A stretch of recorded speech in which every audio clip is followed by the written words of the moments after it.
shout my name, and I come running to catch you again. Our love is in flames, but I still follow my heart to an end. You met me in the dark, you filled my walls up with a gallery of stars. But I keep asking myself, is this wanderlust? Who breaks my fall when I am face down in the dust? I think I've made up my mind, we won't ever be the same again. Darling, dry your tears, be on your way. You don't understand the life you took from me. Love again another day.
Good evening, everybody, and welcome to Tuesday Night Speedrunning here on the Nick RP stream. We are back at it again.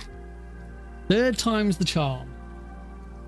Aiming to get that trilogy speedrun complete in a state that I'm happy with, because we haven't had that yet, and we're gonna have it. Hopefully. Yeah, that's what we're aiming for. Let's just do it. Let's get it done.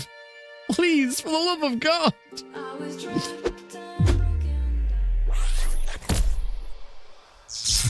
Hello, everybody. Oh, I pushed the wrong button. Yes, hello, everybody. Welcome to Tuesday Night Speedrunning here on the Nick RP stream. Right. I have got all three games open right now. So I've got a lot going on the stream at the moment. There's Metal Gear Solid 3. They also have Metal Gear Solid 2 and 1. So what have I been up to in between streams to try and get some stuff sorted?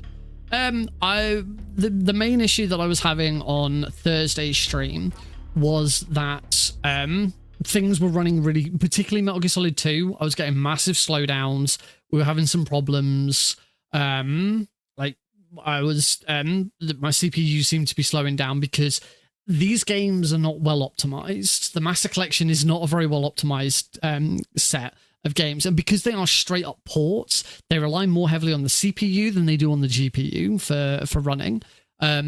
So the main issue that I was having, MGS3 whenever there was water, but the big one was MGS2 whenever there were bugs on the screen. So right at the start with Raiden, when there's bugs in the cave down in the caves, that was down in the caves, down in the dock, in the deep sea dock, that was a problem. When we were escorting Emma, we were getting over to the lift in Shell 2. There was bugs there. And then back in Shell 1, there's a load of bugs right outside the lift as well. What is it with bugs and lifts in MGS2? So yeah, hopefully I have a solution. I've been looking at how to suspend the games, but suspend them like in a really sensible and quick and easy way. And I've managed to put it onto my Stream Deck. I found a Stream Deck plugin that allows you to fire off commands on your command prompt. So I now have commands I have a command to suspend all three games, and then commands to unsuspend, like close Metal Gear Solid 1, unsuspend Metal Gear Solid 2, bring focus into Metal Gear Solid 2, change the name of change the category of the stream on Twitch to Metal Gear Solid 2. I don't need to do that with YouTube, because with YouTube I just put the Master Collection, but on Twitch it will now change the category. Hopefully this will make things a little bit easier. So what I need to do first of all is I need to go through and I need to get every single game ready, to get them all to a state where we're good to go. So for Metal Gear Solid 3, it's selecting very easy and not selecting yes or no. The game would eventually start after this. So that's Metal Gear Solid 3. And then obviously we're going to work backwards. So if I push game focus now, that should go to Metal Gear Solid 2. It's the same with Metal Gear Solid 2. We're going to go to... I didn't do any options on Metal Gear Solid 3, so I might want to do that. Type 1, blood. Let's turn blood off, just to be on the safe side. Full screen, caption on, bright adjustment, quick change, previous. That should be fine. Then we'll go load game. I'll have a new save right at the bottom, and you can't wrap. Yeah, I created a new save because I've been. If you're on the Metal Gear Speedrunners Discord, you'll know that a new trick, a new glitch has been found for the Master Collection on Metal Gear Solid 2, where you can like take control of Raiden during like cutscenes where you still sort of have control. There only seems to be one that seems to be any time save at the moment. I haven't really understood how to do it yet. I might have a quick look at it before we start. You have to alt tab. I don't quite understand when you alt tab. So I might have a quick look at that before we get started. Let me just finish sorting out all the different games though. So now we're going to head over to Metal Gear Solid 1. Metal Gear Solid 1. Obviously, we don't have to worry too much about getting this prepared because it's, this is the one we're going to be playing first. This is the one we're going to be playing first anyway. Right. And now I can push my suspend all button. Liquid! Snake, did you like my sunglasses? Oh, you'd point a weapon at your own brother? Hey, dear, welcome to the stream. Right, so I'm going to hit my big suspend all button. And that now the games have not crashed, they have now suspended. And I have different buttons to unsuspend, although I don't have a button to unsuspend Metal Gear Solid 1. I should have changed it so that Metal Gear Solid 1 doesn't get suspended. I'm actually going to open up the way of doing this manually. It's through resource monitor. So let's resume Metal Gear Solid. No, not resume Metal Gear Solid 1. Resume Metal Gear Solid 2. Cool. So I have now resumed Metal Gear Solid 2. So if I now push that, we go back to Metal Gear Solid 2. I have it. This will be the test, but hopefully with suspending them means they stop. It just pauses the game, like the actual executable. So hopefully, I did do a little bit of testing, and it I ran into the bits. I had Metal Gear Solid 3 suspended, and I ran Metal Gear Solid 2 and ran through the bugs, and it was absolutely fine. So hopefully this fixed it. The other thing that I changed, I knocked the anti-aliasing down of MGS 2 and 3 slightly, and I'm now also running hey Remy Demon. I'm now also running all 3 games in Windows. Originally I was running them full screen. I think I was still running them full screen borderless, but now I'm running them in 1080p Windows. So that will make a difference. Hopefully, it means the resolution is lower, and as I said, these games are badly optimized, so they do rely way more on the CPU than they do on the GPU. So hopefully, having them in Windows should make a bit of a difference. For some reason, the MGS1 Windows are slightly bigger than the others. That's weird. Right, let's leave those alone, and back to MGS2. Right, so the first thing we're going to do still everything. I am now intending to reduce the channel points, reduce the channel point redemption of everything. In fact, since we're just sort of chatting and getting set up, let me go through and do that now. I sort of left everything as the way it was because I wanted to see how it all went, but also I wanted some of my regulars to have the chance to really sort of go nuts and spend loads of channel points. No, do it after or before next stream. All right. You want to see if it works? See if what works? Okay, I'll leave it for now. The only one I won't be. Well, there'll be some suspended. Oh, okay. There's the one that I won't be changing. There'll be some that I won't change. Some will stay as they are. Like stretch, for posture check. Actually, I might knock those down to 250 or something rather than 500. But the ones that I won't be changing, I will not be changing. Make me a VIP. That will stay at 25,000. Because it's not fair that, but partly because I asked the community, what do you think would be a good price for this? And people said somewhere between 20 and 25,000. I looked elsewhere, 25,000 seemed a good price. And I've already had 2 people redeem it for 25,000 points. It would be really mean to now say, okay, we're going to knock it down to 20,000. And those 2 people are out 5,000 points. That's pretty bad. Humble recommendation. Pretty close to peaking in PC, any percent on MGS1 PC. Feel like it's been a really good entry point for me speedrunning. What would you say is the best next step in MGS speedrunning? All bosses for MGS1 PC is a really good. If you're happy sticking with MGS1, I would move on to all bosses. If you want to move away from Metal Gear Solid 1, I would either recommend Twin Snakes or 2.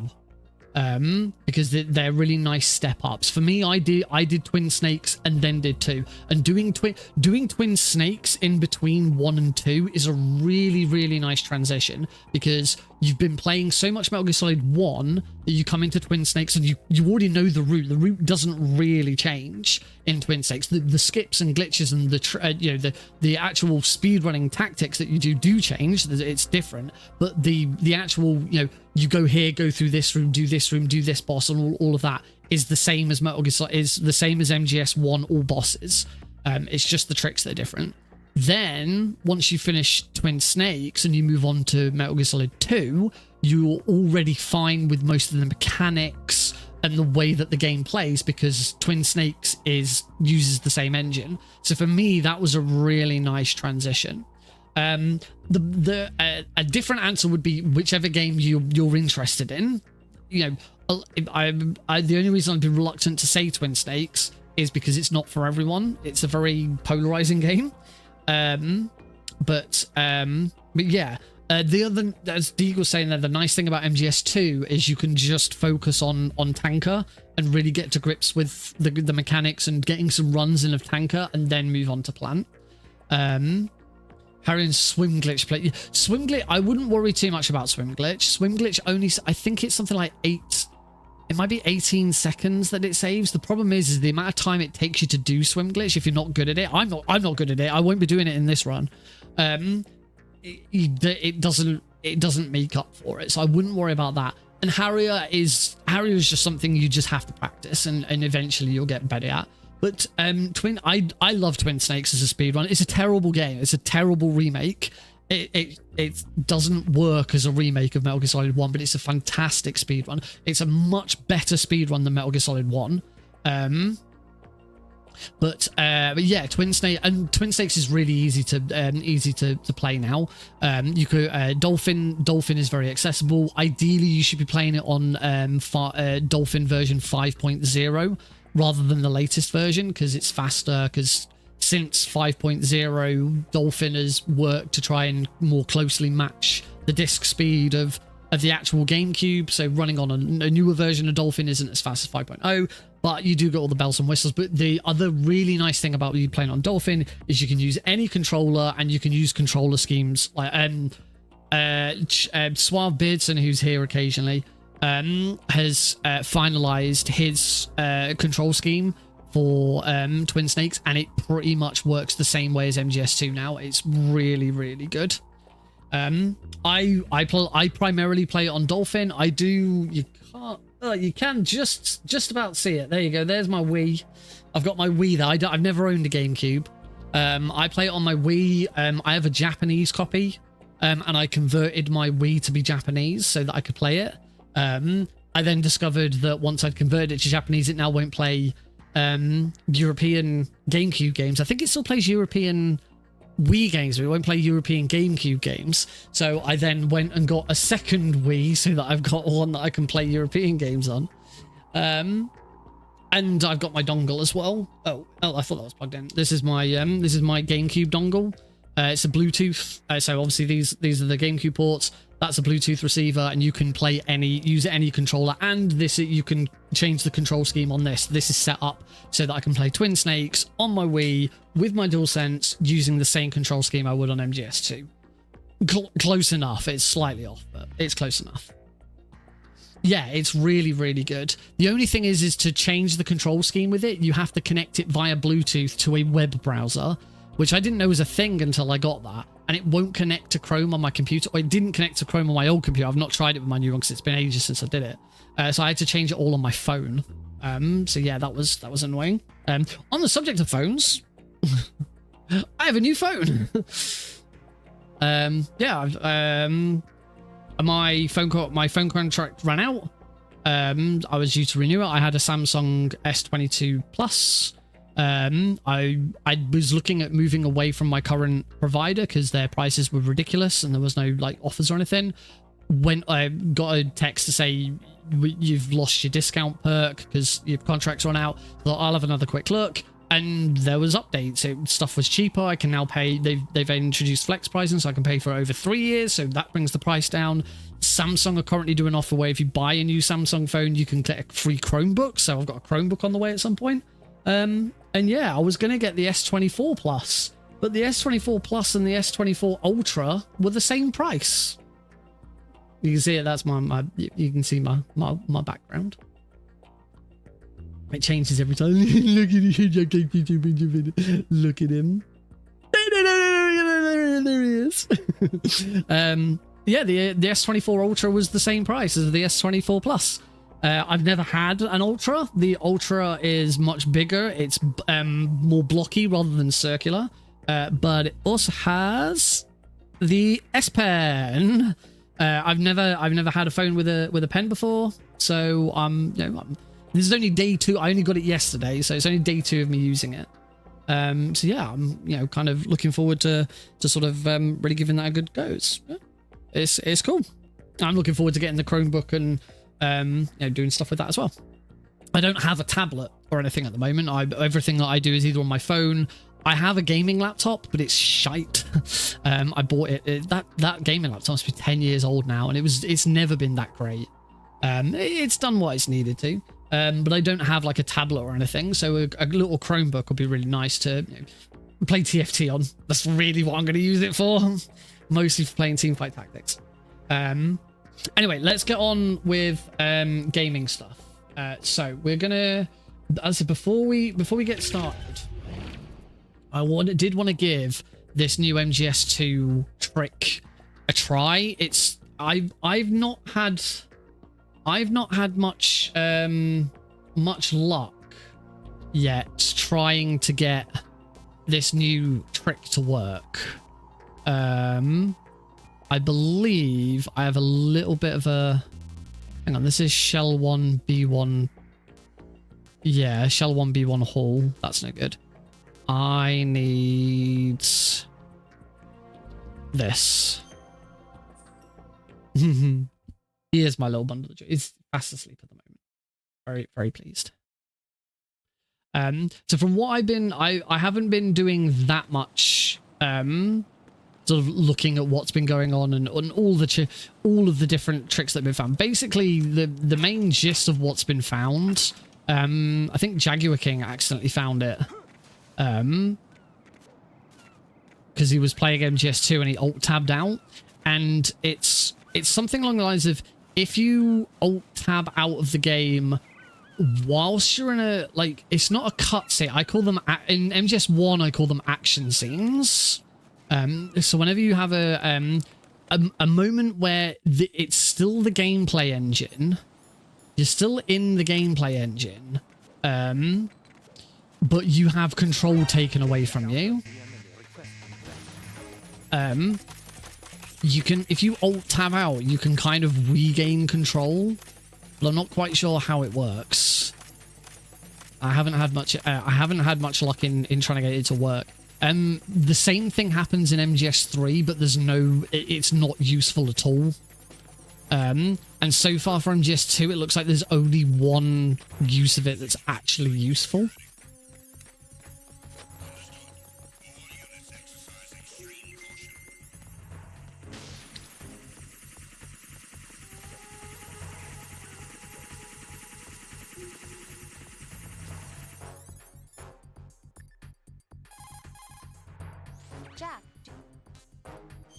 So I'm going to save over this.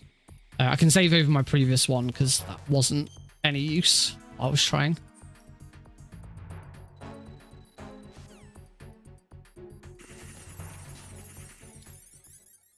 So I don't know if it's you like alt-tab. I don't know when you alt-tab out.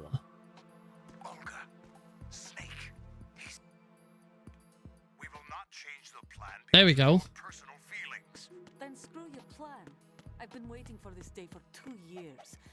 So as you can see, I hit X. I hit X, which skipped the cutscene. So don't do that. Don't hit X and skip the cutscene. But yeah, as long as you are, so it seems that as long as you're alt-tabbed out, before that comes into play, the game doesn't take over. So I need to...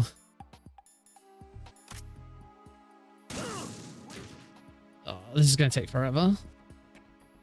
I can just reset the game. So hopefully you already sort of see the idea. Now, unfortunately, I've got a there's no easy save for that bit. We've got to redo the connecting bridge. We've got to redo it. Okay, it's only from here. It's only from here. That's not as bad. I thought I'd have to redo the whole of the bridge. I didn't realize there was a checkpoint there. Yeah, that's not bad. That's not bad at all.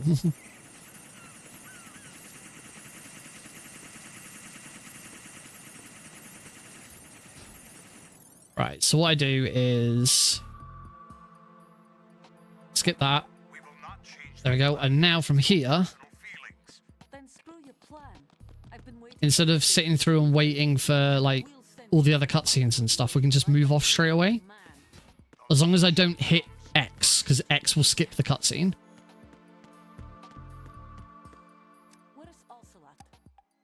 But presumably I am on a time limit as well.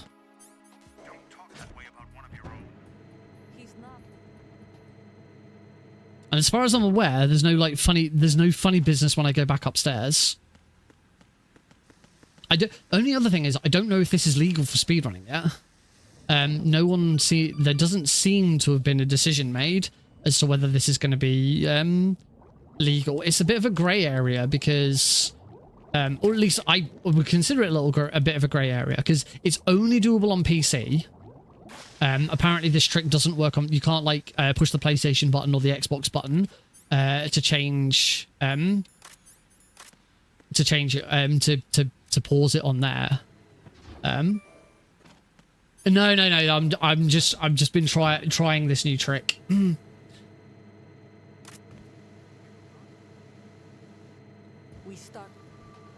Okay. So yeah, when you go back upstairs, then back here. But I do have the singer and the Nikita, so we then don't have to walk all the way back round. The only other thing is you could probably hear the elevators still going. So yeah, that also saves the walk back. That's really interesting. My only question now is that gonna... Do we now just have the elevator noise for the rest of the game? That elevator is not... Unless the elevator noise might stop when we use the elevator again. Yeah, all we can hear now is just the constant hum of the elevator. This is quite creepy. I say, I'm hoping that when we next get in the elevator, that stops.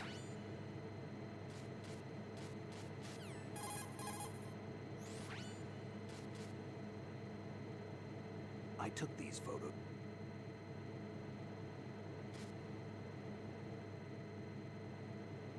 It is a long elevator ride. Yeah, people have been trying this trick in lots of different places. And this here seems to be the only one where it actually does anything. Where it actually it saves any time. Everything else either breaks or you can't do anything with it. Yeah, it's a really unique little time save. I imagine because there we go, the noise restarts. Sweet. So you don't have to listen to the elevator for too long. Cool.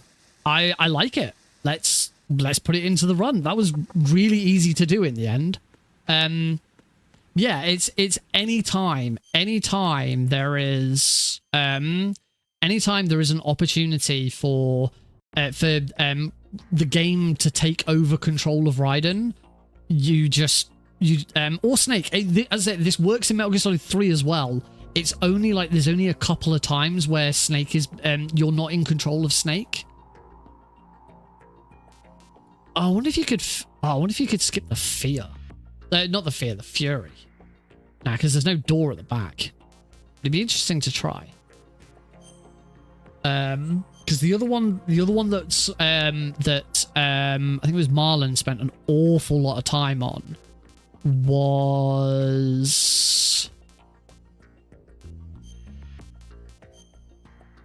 plant beginning. See, the thing is a lot of them for when certain stuff ends. When certain stuff ends, you get teleported back to sort of finish up. So there's certain ones that don't work. This is like here's a good example of one.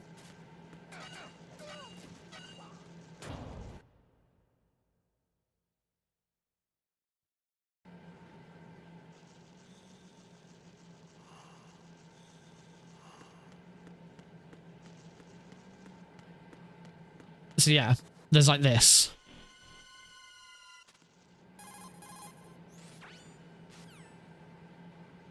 But unfortunately, Raiden then gets teleported back, so it doesn't help.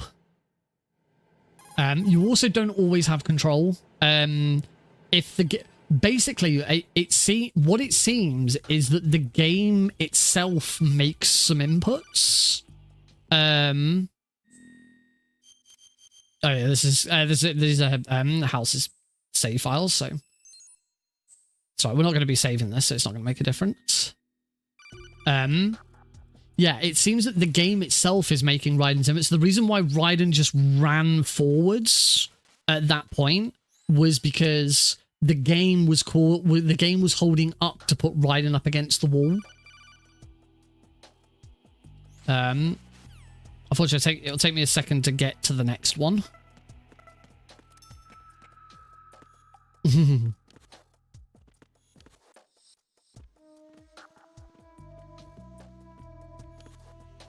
under attack. Stay alert. Stay on the lookout.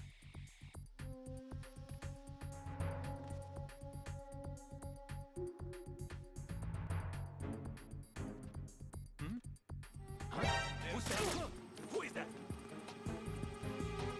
It's the enemy. I need help. Learned that trick through blindfolded. If you just stand up against that wall, you don't get spotted for ages.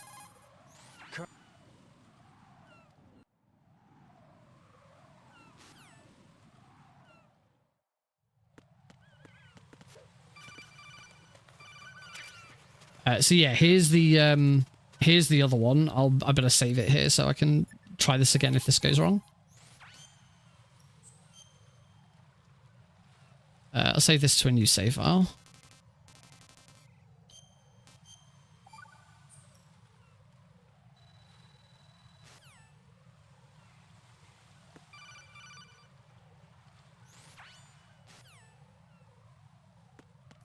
Yeah, so there's this one as well, which, as I say, Marlon's been working a lot on trying to get something working with this one. I'll go check the roof. I'll leave the first floor to you, okay? Understood.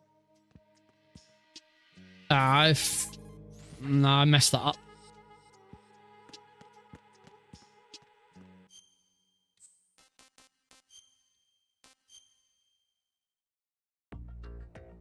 Let me try that again. It's knowing exactly when you've got to do it as well. Let me try that again.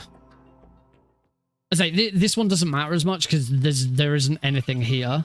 The advantage with the one with Olga is there is no gameplay input. Raiden, why are you not? Turbo's not. There we go. So I think. I'll go check the roof. See, I gotta wait. I think I gotta wait a little bit longer.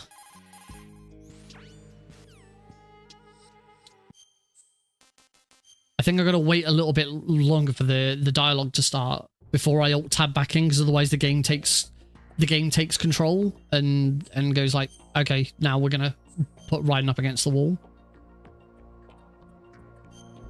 I think I don't know exactly.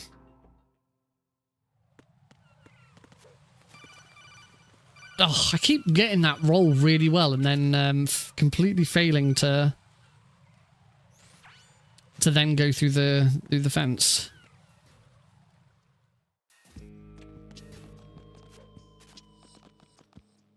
Okay, so alt tab out.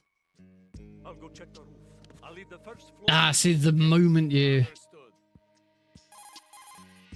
Colonel. I think it might... Okay, I think it might be the other way around. I think you got to alt tab out quickly enough before the game tries to take over. At any rate, Marlon tried it loads and couldn't get through the door. Right, you can't walk straight up into the door and ride and like... You have to fight against the controls and stuff like that. It doesn't do anything. There's only the one so far that's made a difference. And we can put it into this speedrun, this trilogy run, because this trilogy run isn't an official run anyway. It doesn't really matter. So, with that, let's get on with it. There are only a finite number of hours in the day. So we're going to reset this.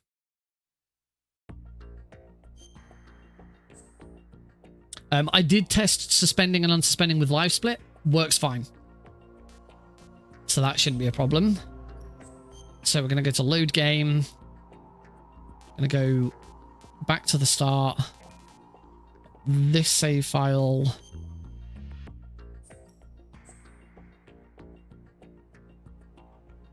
I think I'll leave it. I think I'll leave it there. Right. So now I want to push my big suspend all button. Suspends Metal Gear Solid 1, 2, and 3. I want to go back to Metal Gear Solid 1. I want to make that focused.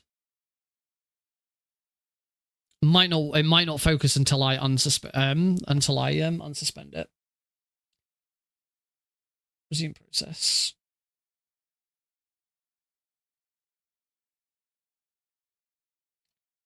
Come on.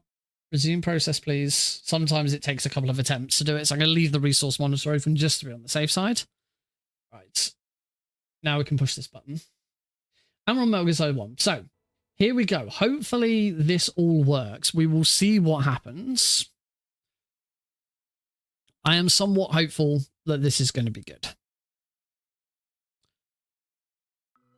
I'm not going to do it. I don't think doing a local recording should make any difference. But I'm not going to, just to be on the safe side. So, let's get this underway. Metal Gear Solid Master Collection Trilogy. Metal Gear Solid 1, 2, 3, all on the very easy difficulty because that's the fastest. Back to back to back. We need to obviously start with Metal Gear Solid 1. Captions on, language English. It's slightly faster to play in English. Vibration off because we don't want it. We don't want to load a game. We just want to play a new game on very easy. Hold L2 and R2 so that we don't get alternate round. And we are going to get started in 3, 2, 1, go. Here we go indeed.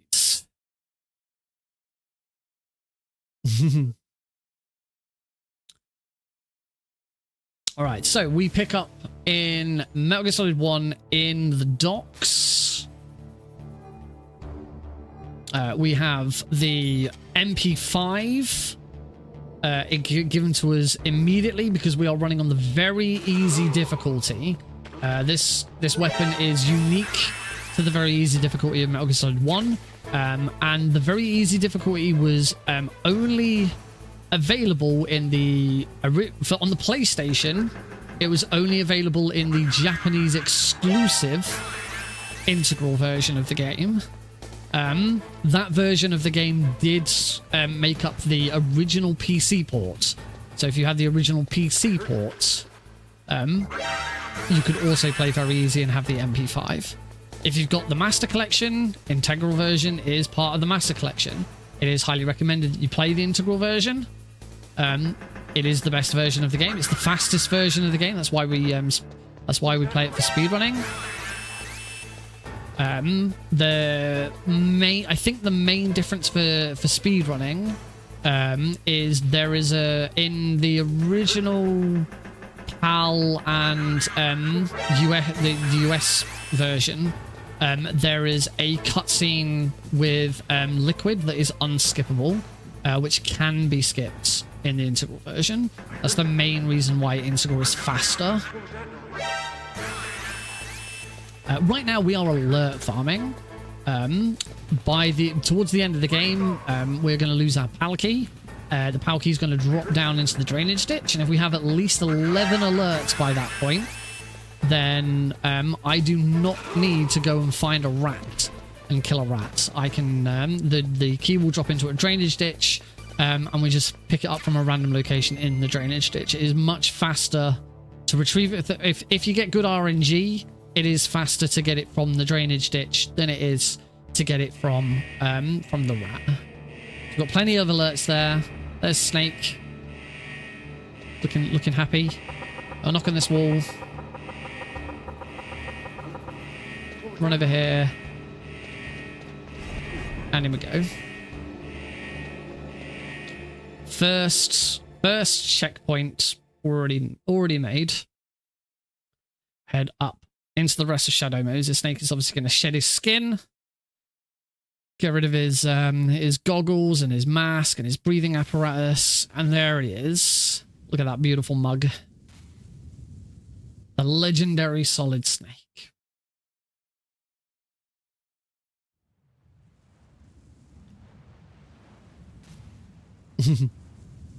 Snake. Mailing's going to teach us about the radar system.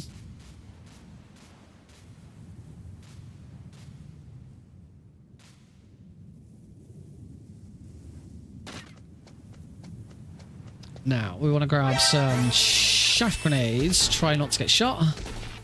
Can use the MP5 to shoot this guy. Nice. The MP5 is an automatic submachine gun. It has infinite ammo, and it is also silenced. It replaces the FAMAS. You cannot have the FAMAS if you have the MP5. It is handy, but on the console version of Integral, very easy for all intents and purposes, the same as easy. You just have this gun. There's no score screen at the end of very easy. It's the only other difference, which does make it slightly faster because we don't have to watch the credits. The time the run ends is different for a very easy run. Another reason why running very easy difficulty is the fastest version for a trilogy speedrun. Although I do have plans to eventually do an extreme, or European extreme, certainly for MGS2 and 3, trilogy run at some point. I've got to learn MGS2 Euro extreme before I can do that, though. So coming to here, we don't need to use the chaff grenades on this bit. Run straight up to the elevator, push the button, turn around, shoot the guard, push the elevator button again. In we go.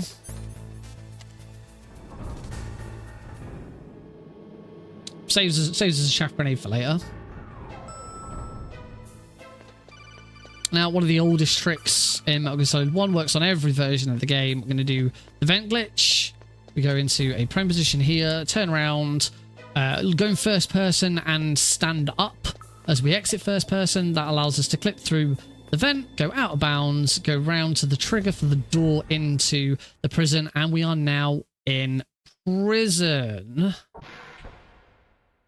There we go. We have skipped about 2/3 of the game.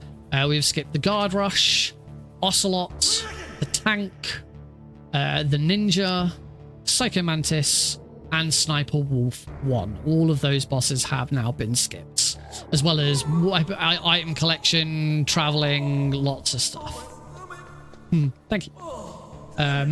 Very easy PC, the original PC version. Obviously, I am playing the PC version of the Master Collection, but the Master Collection is the equivalent of a console run.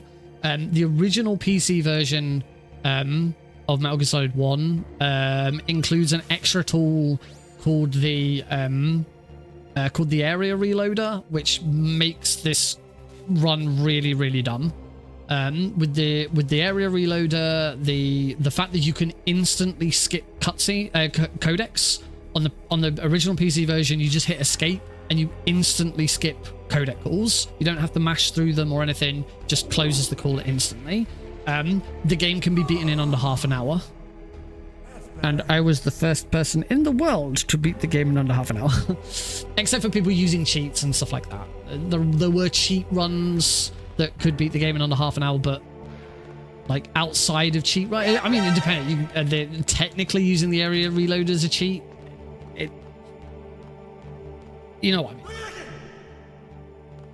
I mean. Yeah, one of the big time saves is right here, right now. You get through this with the area reloader super fast. You enter prison, you enter the prison cell, you call Miller because he was the last person to call you. It's a debug tool that was left over. And it's made available as part of the cheat menu in the game. But you could create a blank save file which did the same thing, and rather than using the blank save file, you're just allowed to use the cheat function instead to do it, which is a bit naughty, but it was allowed because it made very easy a bit more interesting. You win. But the main difference with being able to, instead of using the blank save file and using the hotkey to trigger it, which is F7 I recall, is it means that you can use it in moments where you can't normally pause, and that really saves some time. So I was explaining the prison. As soon as you get into the prison cell, you call Miller because he was the last person to call you. You just have to make a codec call to trigger the next bit. You then, as soon as that call ends, area reload. You'll go straight into the cutscene with Otacon. Skip the cutscene. You got to make sure you skip the cutscene and not area reload the cutscene. Area reload the cutscene and you softlock. Skip the cutscene. You then go into the bit where you're stood here. Otacon's outside the door and he's like, "Oh, he's coming back." Area reload that. And you'll then go into this section. Well, not this section. You'll then have Johnny like teleport into the room, and then he will consider that the ketchup trick has failed. Run off to the toilet. The ninja will save you. It's very complicated, but it means the whole thing is over in like less than half the time. Very easy is a very, very stupid run. It is my original sub 30-minute run. It's my most viewed video on YouTube ever. I do also have a video that goes into detail as to what happened with Very Easy and how the area reloader changed it and how you can use alt tabbing and stuff like that. Although alt tabbing is now no longer required because of the minimum install that you're now allowed to do as well, which I haven't looked into. I have no interest in looking into it. If I'm perfect, I really doubt, unless I am in a title race to claim the world record back for the trilogy, I don't think I'm going to be that worried about the original PC version anymore. Oh, jeez. He's coming back. See you later. Console's far more interesting, in my humble opinion.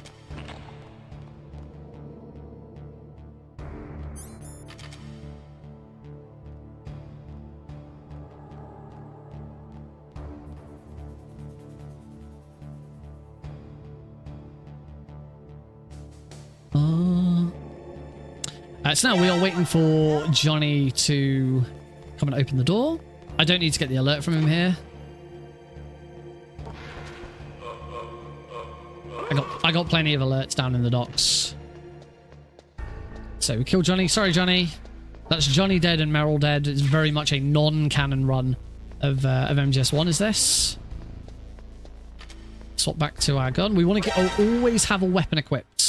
Very, very important that we always have a weapon equipped when we're running around in MGS1. Snake is faster. Oh, fast elevator as well. That's nice. Right, I need to concentrate on this room for a second. Let's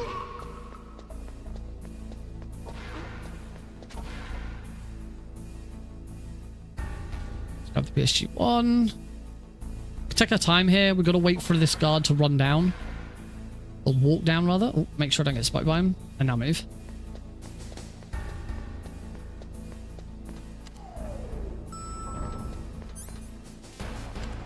Cool. That was good. That was a good room. Good room. So we now got the PSG one. That's the only bit of backtracking that we have to do. The fact that the fact that we skipped like the first 2/3 of the game, and the only bit of backtracking we have to do is go and get the PSG one, because you have to have the PSG one to finish the game. Otherwise, you can't get past Wolf 2. Well, you could get past Wolf 2, but you'd have to fight her with the Nikita. And that's slow. Fighting Wolf with the Nikita is very, very slow.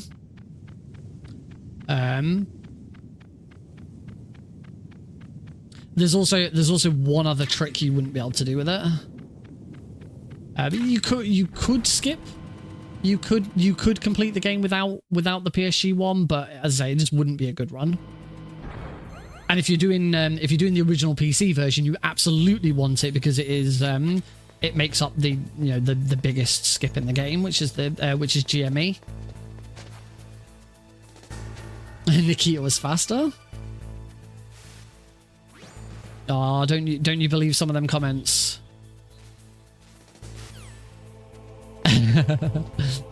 All right, so we're now making our way through the nuke building.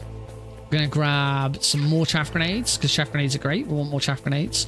We want these grenades that are down here. And we had to wait for this guard up here to move around anyway, so it's fine going and getting those stuff. We're gonna flip him, get him out of our way. And then head down just one floor. We don't need to go to B2. Don't need to go down and get the Nikita. Actually, well, the Nikita's on B1 anyway. We don't need to get the Nikita. We don't need to go down to the Ninja. All of that's been skipped. We do just want to grab some stun grenades from in here. You don't have to grab these stun grenades, but it's a little bit safer to do so. The boba skip is very unreliable. It can be unreliable. It's a 50. Well, we believe it's a 50-50 chance, but I don't think that's ever been proven. Either way, it just seems like it's a 50-50 chance.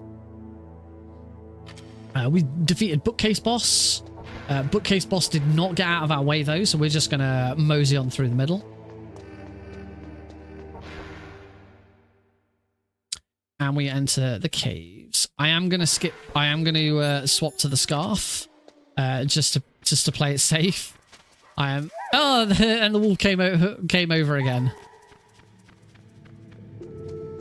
Did a right old leap there. Because I did the vent glitch there, it means that the geometry hasn't properly loaded. Whether the boba skip, the animation is truly a 50-50 chance, or whether it's something else. Is it actually 50-50, or have we just always said that it's 50-50 because we don't know? Presumably, the only way to find out would be to perform it on every single frame number and see how many frames do one animation and how many frames do another. It just swaps every frame. There you go. So it is a 50-50 chance.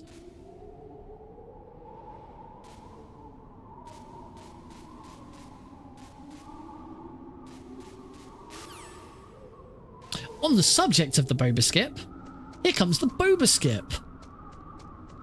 Let's make our way over to the sides. Pew, pew, pew, pew, pew.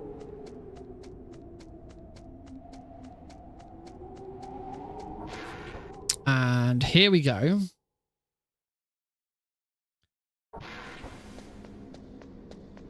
So for the boba skip, we are going to cook a grenade here. We're going to throw it into this room. Grab some more stun grenades and swap to the stun grenades. Don't grab the rope. We don't want the rope filling up our inventory. And we want to throw a stun grenade here to disrupt the guards that are chasing us from behind. I'm going to throw that when I hit floor 5. So that's floor 2. Floor 3. Floor 4. So throw on floor 5. Take this guard out. Take the guards out behind me. And it's also going to cause them to, like, fall again. Second. And now I want to line up on this door. Line up at a specific angle. And hope that we get that that 50-50 chance right. There we go. First try again. I am living the best life ever because I beat the video game. I am living the best life ever because I am out of the stairwell of shame. I am the best at video games. Wonderful. It's always great. Always great when you get it first try. Mwah. Right, the glitches come hard and fast at this point in the run because we are now going to be doing the weapon glitch. So the weapon glitch, we now want the game to remove the stinger from our inventory. So we're going to trick it into thinking we no longer have... we're going to trick it into thinking that we have a stinger equipped that's actually a grenade. Then we're going to toss that grenade, toss the stinger out of our inventory. So we're going to do that by throwing a grenade up here. Equipping chaff grenades. And doing a load of actions. Hopefully I got that right. No, I didn't. So I've got to try that again. So throw another grenade.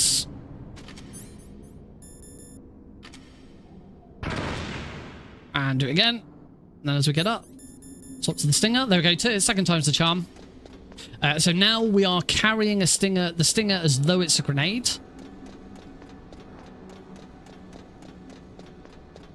And we want to throw that grenade. So we're going to cook it here. Have it explode in our hands. Re-equip the chaffs and get moving.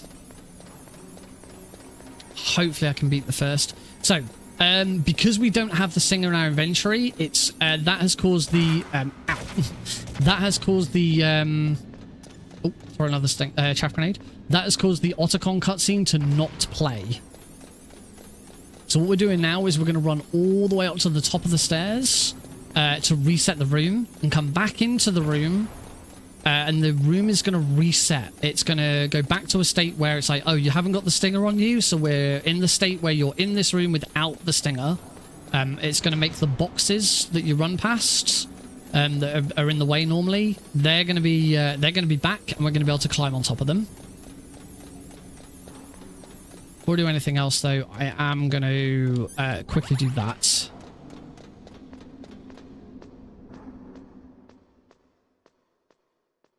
Oh, 5 tries. That is 5... Recovering that after 5 tries is tough. That's nasty. Because I've done it before where, like, I've run out of, like, all of my grenades, and the run is so difficult as a result afterwards. So... We've now reset the... We've come back in, we've reset the room. I'm just going to re-equip my grenades. So, the game is now back in the state it was in when we'd first enter it. If we hadn't... I think I threw that too early. I did throw that slightly too early. If we hadn't picked up the stinger... So... That was too early as well. Yeah.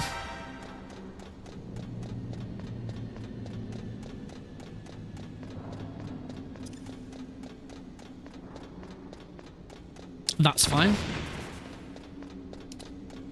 So I say the boxes are going to be back, but because geometry in this is kind of funky, we're going to be able to climb on top of the boxes and do a little trick to fall straight down to the bottom of the area. I'm going to swap to chaff grenades. I'm going to unequip those chaff grenades.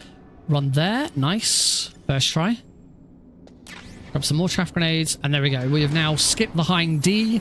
We've skipped the elevator fight, the 4 horsemen fight, ultra box as some people call it, and we're now out for Wolf 2.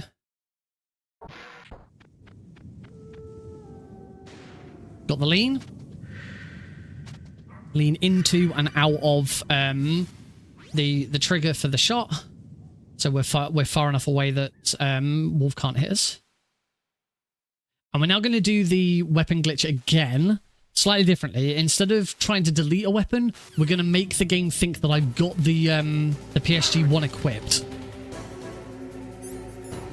Just like that. There we go. With the PSG-1 equipped, the invisible barrier in between Snake and Sniper Wolf doesn't detect us. back to chaff grenades, and we can move on. That was beautiful. That was such a good Wolf 2 skip. Really neat. So we have one last little bit of homework to do here. Throw the chaff grenades to here. Ah, I keep getting that wrong. I can't remember if I'm doing it too early or too slow. So the only thing left to do now is go and actually get the stinger. The one thing that we haven't done is the splits are looking pretty good. I'm liking it. The one thing that I haven't actually done throughout all of this is retained the stinger. So we do need to go back and get it. We can't complete the game without it. The only way you can complete the game without the stinger is if you're playing on PC very easy. But you wouldn't be doing this trick on PC very easy anyway. There's a different hind D skip on that run.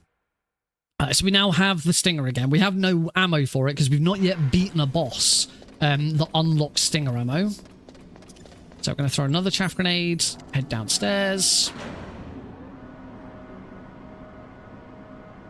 Because the way that ammunition works in the game is every time you beat a boss, the amount of ammo you can have for any weapon changes. It goes up. But I believe the first boss that you defeat that then allows you to actually use the stinger is Sniper Wolf 1. It's only upon defeating Sniper Wolf 1 that your maximum stinger ammo goes above 0. And since Sniper Wolf 1, I haven't beaten any bosses. I haven't beaten Sniper Wolf 1, I haven't beaten Sniper Wolf 2, I haven't beaten the Hind D. So all of the bosses that would... I should have thrown that a lot sooner. Just gonna wait. Oh. Alright. As we're on the Master Collection, the game swap happens automatically. Though once the game comes back in, I do need to mash start. Sometimes forget to do that. There we go. Does this automatically, and then just mash start. So it asks that you push start. And then there's a neat little trick for getting through the blast furnace. So as we run down towards the door, I'm going to throw stun grenades here. Throwing the stun grenade there means that when it goes off, I won't get an alert. It also allows me to shoot that guy. I'm going to throw a grenade over there. That will hit the crane. And we're all good. And again, because of that stun grenade, the explosion of that grenade didn't cause an alert. And we're going to do one more grenade throw here. That's going to knock that guy out. In fact, that killed that guy. Into the elevator. Back out again. The elevator slowly rises up on your first entry. So we go out and back in again. When you go back in for the second time, the elevator's all the way up. It is faster to go in and out. I'm a little concerned about my health here, but we'll see what happens. Elevator fight.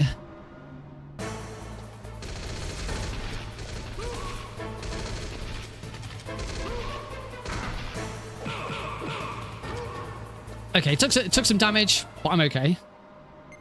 That's fine. I'm just going to use my ration because there's a camera here, and if I get shot by this camera, then I'm dead. I will go and grab the spare ration just to be on the safe side. There we go. That would have killed me if I'd not rationed. 11 grenades should be fine, because I think it's 8 grenades to defeat Raven, as long as you get them all right. We don't have the Nikita as the backup, so I do have to get it right. Now we're just hanging around waiting.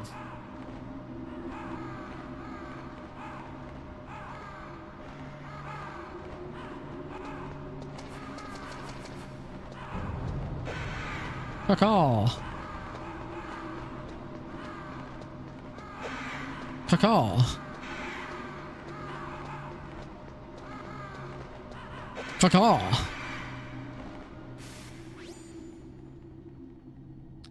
skip through this cutscene.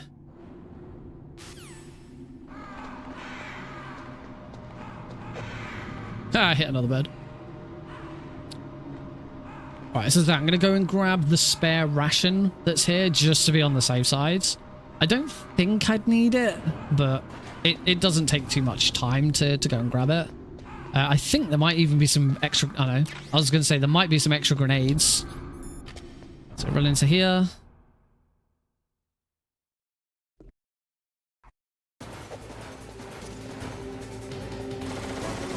Throw that grenades. I think that hits Raven. Yeah, it does.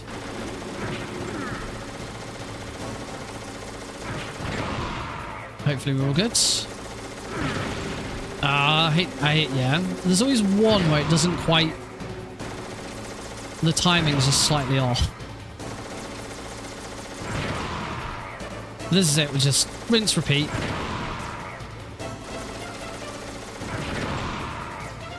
And that should be it. I'm glad I picked up. I didn't need it, but I'm glad I picked up that extra ration. Because I almost needed it. If I'd made any mistake there, I'd have been dead. And that's actually the first boss we've beaten since Psycho Mantis. Technically, we did beat Psycho Mantis. We went into his room and we got the rank up. We never got a rank up from Wolf 1, Hind D, or Wolf 2. We can now use the Stinger. Because we now... our weapons are now at the point where they should be for beating Raven. We can grab another ration here. Let's go in here, grab some Stinger ammo. And we now move into the end game of Metal Gear Solid 1. This is a big portion of the run, particularly on any percent. The PAL key section. We've got our other big bit of RNG here, which is the PAL key. So I should have more than 11 alerts. Pretty sure I do. Or at least I will do in a minute. I've got 2 more alerts to grab. And then when I come back down to grab the PAL key, it's going to be in one of 7 locations in the drainage ditch. So if everyone wants to put in chat what their bets are, I mean, we're not actually betting. We're not betting channel points because I can't do that while speedrunning. So get your bets in onto which position you think it's going to be. As a reminder, the positions get better as you go 1 through 6, but then 7 is the worst. 7 is the worst, 6 is the best, and then from 6 backwards, they get progressively worse. So position 1 is the second worst, position 2 is the third worst, position 3 is the fourth worst, so on up until 6 is the best, and then 7 is the worst, and then it wraps back round to 1. There is also a bomb, or any one of those 7 positions could also contain a bomb. Now, for a fast... for it to be considered fast, certainly to be considered faster than the fastest rat, we want it to be in position 4, 5, or 6 without a bomb. Obviously, the best option is it to be in position 6 with no bomb. Obviously, if it's in position 6, we won't get the bomb because we won't go and try the other positions.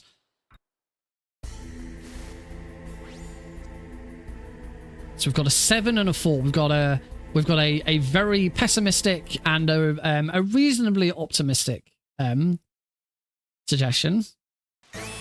That should be alert 11. It's probably alert 12 by this point. I've had plenty of alerts, so I'm not worried.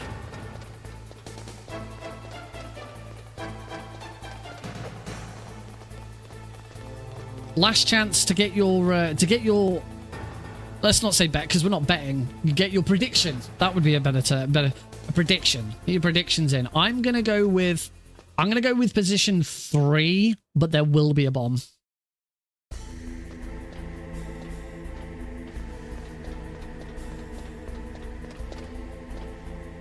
Obviously, fingers crossed. It's a 6. Remedeem is going 1.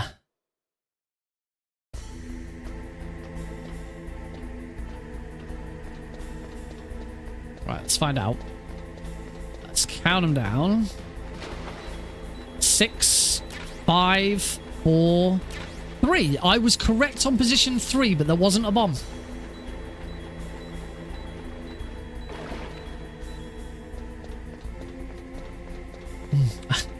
I was mostly right. I just predicted there'd be a bomb and there wasn't. All right, so that is that's the PAL key. We've got it. No more big RNG moment in the run.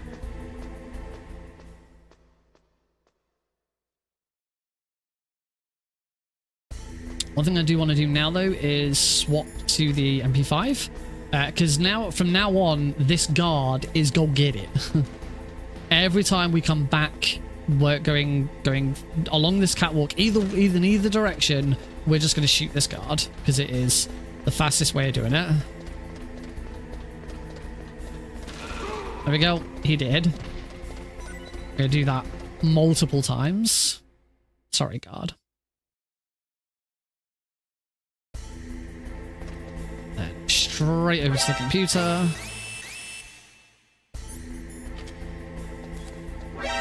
Out the door. And again, we're going to shoot this guard.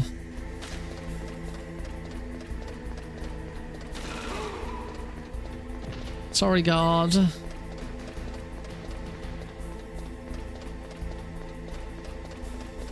That guard is going to get shot like that 3 more times. Poor dude.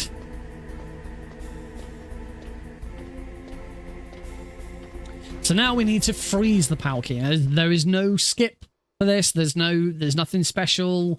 It is the holy grail of, dare I say, Metal Gear speedrunning. I wouldn't even say it's the holy grail of Metal Gear Solid 1 speedrunning. This is the holy grail of Metal Gear speedrunning, the entire series. It is the biggest skip that the entire community is hoping one day happens. The PAL key skip in Metal Gear Solid 1 has never been found.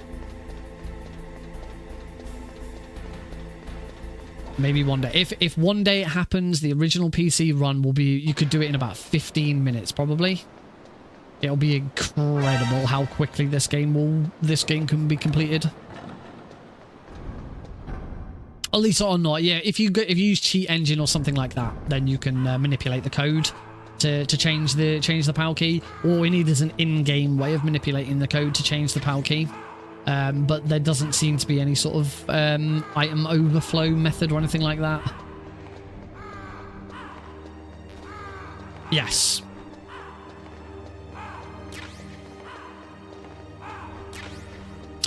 So, say we just have to wait for the key to go cold. It takes 61 seconds exactly for the PAL key to freeze. It also takes 61 seconds for the PAL key to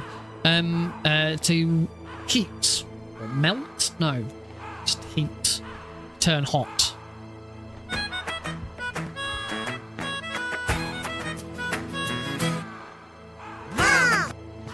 Hello, Mum. Hello, Heidi. Hello, wife. There we go. That's 1 second.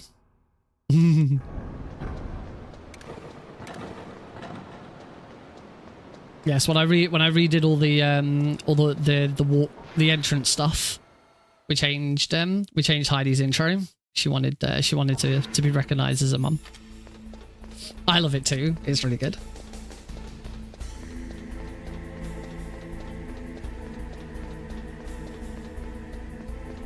We've finished Bluey. We have watched to collectively between us. I think I missed about 2 or 3 episodes. Heidi's missed loads of episodes because I've watched more of it. But now with Alex has watched, well, for as much as he's paid attention, Alex has now watched every episode of Bluey that's currently been made. Well, I assume they're making a season 4. It'd be really stupid of them not to because it's incredibly popular, super successful. It was like the preschool show that finally beat Paw Patrol. Finally took Paw Patrol out of the running. I still don't think it's got anything on Peppa Pig. Peppa Pig still remains. It's better than Peppa Pig, but I'm pretty sure Peppa Pig still remains the #1 preschool show. That is a hard crown to knock off. But we won't be watching Peppa Pig because I just do not like Peppa Pig at all.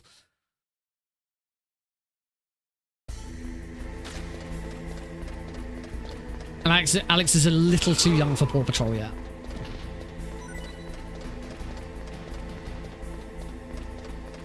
Also, it'd be difficult watching Paw Patrol because I've watched the film theories on Paw Patrol about how it's all evil, and Ryder is like a really evil kid that makes these dogs go into these really dangerous situations.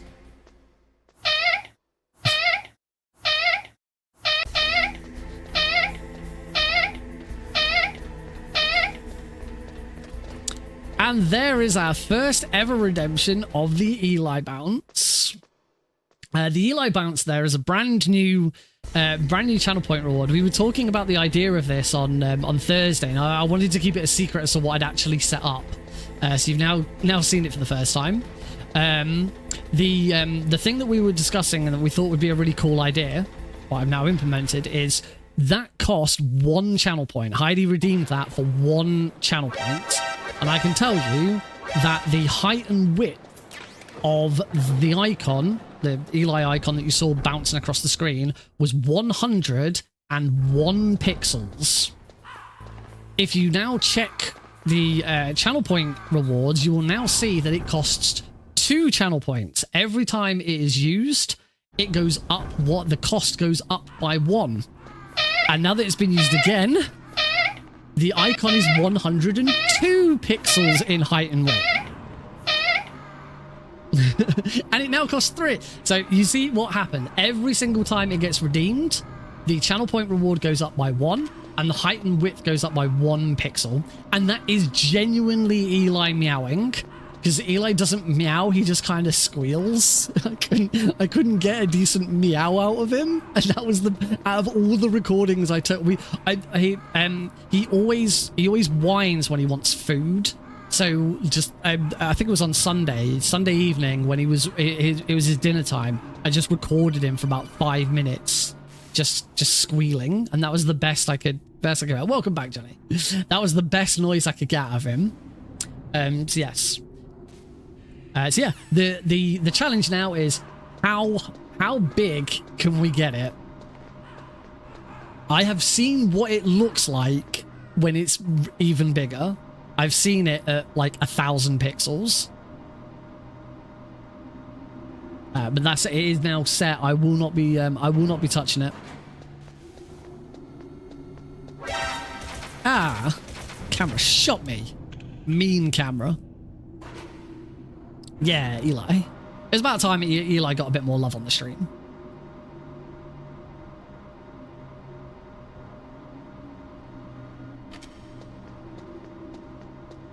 So yeah, that is 1 channel point that won't be that I won't be reducing in price.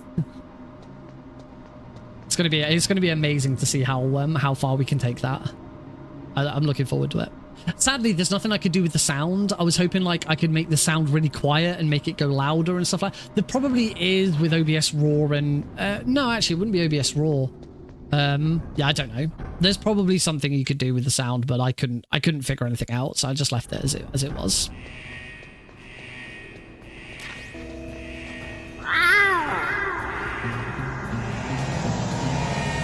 See, that's a better meow.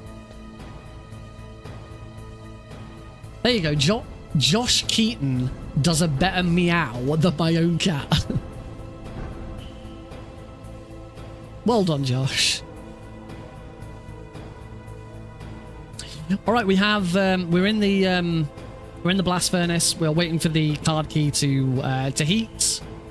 It is going to take once again 61 seconds. Sorry, I should say, to heat. So we just got to wait for the timer.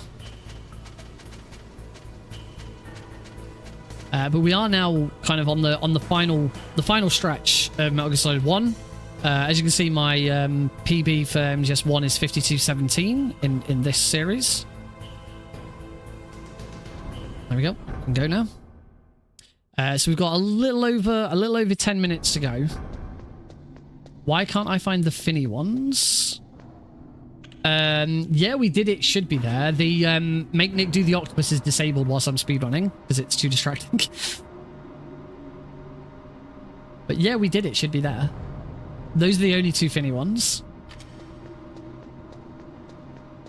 Yeah, slowly but surely, this is I'm adding many of Alex's preschool shows and stuff to the stream because we love them. Like, there are so many sounds. I really liked a video that Nutty did recently, where he gave a sort of overview of where channel points and power-ups, I think they're called, is the other one, where you can spend bits to like make your emojis bigger and do other stuff. I think they're called power-ups, where he sort of gave an overview about where they're at the moment, what he'd like to see for the future, sort of did his own redesign of how the reward system could work. One of the recommendations that he had, which I would love, and I think this is probably my biggest request, would be for any channel point reward that you do, you can either just have the channel point get triggered, or you can require the user to input something. So a lot of my channel point rewards, like the codec call and the mascot frog, the keratin frog, require you to input something, because then that gets read out, or the input you get, the words get shown on screen or whatever. But that's it. Those are the only two options. It's either the user is allowed to put in the user is allowed to put in raw input. That's 3. Is either allowed to put in raw input, or Yeah, we did it. is either allowed to put in raw input or nothing, and it'll just trigger with nothing.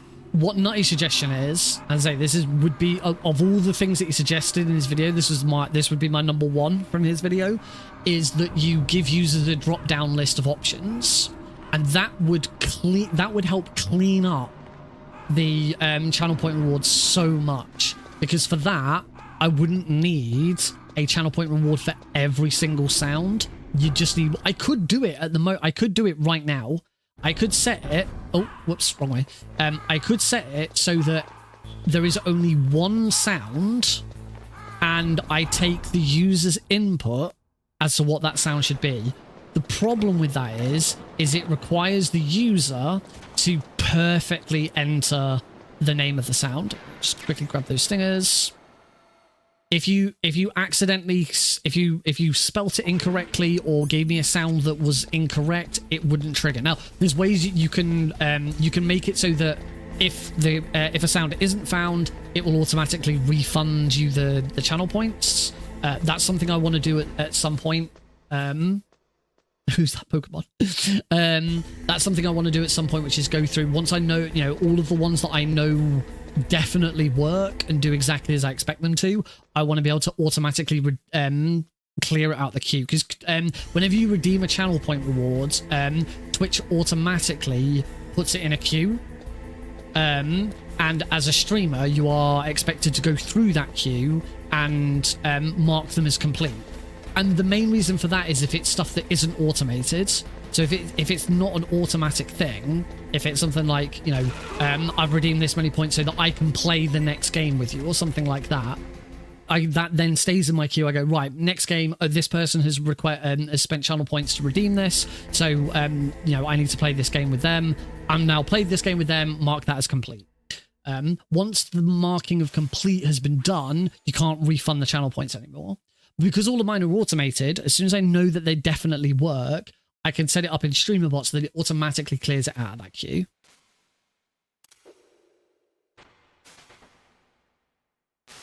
Also, Heidi, if you're still watching, somebody needs some attention.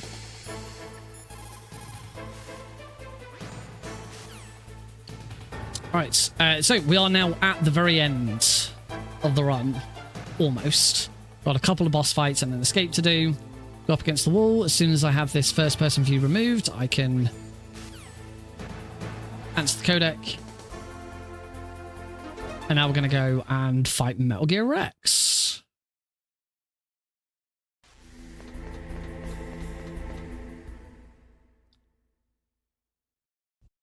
All right, so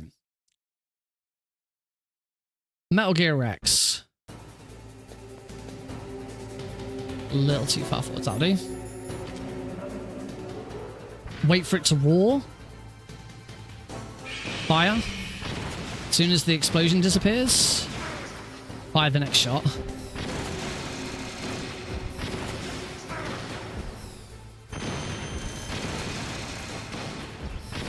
There we go. Phase 1 done. Now, in front of you, I can finally die. After Zanzibar, I was taken from the battle, neither truly alive nor truly dead. An undying shadow in a world of light. But soon it will finally end. All right, phase 2, pretty much the same. We're going stand about here.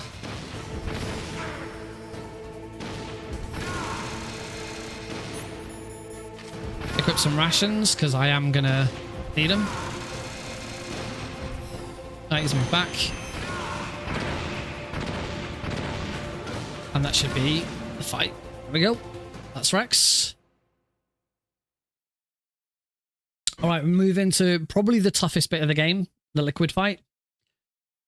For this, I'm going to be attempting to do an infinite combo on him. I want to be able to listen to my inputs. So I'm going to remove my Colonel, can you hear me? I wasn't holding turbo. So I'm going to mute my headset. I think that Eli bounce hasn't. That Eli bounce just got redeemed hasn't triggered. It's weird.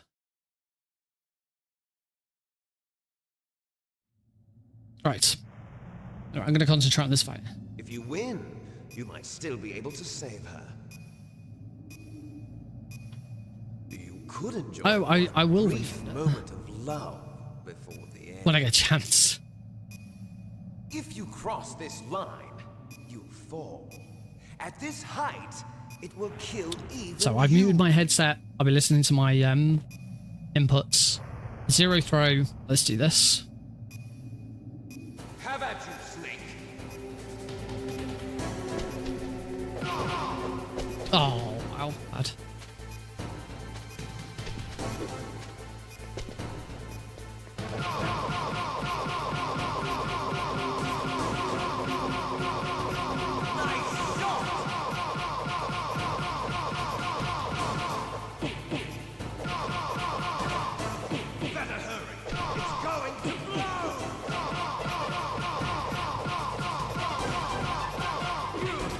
Okay, that was weird. Didn't really work. To increase the cost, so it did. It's like it didn't trigger. It's like it didn't trigger the OBS bit. I'll drive. Oh, if it hasn't increased the cost, then yeah, it definitely didn't work. I don't know. Weird. One thing that StreamerBot isn't very good at doing is like giving you. No, it shouldn't. If it didn't trigger anything else, then it wouldn't trigger that as well.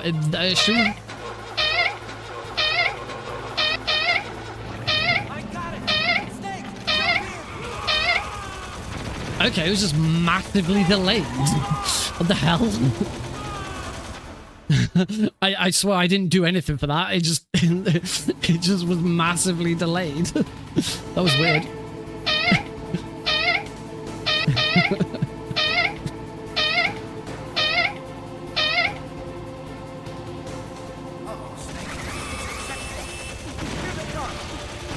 Okay, so unfortunately not a great liquid fight.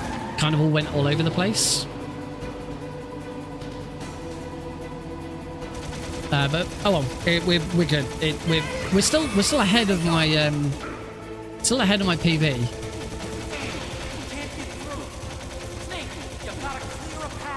And that was a pretty good checkpoint too.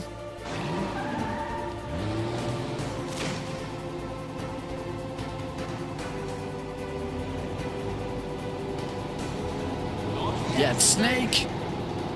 It's not over yet. Okay, and time for Metal Gear Solid 1 is when the timer in the top right corner disappears, because that is the end of gameplay, as the final gameplay input has ended. Try and get this. Yeah, that was a fast shot. This is nice. I've only missed one bonus shot so far. This transition shot, nice. This is a really good escape so far. Obviously, it's not over yet.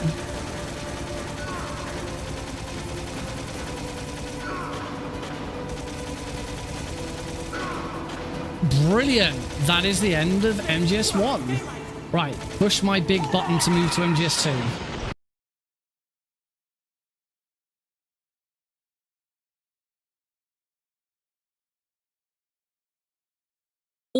Almost worked. It's definitely unsuspended, but it hasn't focused the game. There we go. Right. Tanker plant. Very easy. Radar type 1, 3, 2, 1, go. And there we go. We are on to Metal Gear Solid 2. That is how swift that is now.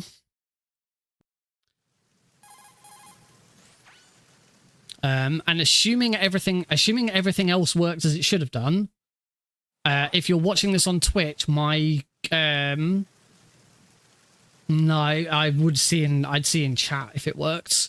At least something didn't work. The chat would tell me that. Yeah, we did it. We didn't quite, but in fact, the only thing that worked was unsuspending the game. Unsuspending the game worked. It going into focus on my computer, it going into focus on the stream, and the stream category updating did not work. So only the one. Luckily, it was the most important bit. The most important bit was the game unsuspending. That worked.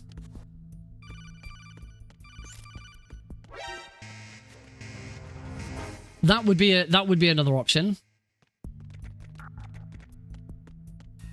Yeah, I don't know why my Stream Deck didn't do the rest of them, and only opted to do the first one. But hey, as you can see, I got a 44-second PB on GameSwap. That was really, really fast.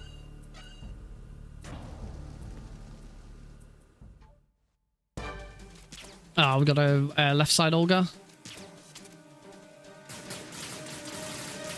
Oh. Completely missed her.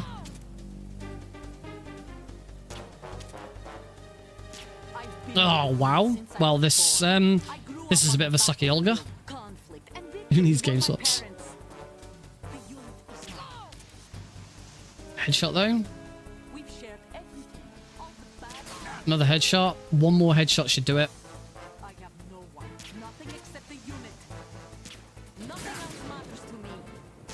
There we go. A little bit of a slow Olga, because I kind of screwed up a little bit there. But we're good.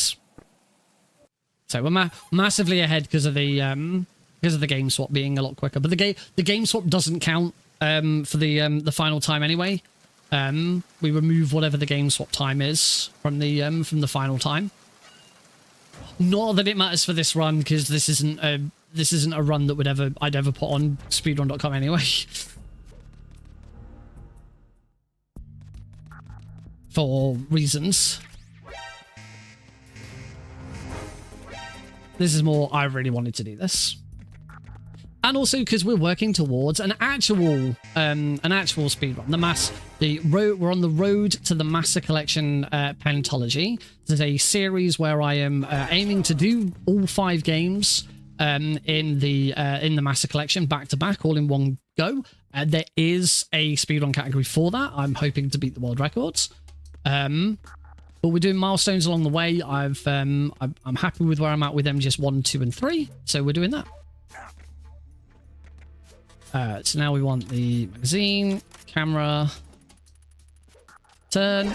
Oh, I fucked that up. Knock him out. Turn. Oh my god, come on. What is going on?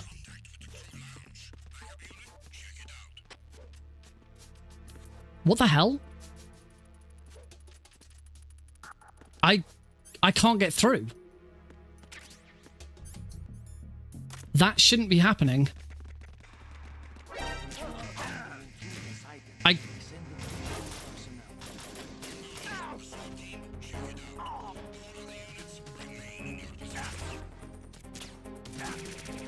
I'm gonna have to go through the engine room.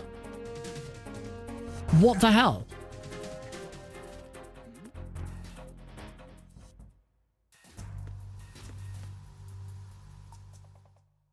And you know what? There's some stun grenades here.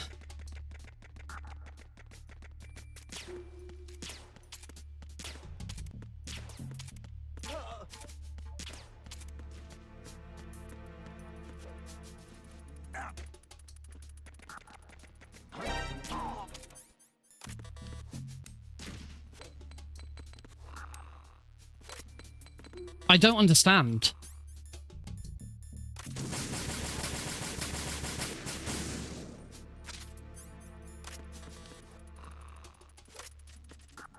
I wonder if it's because I'm in a is it because I'm in a window? Is it because I suspended the game? This is wrong.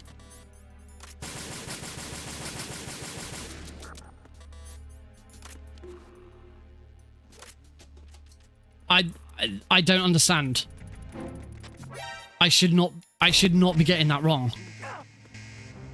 Something is causing that trick not to work. Oh my god. I'm never going to get a run. I'm never going to get a bloody run.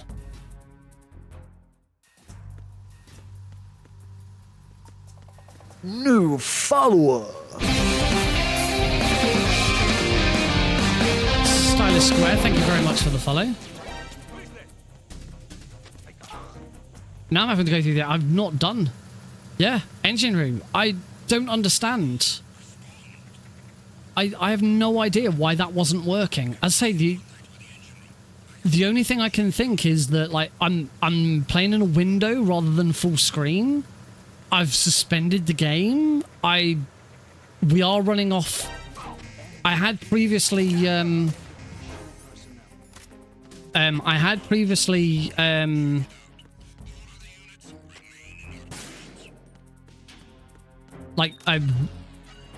I'd previously had a go at Plant where we're doing the new alt tab trick.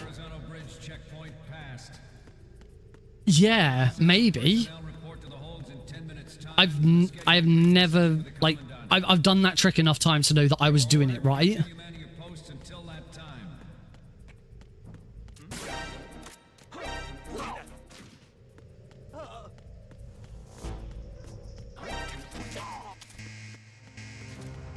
So, yep, that is a massive time loss.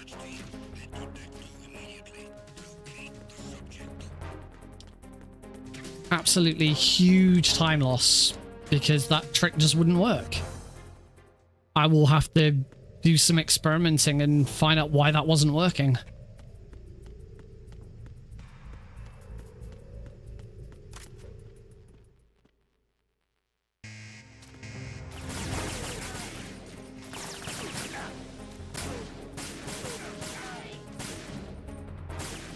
Oh no, this fight's terrible.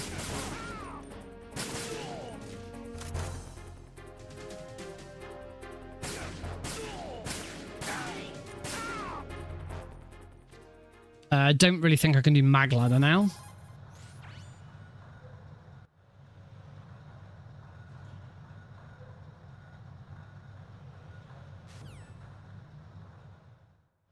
We initiated development of Metal Gear Ray as a countermeasure to these pirated weapons forces. The only thing that can stand up to a Metal Gear is a... Problem is I can't bloody remember. With Ray, the hundreds, I can't bloody remember non-mag... It's never going to happen. I'm never going to get a decent freaking run of this bloody game. It's always MGS2 that screws me over as well. I actually do need to take him out. So do a number of rogue states. They are all working on deploying their own Metal Gear Force to compete with the U.S. In my PB, I did. Oh, we've still got. Still got a little bit of slowdown there.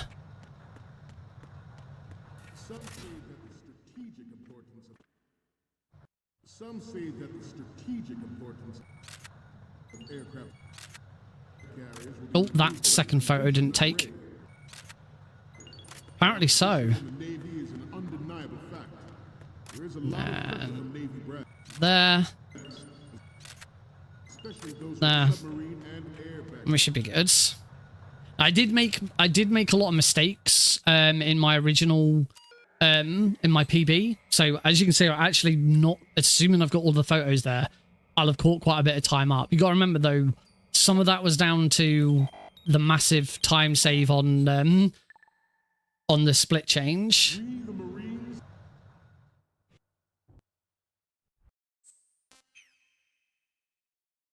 So yeah, I caught up a massive amount of time there. But my God, what caused that? I say I get the feeling because I'm sure other people must run this in a window. I can't be the first person to discover that you can't do the Prozac skip if you're running the game in a window. Because also I used to run the game. I used to run MGS2, the original PC version, in a window, and I never had that problem. I believe that is because I'm still. It's either because I suspended the game, and I find that hard to believe that it would be that. I think, yeah. I think it's because of the save, because I haven't reset the game since I did the alt. Since I did the alt tab trick. That's the only thing I can think of.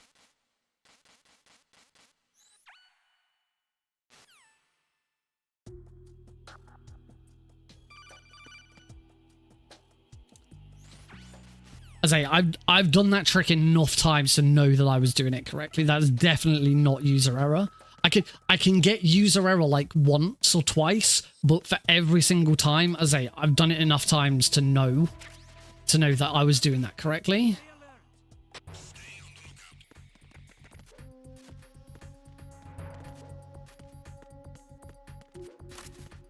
Oops.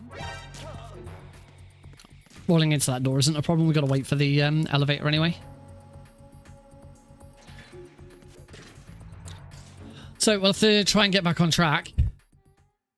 I already am a little bit back on track, but I can't submit this now.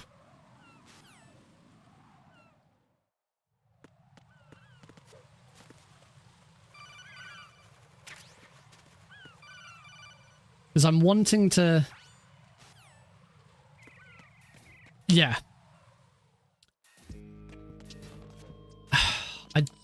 I don't think I have the time now. No, it's nearly 10 o'clock. I gotta sleep at some point. I really don't want to run MGS. I really don't want to do MGS1 all over again. Oh, sugar. So I'm gonna have to do some testing to find out what happened there.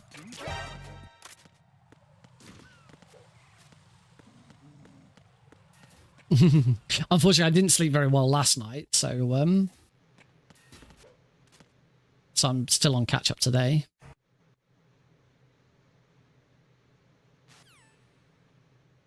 And where's Snake's lovely mug? There it is.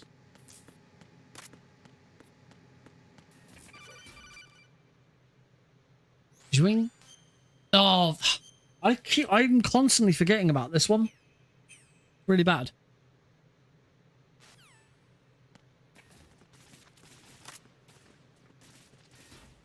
I also can't bloody see part of the screen because I'm still running it in a window, but I'm running I maximize the window, and live split's just over the top of part of the screen.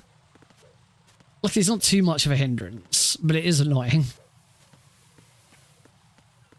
Yeah, I'm just gonna have to do a bunch of tests, like reopen the game, try that trick in a window, try it after suspending the game and unsuspending it.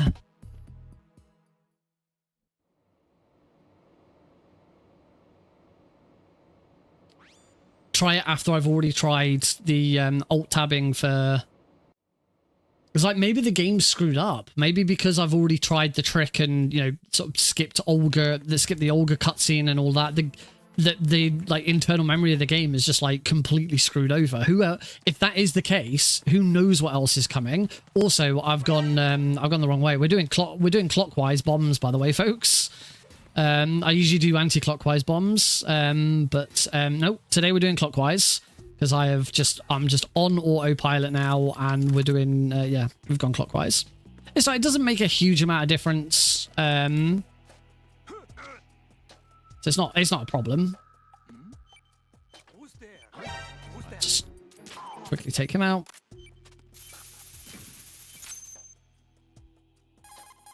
Zoing. So yeah, if you've not seen clockwise bombs before, this is it. Clockwise bombs is easier than anti-clockwise bombs. You don't need the cardboard boxes. You don't have to do the conveyor glitch. It is easier, but particularly with loading times and stuff, it's a little bit slower. It makes more of a difference on higher difficulties. It's not that bad on V. It doesn't really make much of a difference. So into the parcel room. Just going to head straight to the heliport. The actual collection of the bombs is pretty much the same. You still do them in the same way. You just don't go out of your way to grab the cardboard boxes.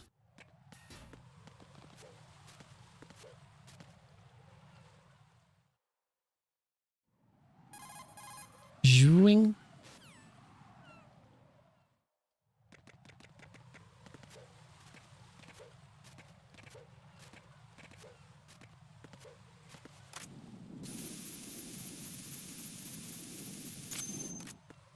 Okay, there's no code. Also, the codec calls are in different spots because the codec calls come after a certain number. I think it's like every other bomb. There's a codec call, so you get your codec calls in a completely different order.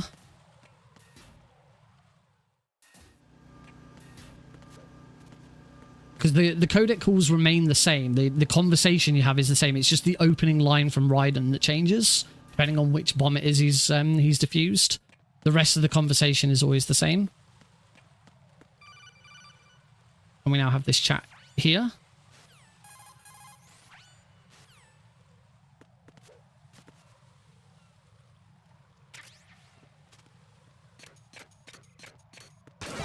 Oh, no, that's the only other thing. I can't remember. I can't remember how you get through that that bridge on this way round. So warehouse.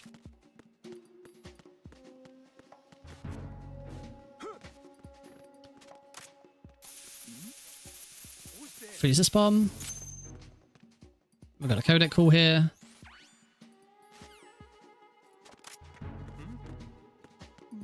Don't worry about anything there. Out through this door.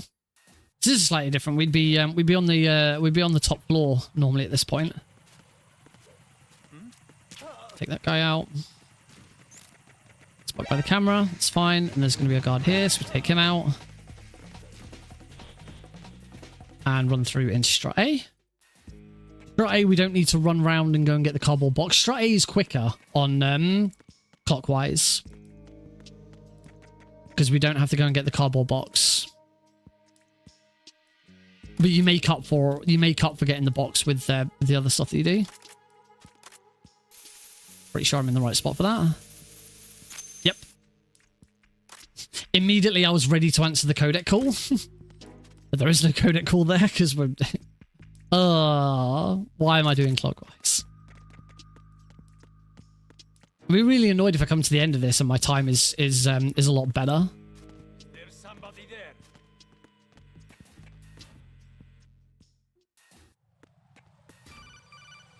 there. We now have the call with Rose here instead. We're now heading over to Disrupt B.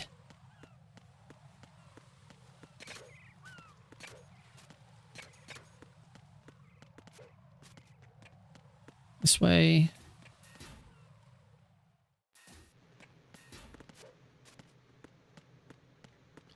Completely ignore him.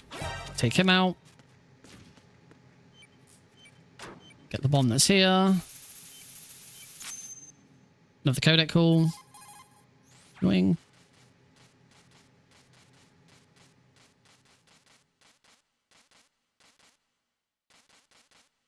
And then we're going to skip the next bomb to go and get the sensor. Because the sensor is always... sensor B is always available upon reaching... upon your penultimate bomb. So by going to get the sensor first, we skip a cutscene. We skip a codec call. And... Okay, Raiden, I'm not quite sure why you decided to do that instead of roll, but... Whatevs. And it also means that we're already down at the bottom. We've got to come up here and go back down anyway. It doesn't actually, it doesn't waste any time doing that. Because we'd have to go back to the door here anyway. Cool, so where we started ends up being the last one.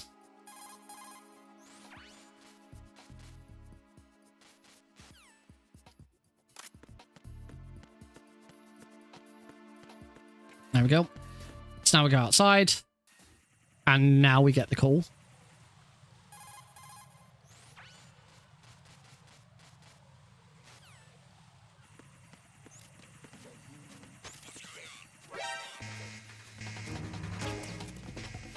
Oh yeah, we've already taken out the guards. There's no guard here.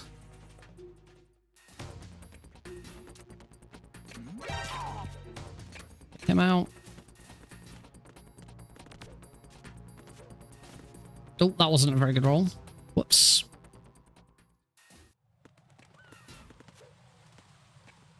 Whoops. Then got the top because there's no guard here. Guard's at the bottom. Guard's always at the bottom if you're going from B to A, and he's always at the top if you're going from A to B. The very first time you go across that bridge, there's 2 guards.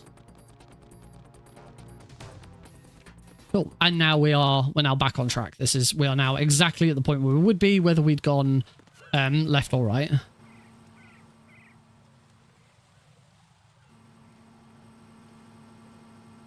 So I'm going to be a bit annoyed if I get a gold split here. Because we're like, oh, I'd have been better off doing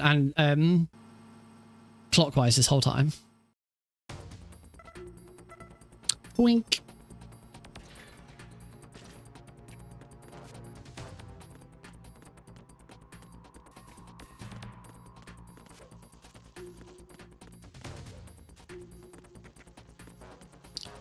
I'm just gonna crouch. There's still a little bit of slowdown. I'm still getting a little bit of slowdown here with the water effects. I imagine with the bugs I'm still gonna get a little bit, but hopefully it's nowhere near as bad. So yeah, you can tell with the bug because there's a load of bugs. It's not the water, it's the bugs. So you can tell with the bugs that the FPS is dropping just a little bit. Okay, I'm losing time now. So, 1, 2, 3, duck. Yeah, I did lose a little bit of time, but I also made a couple of mistakes. So it's not a huge surprise. Yeah, I got hit by by a claymore on the bridge and all that. Hopefully she shoots the light. She shot the lights. Good. Now she'll shoot that light. Excellent, we're on track. She starts laughing. Now I wanted to shoot this barrel. Just going to step forwards. No, Fortune, shoot the barrel. She shot the barrel. Barrel's going to explode because we're in a cutscene. That's fine. The barrel explodes and it doesn't hurt. And just wait for her to shoot the barrel.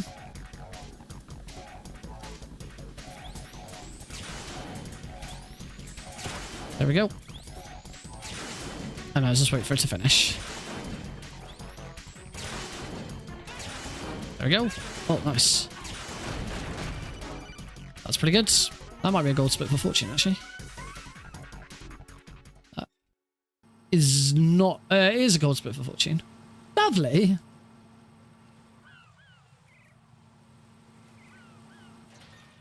Right, the one disadvantage of not doing anti-clockwise is we now don't have any cardboard boxes. Oh, nice! I triggered the claymore without getting hit. Because I do like having the cardboard box for this journey. It means we don't have to equip another weapon, but I'm gonna have to now. So we're gonna do that. So we want to take that guy out. See, he'll shoot me. With the cardboard box, you can just get in the box and it doesn't cause you any problems. Take him out.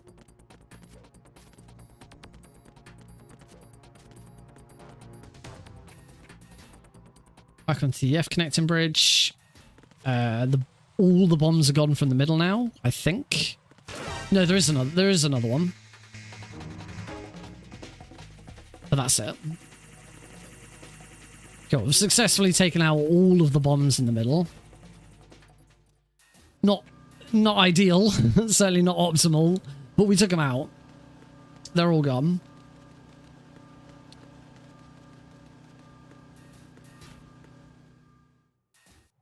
Right, let's go get that almost final bomb. There are 4 more bombs. Assuming Fat Man doesn't get away from us, there are 4 more bombs to go.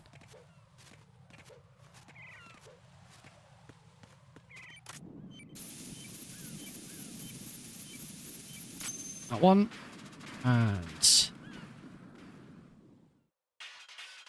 2 more. Let's go stand here.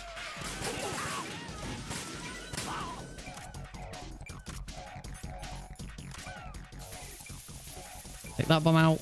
Wasn't quite stood in the right place for that one. Try and get above him so he goes...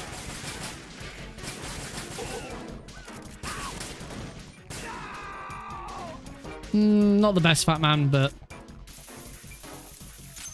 it's okay. 1 more bomb to go. Fat Man's there. Use the bomb. Roll. That was nice. That was a nice roll at the end. Okay, so I'm still slightly behind, as you can tell.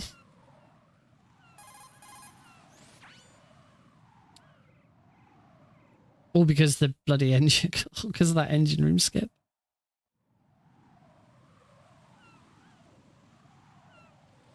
I was really pleased with that MGS1 run. Apart from, took 2 attempts for the first weapon glitch, and I did make a mess of liquid. But apart from that, it was really good.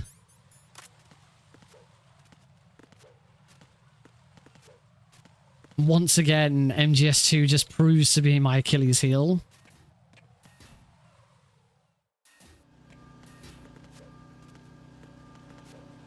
Thing is, it's annoying now. Is annoying now whilst, you know, MGS2 is the second game in the multiple run. Imagine what it's going to be like when I do the all 5 games and MGS2 is the 4th game in the run. You know, I'll have already been running for several hours. I've been running for probably about 2.5 hours by the time I start MGS2. And I'm going to start MGS2 and completely screw it all up.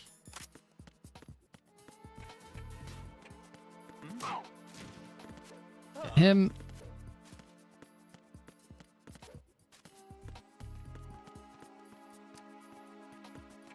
Bing. Straight down to B2. Do I have a claymore? I do have a claymore. So we can still do the claymore trick.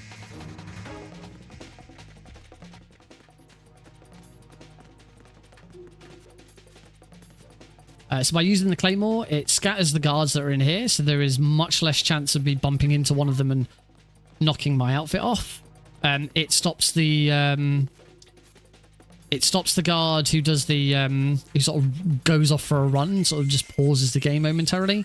But probably the biggest time saving all of that is the lift door stays open. We don't have to wait for the lift to come back down.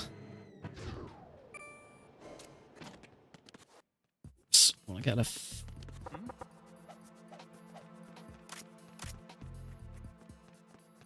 Wait for the guard to come over. Beautiful. No old beauties. It's not even 10 o'clock yet. Old beauty, and as B-Man very kindly told us, old beauties kicks in at the end of Fat Man. Has to be past 10 o'clock. Being Fat Man. So we just have to look for aims. Which one is aims? Which one is aims? There he is. Like the worst possible location, I believe. That's a really bad aims. But I am in the green now. But again, a lot of that green comes from the fact that the game swap was like 30 seconds faster than previously, and it wouldn't count. Although again, as this isn't actually going to be a proper submitted speedrun, the game swap being fast is useful because this is for marathon submissions.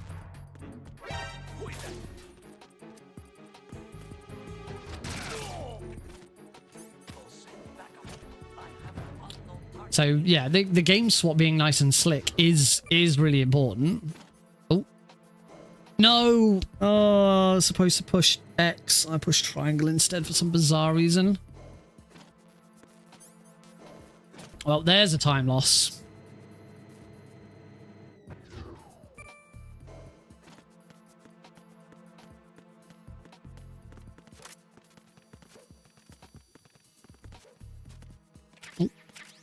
I probably don't need that ammo, but I've got it.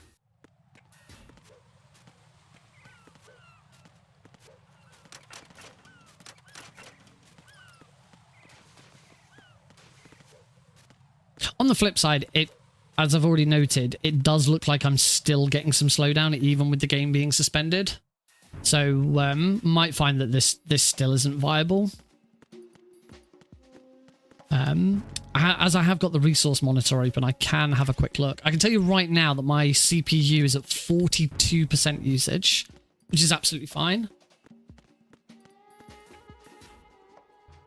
Clearly, the other thing in all the tests that I did, I said that I tested this and it seemed to work fine. In all of those tests, I wasn't streaming. OBS was running, but I wasn't streaming. I didn't have 3 different streams going all at the same time.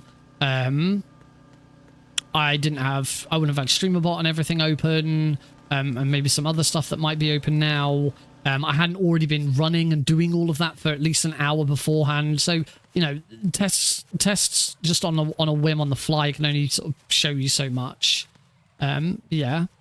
I'm certainly already thinking that trying to use an auto splitter for the all 5 games, this isn't going to happen. Partly as I have checked, and the auto splitters for Metal Gear and Metal Gear 2 have not been updated for the Master Collection. Probably because it's not worth running the Master Collection versions, I would imagine. I'd imagine it's still faster to run the PS2 versions. Obviously, when we're not doing that because we're running the Master Collection. Because there is actually a speedrun category for the Master Collection. Shoot that one. Shoot that. Oh, I missed that. I am all over the place here. Shoot that one. Shoot that one. Shoot that one. And shoot that one. So chaff grenades. Alright, so I'm going to concentrate on the Harrier fight, because I'm now losing time again. So this would be a good time to try and pick it back up. Alright, here we go, Harrier.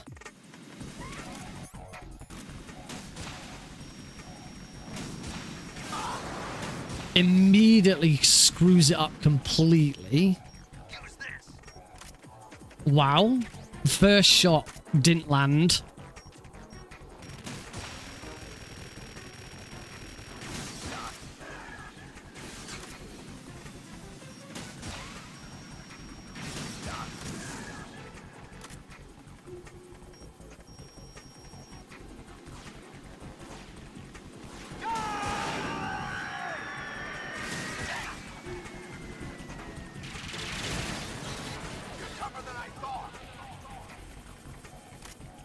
Okay, hopefully I can still finish this here, though. I'll let you go out in style.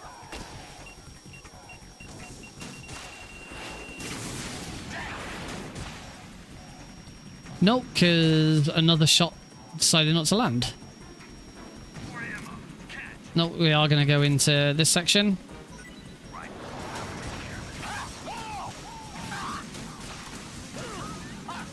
Oh my days. Such a bad Harrier fight. Wowee.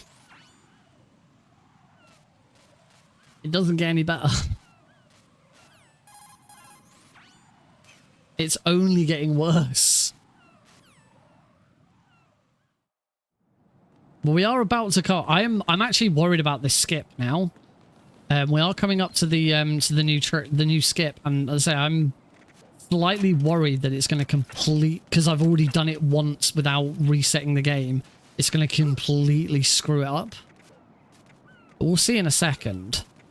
I'm gonna try. Might as well shoot my shot here now.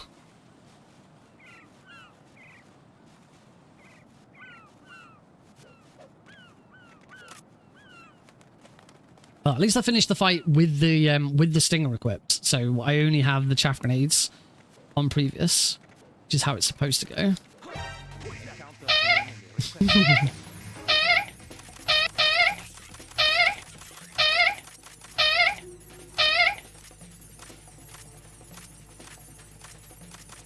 That's Eli to 6.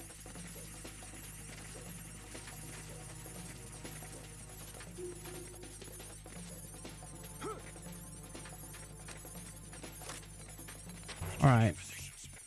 Let's see if I get this right, and if it doesn't completely break the game. Oh yes, the Eli reward is now active. It is live every time that gets redeemed. It goes up 1. Right, so here we go. I need to skip the first. I've already skipped too much. No trick, unfortunately. I completely ballsed up and skipped the second one. So, never mind. No new trick.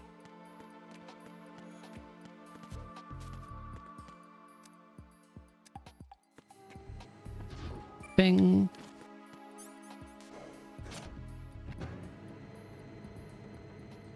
So for those who haven't seen it, there's a new trick that's been found, and the glitch works in MGS2 and 3. You alt tab out at moments where the game takes over control of Snake or Raiden. That bit there is the only bit so far that's actually proved to be useful. I did show it off right at the start of the stream, and that's why, and I think me showing that trick off and it breaking, because it breaks the game a little bit, I think that's what caused the Prozac skip to not work.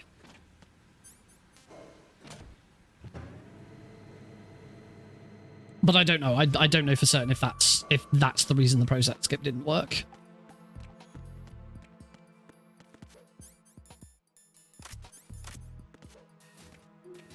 But basically, whilst Olga is chatting, we run to the lift, and then when we come back up the lift after grabbing Nikita, the cutscene starts again because it was never concluded, and as a result, we teleport back to here, so we don't have to do the walk back.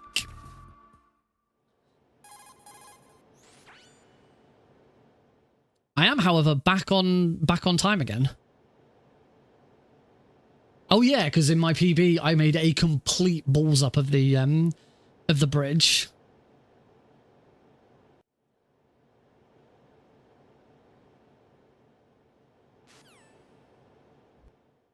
And President's dead. Now we're gonna go for a swim. I'm not gonna do swim glitch. It's not worth it. This run is already bad enough.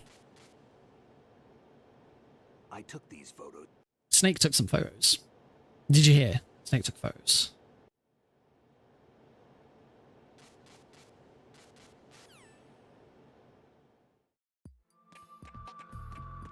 And soon we are gonna reach our first really major FPS drop. Whoops. X a few too many times there. Which is the bugs on the way back from Emma. So this is the point where we find out if all of this suspending and unsuspending of MGS3 has made a difference. What's going to be even worse is if it hasn't made a difference, and then when I come to do this run again on Thursday, because at this point we're doing this again 4th time on Thursday, if I then just open the games instead, and I still get massive slowdown, shouldn't do, because I've been playing MGS2 and haven't had massive slowdown, and also it was noticeably nowhere near as bad earlier. It was noticeable, but it was only very minor. So I get the feeling, my prediction is, when we come to the bugs, it's still going to be bad, but it's not going to be anywhere near as bad. As I said, I've got the resource monitor open on another screen, so I can actually see exactly how much CPU is going on. Right, I'm not just gonna use turbo and mash the stinger here, because I ran out of ammo last time I tried it.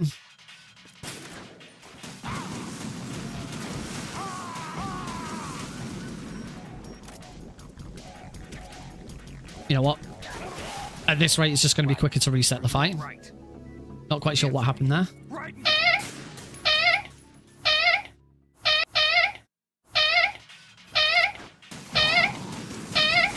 What?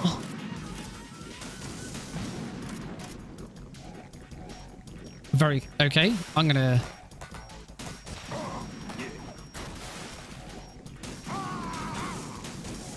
I've only got one stinger left. I don't know how much health he's got because my live split is covering it up.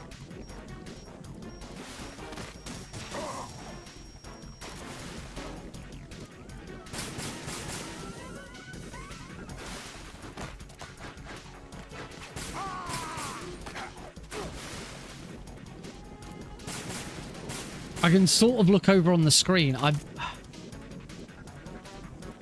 kind of feel like I should reset the fight anyway.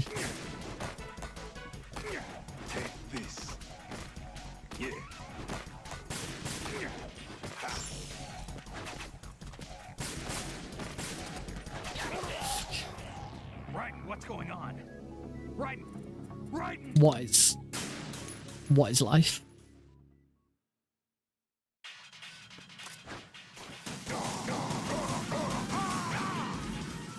Why couldn't I have just done that in the first place? Seriously, why? Why couldn't I have just done that in the first place?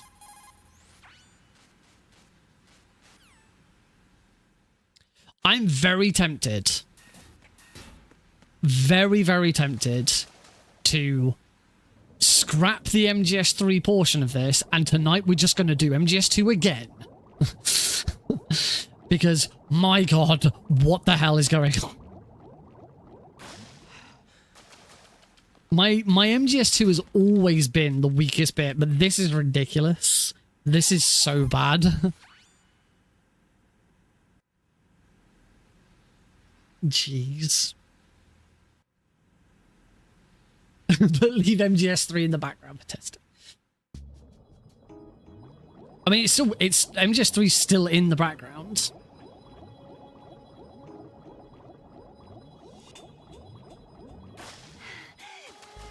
We are slowly getting closer to actually having the test moment. Another thing I've realized, I'm going to check this during Twilight Sniping. I've not seen anything. I've not seen any YouTube messages. I'm wondering whether, like, I've got someone on YouTube shouting at me, going, "My messages aren't showing." Which, if that's the case, I'm really sorry. But usually I've got at least one.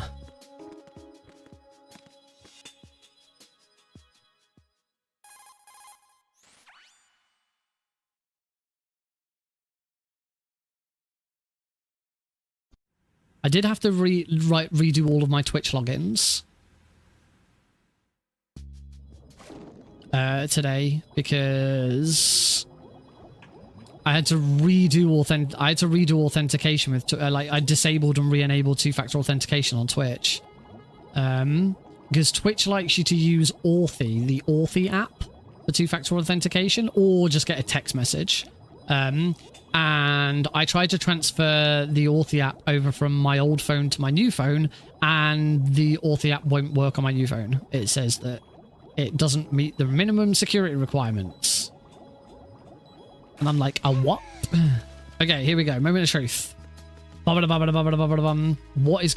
I mean, no, this is fine. And my prediction is absolutely spot on.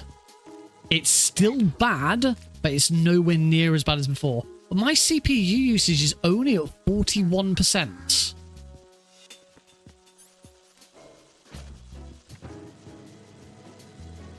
That did not make my CPU usage skyrocket. So it's not that. I am very concerned that I'm just going to play MGS2 without MGS3 open in the background, and it's still going to be bad. I have a feeling that that's just the way MGS2 is for me now.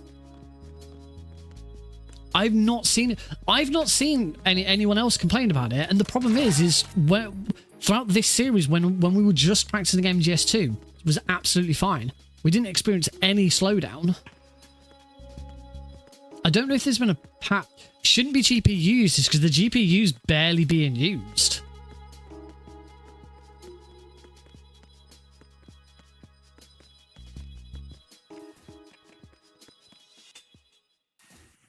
The GPU hardly gets touched with this because I checked that at the time last time.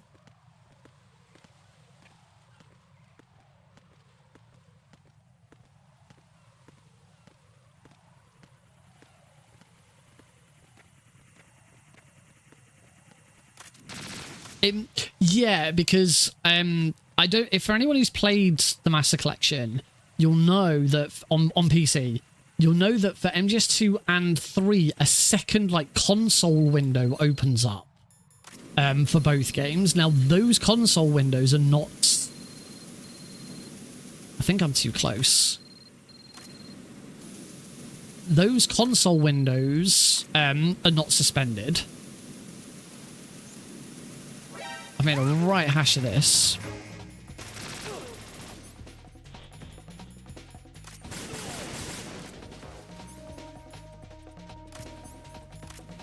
That was terrible. Yeah, those console windows are not being suspended. So unless they're doing something as well. But I think you could be right. It's just simply that a sort of very they are running on the same engine. And I mean, OBS detects them as the same game.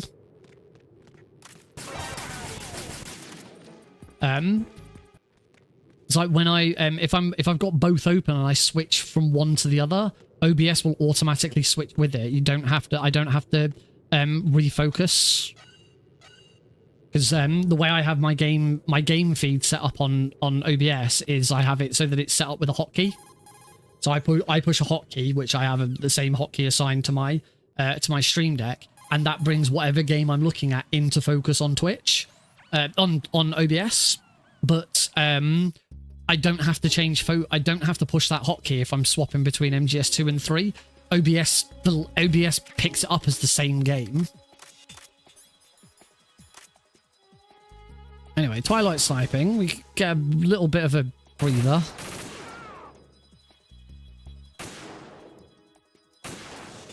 Should be a guard there. Make sure I don't knock Emma over. Where's that cipher gone? There it is. I believe I saw there's one. Little bugger. Oh, come on. Come out. There we go.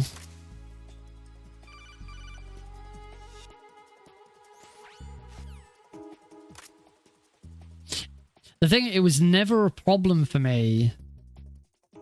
It was never a problem for me when I used to do the when I did the trilogy speedrun in the first place, because I was running MGS1 PC, which uses barely anything, MGS2 PC, which uses barely anything, and MGS3 was being run on a console, so it didn't affect the computer at all.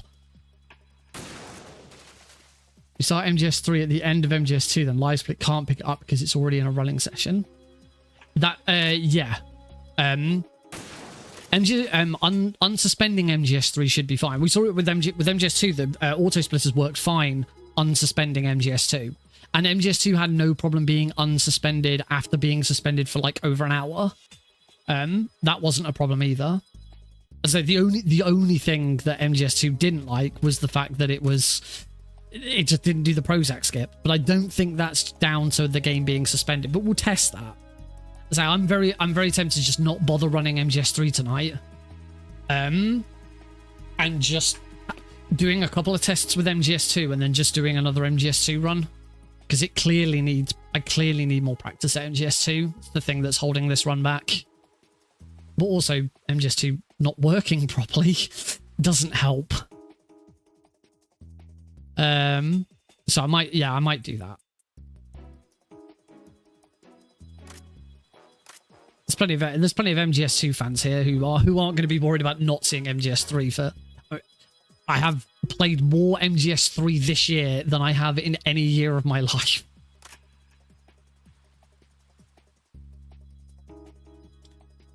Although I would like to at least start MGS3 just to make sure that, because if it turns out that it is something just with MGS2 that's causing the massive slowdown, then I'd like to at least start MGS3 so I can determine, okay, yeah, the suspending does work. The live split does still pick it up. It could be fine if that's not the reason why MGS2 is slowing down. Who knows?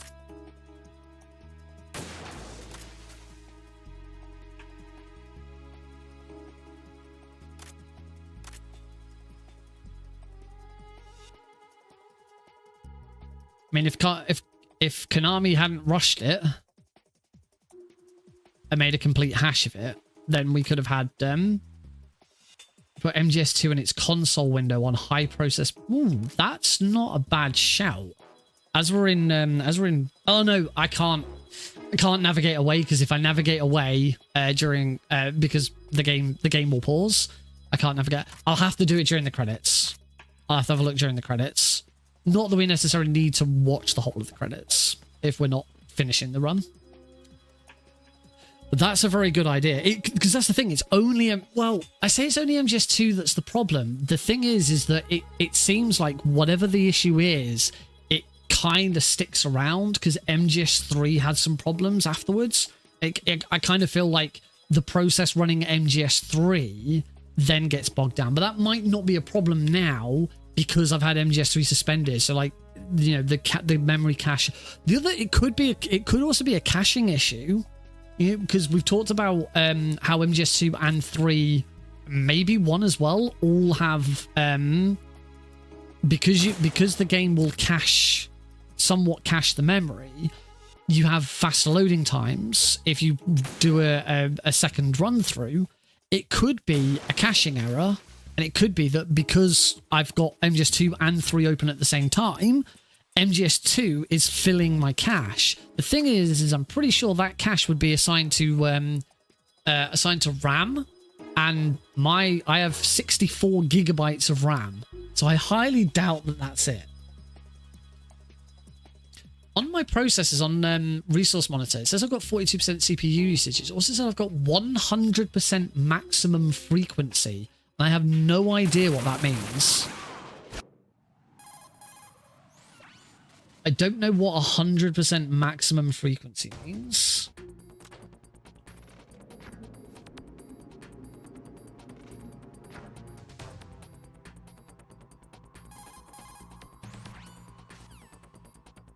That's all it's on. That's what Resource Monitor says under processors.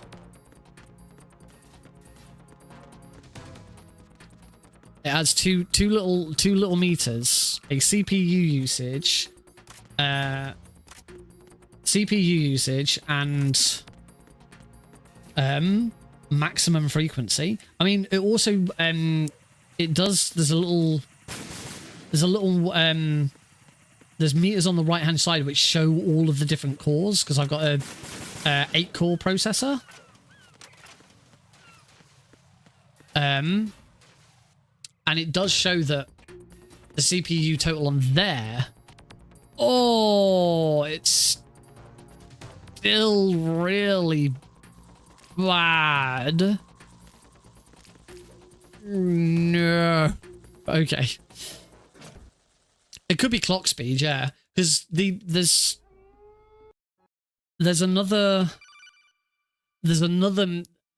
like the views of the different CPUs on the right hand side, the different cores, and some of them are at 100%.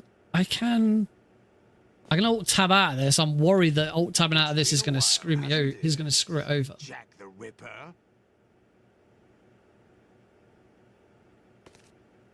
Oh, sorry, 16 cores. That's showing all 16 cores are 100%. You've grown. High concentration of cerebral implants. Have they altered your memory too? But my overall CPU usage is 40. I have no idea.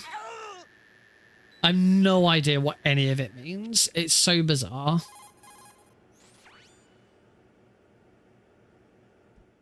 When the game doesn't use more than one core. Olga, you can't keep this up. They're bound to find you. Listen, I'll free you in a little while. Brace yourself. Oh wait, I think I get it. I think it's because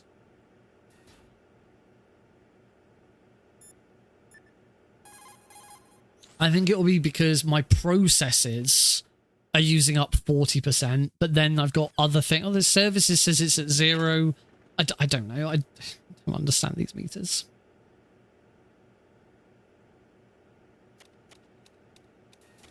Yeah, clearly something's still bad. Is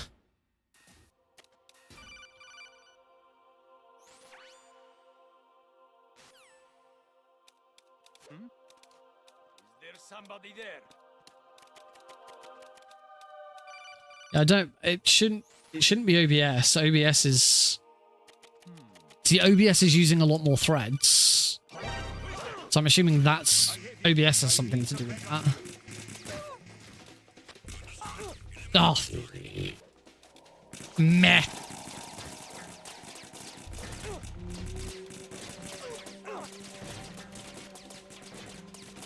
Process monitor. This is just bad, isn't it? Eh.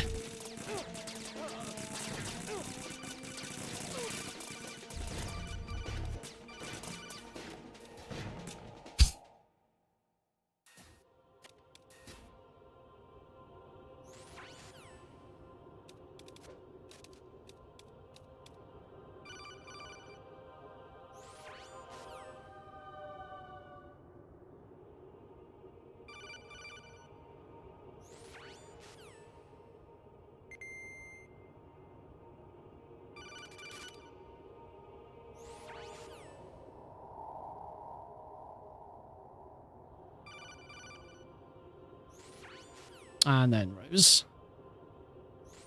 Yeah, I don't know. It's all very it's all very confusing. Nothing seems to match up. Why does one thing tell me that I'm at swing?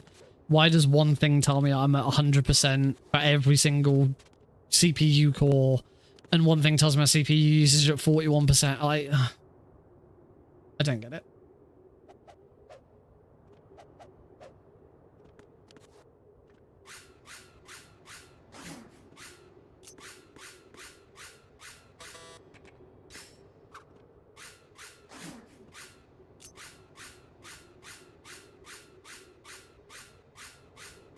Under details, the percentage accounted to all cores.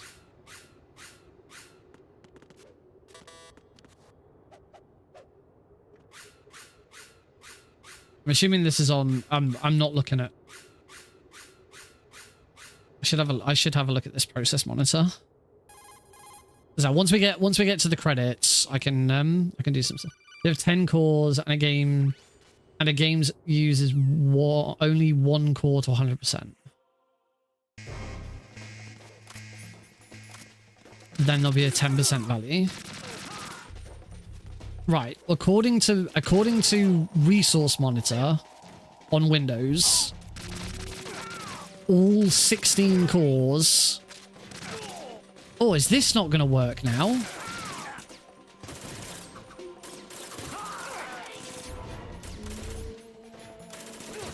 I need that body to disappear. Okay, that worked first try.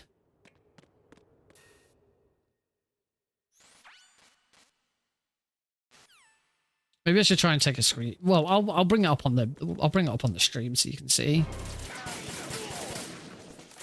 Oh, don't stand right in the middle. Right there.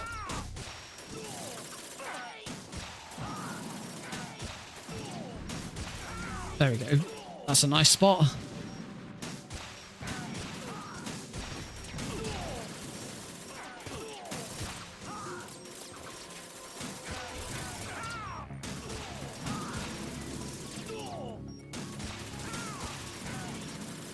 A live split isn't quite in the way of this screen. I pretty much can't see anything to the left of the door when it's at this point.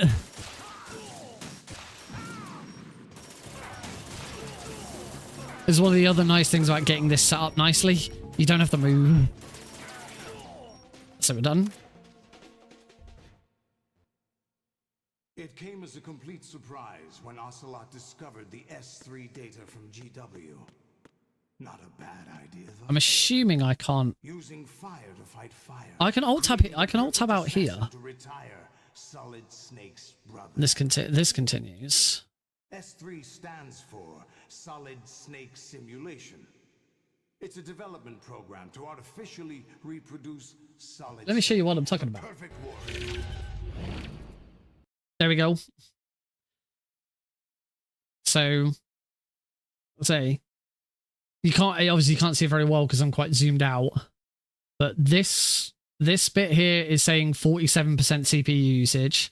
This bit here is saying 100% maximum frequency.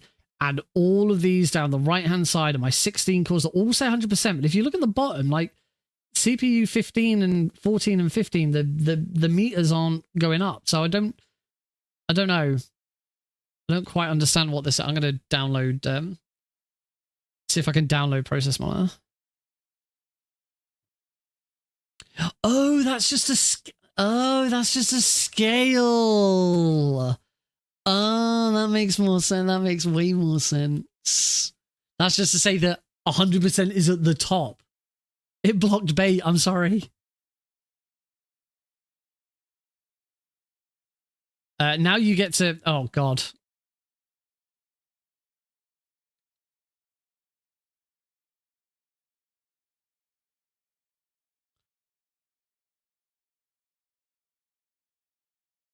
As you can see, I've completely screwed this up. You get to watch this in desktop view because I've completely balls this up.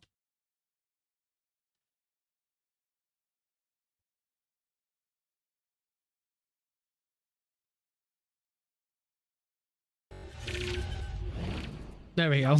AI is corrupted beyond repair. Oh yeah, there wouldn't be any audio for the game whilst I'm in desktop view because it doesn't have the game audio on it. Oh yeah. Oh, I'm sorry. You didn't get bait. My son. Huh.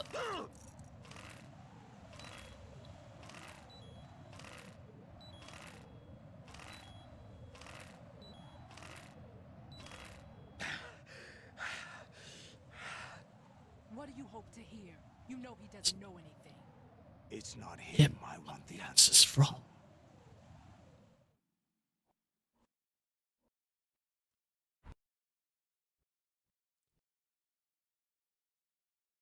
Zoing.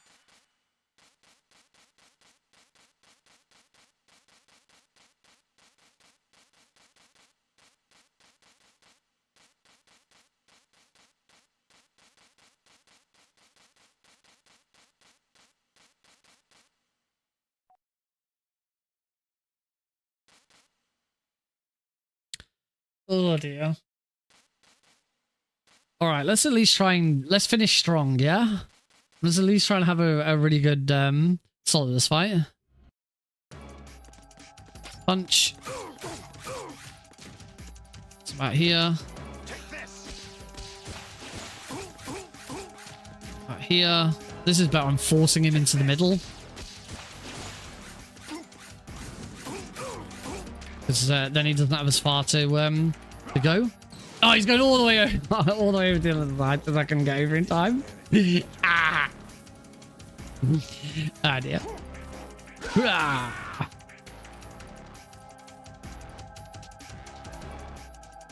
Okay.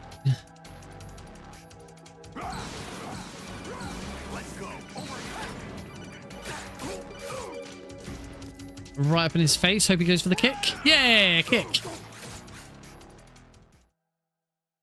Yay, gold split on Solidus. I said finish strong.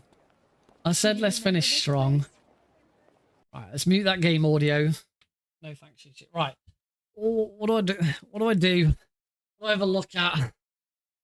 Let's have a look at process monitor. Let's have a look at process monitor that Deagle suggested.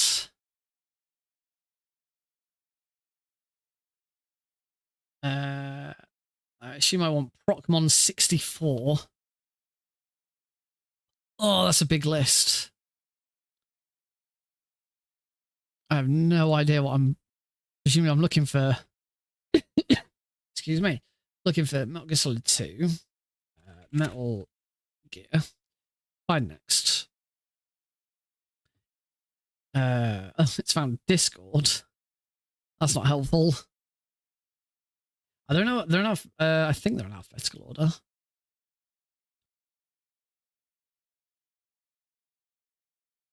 No, they're not.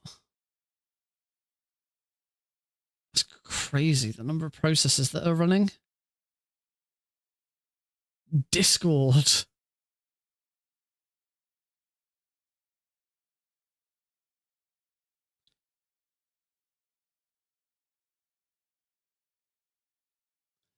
I kind of have no idea. I saw Metal Gear Solid at one point, scrolling through.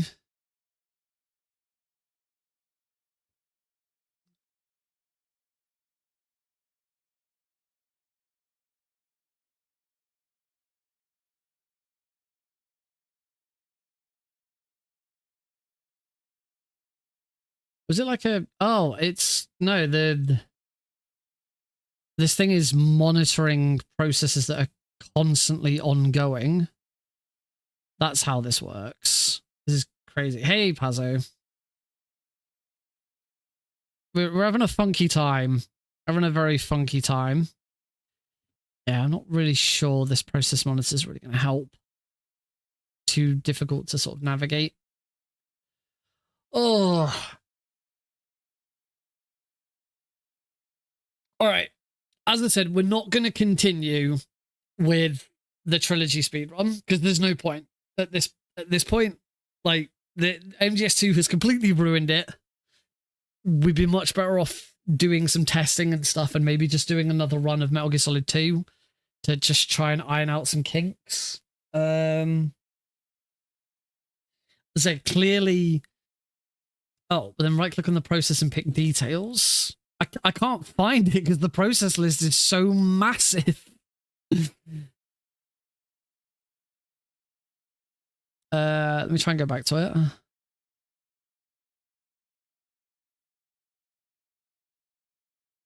Tools.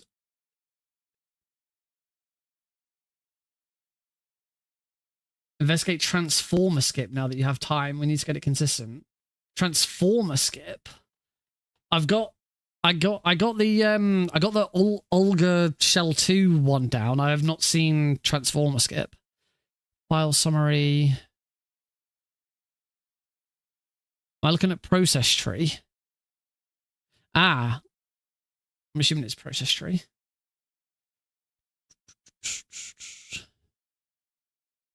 Also, transformer. What do you mean by transformer?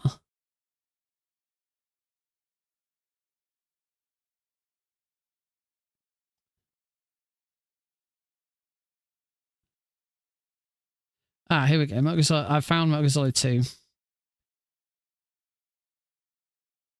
Tools, process activities. Oh, process activity summary.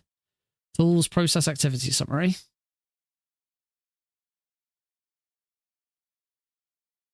Right. Ah, all of them by name. Here we go.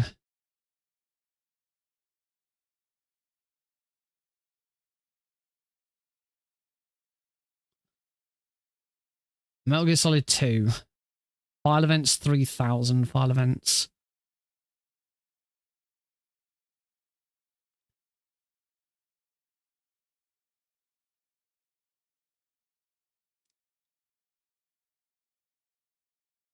CPU usage looks low. I don't know, I suppose I'd have to look at this after.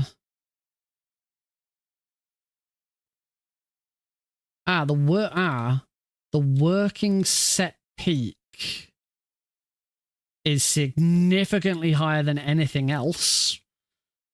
Everything else is like up to 100, maybe 200 megabytes, and MGS2 is at 761. But presumably that's because I've been running it for like well over an hour.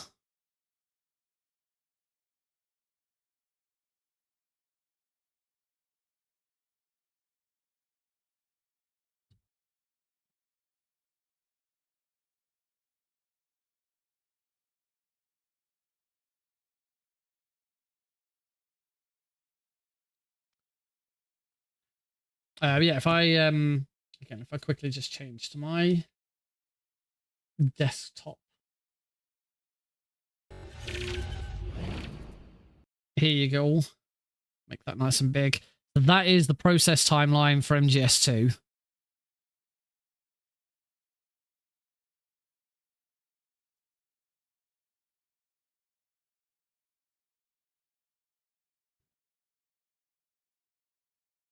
But presumably this is only since I opened this program. Yeah, because this is showing the time being 3 minutes ago. So I'd have to open this before I started to see what it was. Yeah, you can see that the CPU utilization is really low. Although, again, that's partly because I've opened it during the credits, so there's not much going on. Anyway, whilst we're just sat here, I'll have to have a look. I'll have to have a look at this. But let's have a quick look at this video that Pazzo has shared. Oh, MGS1.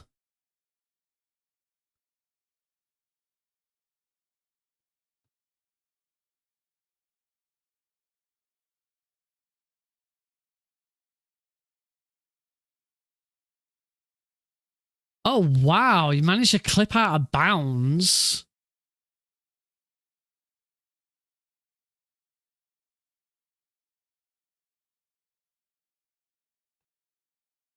That's crazy. No, I don't want to watch Heavy as the Crown thing. Well, not yet. That's crazy. Who the heck?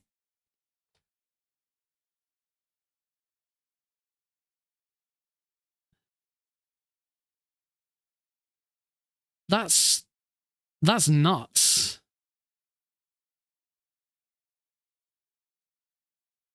Wow. That is something pretty wicked. Good God. Never see the skips that could be found. Like, I'm assuming someone like went onto this within the box and saw that there's such a big knockback that it might do something. Very hard to form though. Frame perfect and only saves 12 seconds. Oof. What about it is frame perfect? Is it like when you equip the scope or something like that?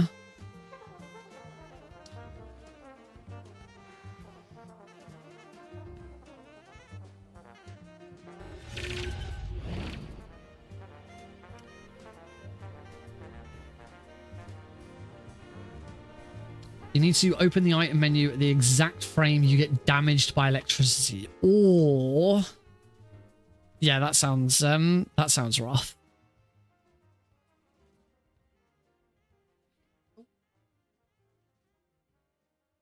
Roll back up off the floor.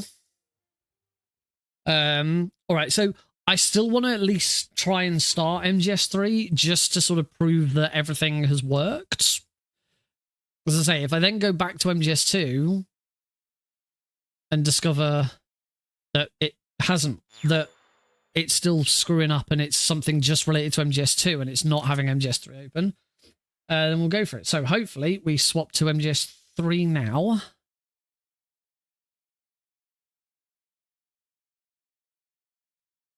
MGS3.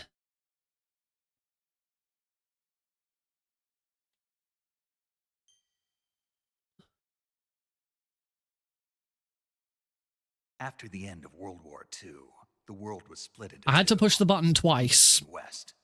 This marked the but after beginning pushing of it the twice, era it of the worked. Cold War. That's the thing. I can push the button. It doesn't matter if I have to push the button more than once. It should still work. You should do this tool only when you're at the position because, well, yes, that's a good point. Cool. That all worked.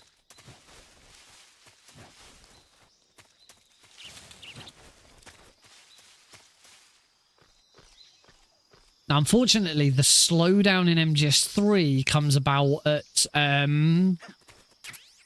bike chase. So I'm not going to run through that. I'm not going to continue on and finish this speed run. There's no point. I'm 2 minutes behind. This is stupid, but I'm pleased that at least the whole suspending, unsuspending, moving things around and doing all of that as well. That was, that was pretty seamless. That was a pretty seamless change over in the end. Yeah, it's likely that it's just not going to be worth it. So let's pull that there. I have beaten some lights. I will update my best times. Oh, all right. And close down MGS3. Let's take a short break. When I come back, we're going to do some testing on MGS2 to see if we can figure out what the hell went wrong with Prozac Skip. And why Prozac Skip didn't trigger. And as I say, we might just do a run of MGS2 again. Maybe just a plant run, because I am slurred. I don't know. It depends what time it is. Oh, Sergeant Deagle at one point on YouTube went in and said 1. I have no idea when that was. I'm assuming that was to test to see if there was anything coming through on YouTube. I don't see that message anywhere. Oh. And yes, on my horizontal stream, I've had several messages come through. Oh, come on, streamer bot. You were supposed to be better. I'm not signed in. I'm not signed in to YouTube with StreamerBot for some reason. It's disconnected me. That would explain that. I need to. Okay, so I need to test that. I have no idea when these messages were sent.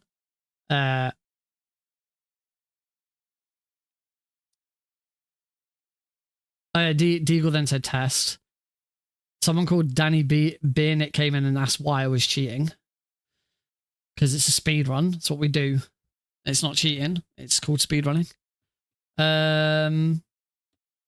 Yeah, it didn't get in the feed because apparently StreamerBot was not connected to YouTube. Only thing is now, I don't know. Might do now because it says it's live. Let's yo. Let's type in yo. Cool, that is working. It doesn't appear. It won't appear in the feed down there. My message yo, because I have these chat boxes on stream ignore me. They don't say, they don't put my messages in, but my bit where I read your chat messages, that has come up with mine. So yeah, I need to make sure that I'm double checking that I'm logged in on YouTube. So anyone who's been watching on YouTube, I do apologize that I've completely missed all of your chat messages, but for some reason StreamerBot did not log me in automatically to YouTube as it usually does. That's weird because I knew I'd had to redo Twitch because of stuff, but not. Deagle said spam, and there you go. Spam now appears on the stream. All right, we're gonna take a break. I need to take a break at the very least because I am very warm. I am in need of a drink. So yeah, we will do some sort of investigating of MGS2 and see if we can figure out how that Prozac skip failed Because yeah, I can't have that happen again. But also, hopefully, now that everything else on this computer has been doing stuff, I can also go back to those areas and see if those, now that MGS3 is not open, it's not suspended, whatever, does MGS2 run normally? Because if it still doesn't, then it's not necessarily a problem with MGS3, but it still could be. Don't know. But I'll see you in a few minutes, folks. After these commercial messages.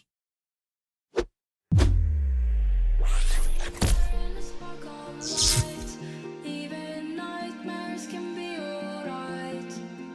I'm finding my way now, one step at a time.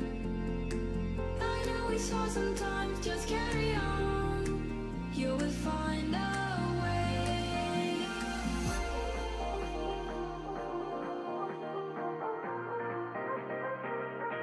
Find a way.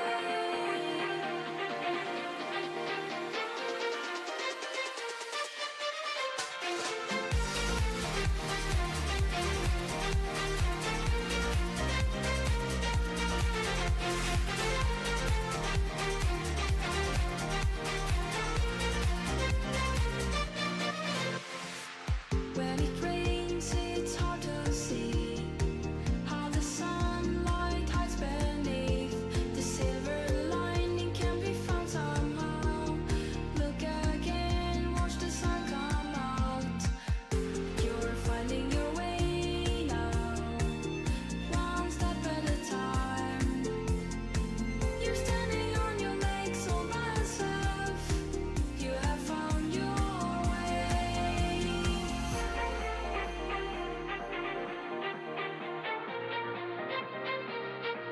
Found your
Alrighty, welcome back, folks. Let's, yeah, we're just going to spend the rest of the stream now just sort of playing around with MGS2, seeing if we can replicate the issues that I had. And then if there's time, I'll do a full run of either just Just plan or might just spam tanker, because that's still causing me lots of problems. We'll see what happens.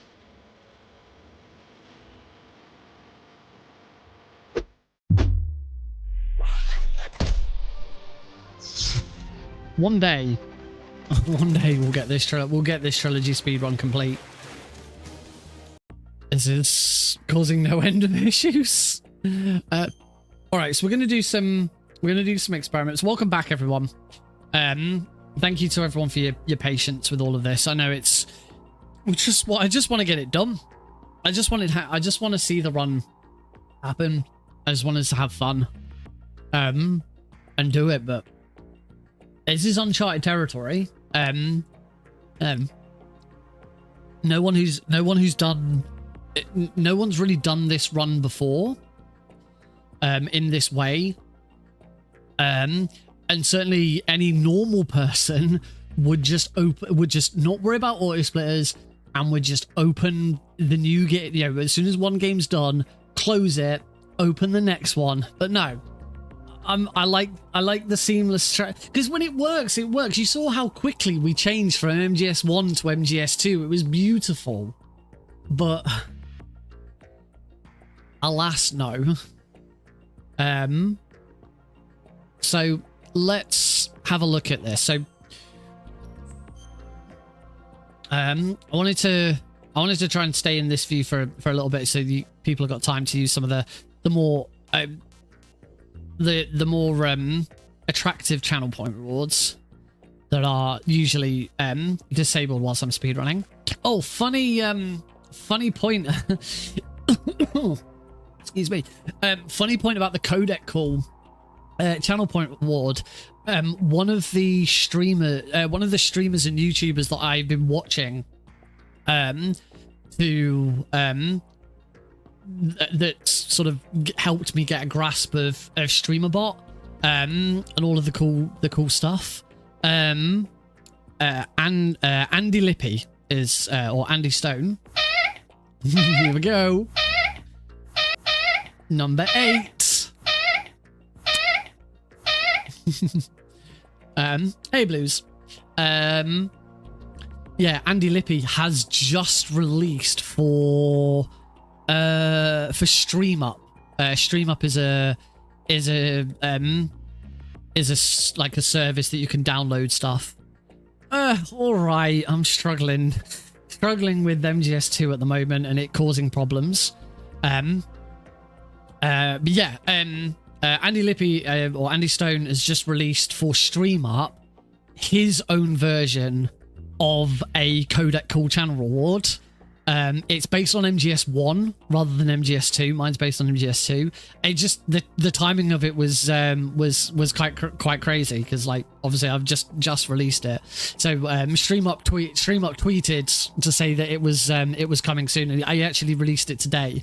But I quote tweeted it saying, "This looks familiar," with my video of mine. And Andy Lippy replied to it. He said, "Well, this looks really cool. Well done on yours." He said he had made his like over a year ago, but he hasn't, due to issues, he's not been able to release it, which is fine. It was never intended as an accusation, because I can't imagine anyone. I know for a fact that barely anyone's watched that video, so I didn't think I'd been copied. But his is slightly different in some of it, how it works. But yeah, it was just interesting timing that just as I'd shown my video to say, "Oh, look at this. This is what I've made," that, you know, a big YouTuber on a platform that does this stuff for you have to pay for it. You have to support StreamUp on Lo-Fi or on Ko-Fi or Patreon to have access to it. Has just released his own version of it. It was kind of funny. I think that was it. I can't think of any other like really cool things that have happened over the last few days. I think we talked on Thursday about the Billy Mitchell Carl Jobst case. There's not really much more info that's come out yet. The trial is suspended for the time being, and the final write-up from the guy who's been doing it hasn't surfaced yet. I did actually want to check and see if Tint box Yu-Gi-Oh sucks. That's a very random thing. Oh, it has now done his day 5 update. So I need to have a read through that. Don't buy that shit. I wasn't planning on buying anything Yu-Gi-Oh. I mean, I've got so much Yu-Gi-Oh stuff already, but none of it being cards. Tint box.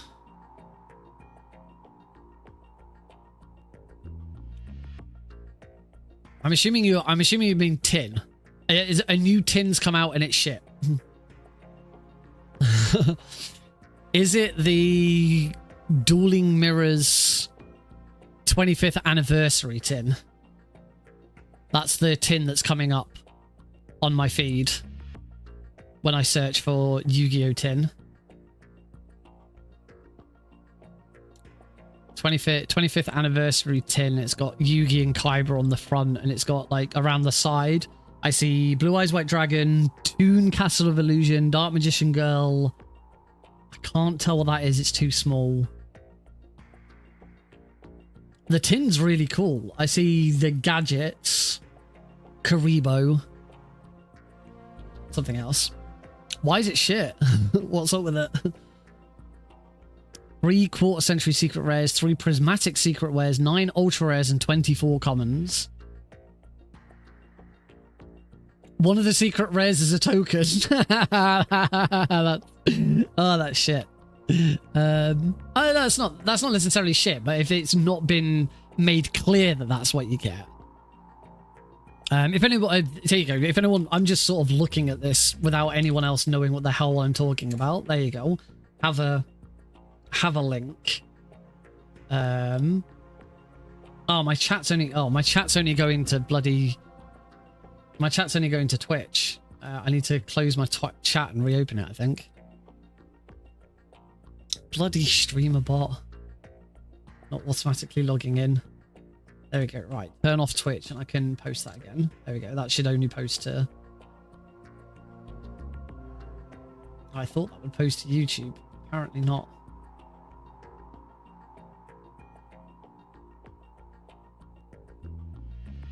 All broadcasts. Try posting it there instead. No, I seemingly can't. Unless I have posted it, it's just not showing. Fuck me. Wow. StreamerBot really does not like it if you're not logged in. If you are not logged in when your stream goes live, it completely screws everything up. Right. Note to self, double bloody check next time whether StreamerBot is connected to YouTube before we go live. Jesus. Holy crap. Oh, it's not getting any better. It's only getting worse.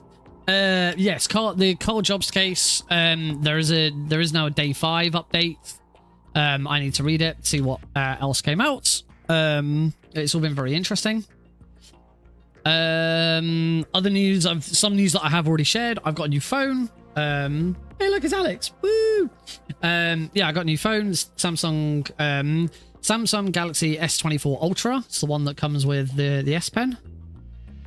Woo, pen. I haven't really played much with the pen yet, but I can draw on it. Oh, I made some lines. Oh no. I drew on it.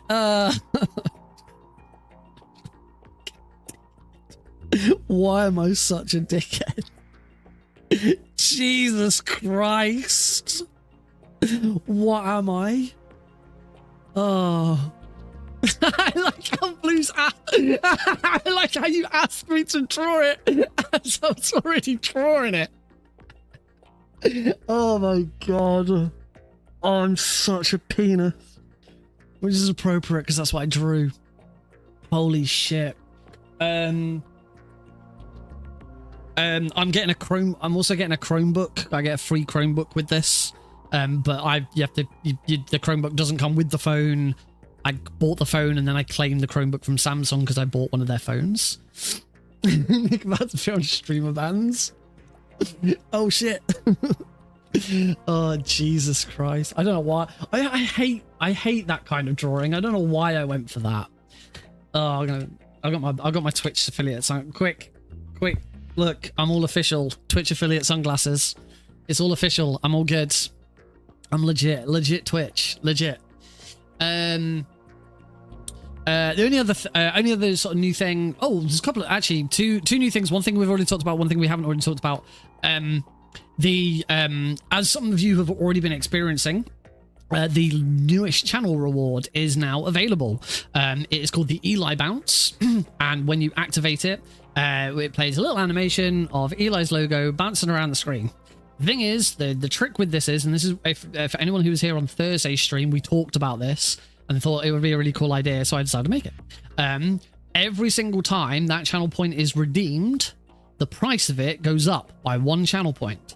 And every time the price goes up, the size of the icon on the screen goes up. There it is. I can't follow it. I don't know where I'm going because it's mirrored. Yes, so that cost Sergeant Deagle 9 channel points. I can tell you that the width and height of that was 109 pixels. So every single time it's redeemed, the width and height goes up by 1 pixel and the cost goes up by 1 pixel. I have seen what it looks like at 1,000 pixels high and wide. So I'm looking forward to, over the next couple of years, probably seeing that slowly increase in size. So I hope everyone enjoys it. The other one, which I did share a video on, is the Keratin Frog mascot. Only for the Keratin, we've got a Keratin mascot now who pops up and reads your messages out. He does also trigger for any bits or super chats over 4,000 bits or over £4 for super chats. The new thing for him doesn't apply to that. It only applies to the messages. Doesn't apply to the over the bits because I thought it'd be too much on screen at once. But if you do redeem the Keratin Frog and have it read out your message, it now comes with subtitles. In what is a really cool little subtitle widget that I made. It's really cool. It uses a couple of different plugins, to do it. Mainly the Move plugin, but some other stuff as well. Shader effects to make it all pixely and some other stuff. It's really cool. It does have a character limit. I don't know what the character limit is, but if you go like absolutely massively ham, the subtitles won't show everything because it can't do. It just can't. I could only go so far. But yeah, it looks really cool. It looks, I really like it. And I was kind of hoping throughout me talking about it that someone might trigger it. Although I am planning, before Thursday's stream, I am going to reduce the price of every channel point reward.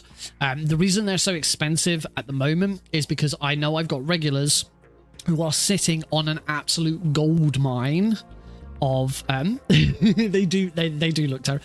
To be fair, I'm not like wearing the right sort of get up for it. Did you like my sunglasses? The answer's no, apparently. They look better if I'm like out and about and actually, you know, dressed for the occasion. And if I'm due a haircut, that helps as well. I've got so many viewers who are sat on a gold mine of channel points, and I didn't want to set them so low that the people who are sat on gold mines could just absolutely spam and just trigger them all the time.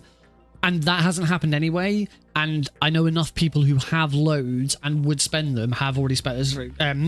Sergeant Deagle and Cosmic Varanid are the two big examples because they both made themselves VIPs and spent 25,000 channel points to do so.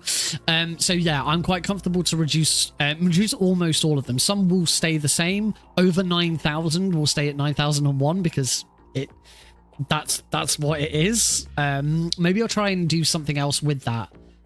Like the person who got it, who redeemed it, like get something on the stream for the rest of the stream or something, because it is a very expensive one for what is a very very fast and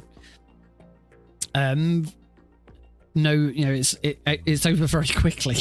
It's not really worth 9,000 channel points now if everything else is coming down in price. But yeah, that's it. I want to show off the Keratin Frog, so if none of you buggers are going to do it, I'm going to do it myself. Yuck. Where is it?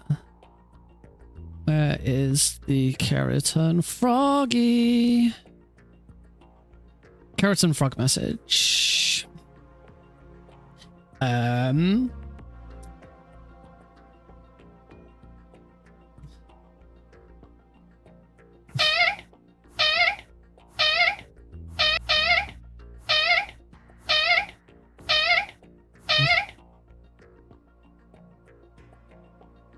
A message from Nick RP Grain.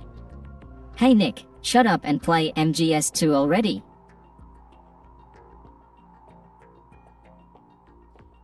And that's the Carrot and Frog with subtitles. All right, and now I'm going to take my own advice. I'm going to play some MGS2.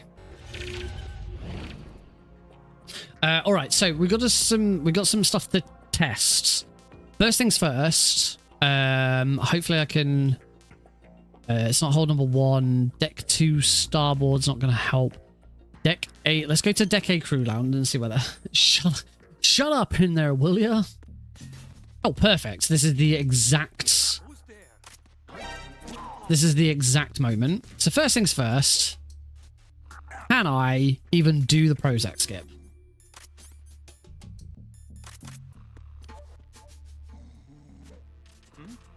Okay, first try. The fact that I've just done that first try. So if I go back out now, can I still go in and out at will? Is this? Yeah. So it was definitely not human error before. I've just done it first try.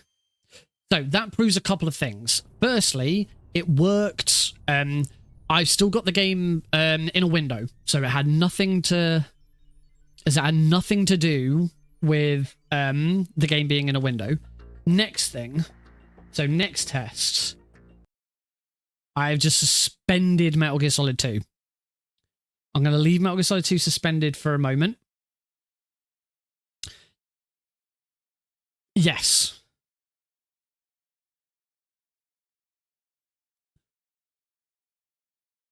Also, I just realized that this looks horrible on... What is going on my vertical stream? Has that been like that the whole time? Because that looks god-awful.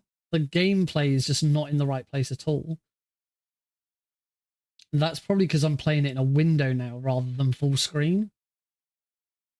Because I'm not using a bounding box. Whoops.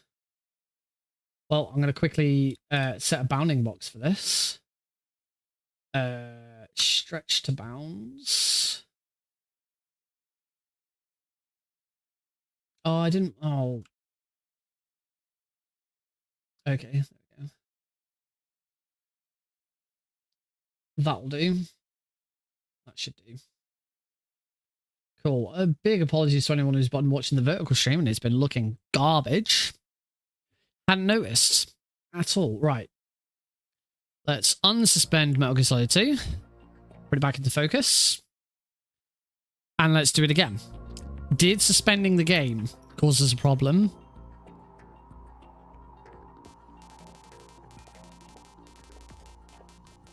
Deck 8 cruise lounge. Was it suspending the game that caused the problem?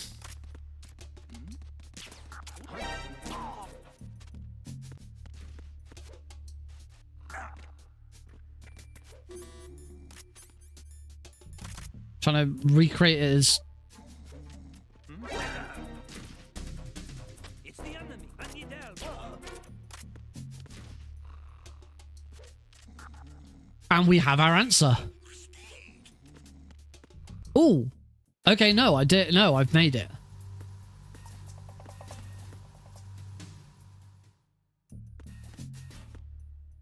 But that...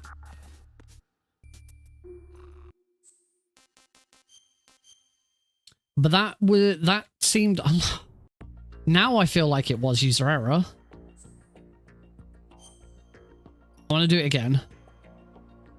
I'm also going to use the left button to get back up nice and quickly. So now I... Well, I need to do the new trick.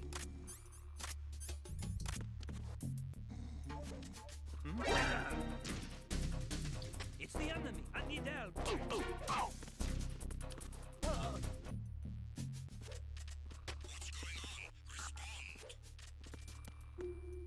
said, now I feel like it was user error because I'm. Well, let's try the other thing. Yeah, do the ride and demo.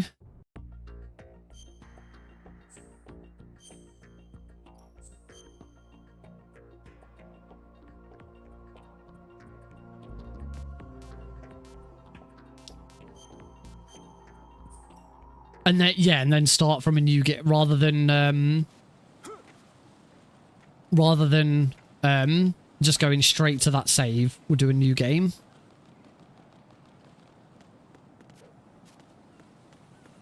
Actually, we don't actually have to fight Olga. I could just go straight away. Right, question is, can I get this right now?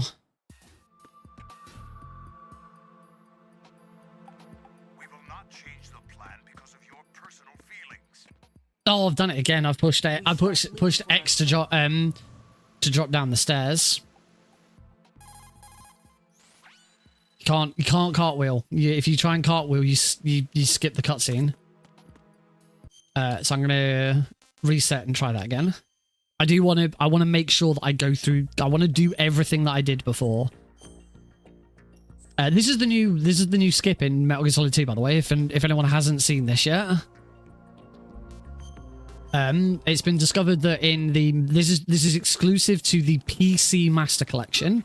Doesn't work in the original PC version. Doesn't work on any of the console versions. As far as anyone knows, I don't think it's been tested on the Switch. I think it's been tested on the PlayStation and PS5, and it doesn't work. I don't know if it's been tested. I'm pretty sure House has got the Master Collection on Xbox Series X. So I think it has been tested on that. So what happens here is we skip the first one, Alt Tab, and because you Alt Tab, it like stops the game from controlling Raiden. In those moments like this, Raiden is being controlled by the game. So here we can completely bypass. We don't have to worry about we don't have to skip through. I think there's a codec that it skips there as well. The thing is, we're still gonna have to watch it all, but there's still a time save.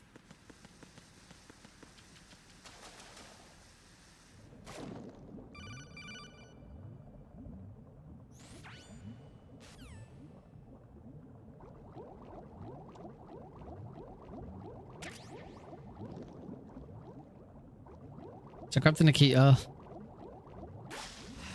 Right up.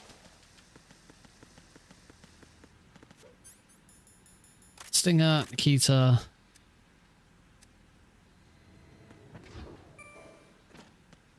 I've had one other thing with this. So, because now what happens is we come up here and it brings us back to here.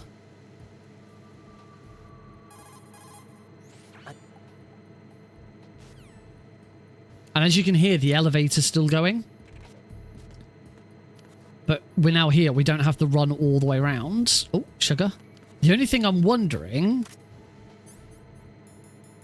Oh, it also completely redoes your items. There's no point in equipping the Stinger and the Nikita.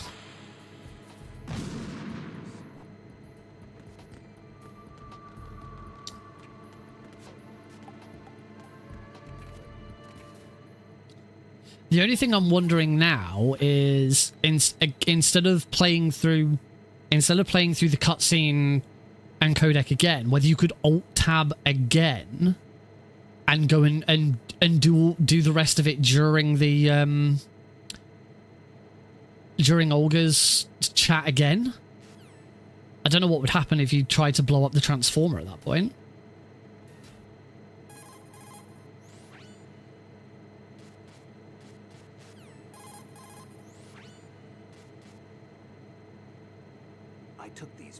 As you can hear, the elevator is still going. Luckily, the elevator trigger is fixed. The elevator trigger is fixed the moment we go through the elevator.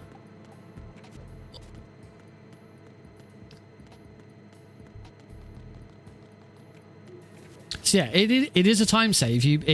We don't have to run back down that corridor.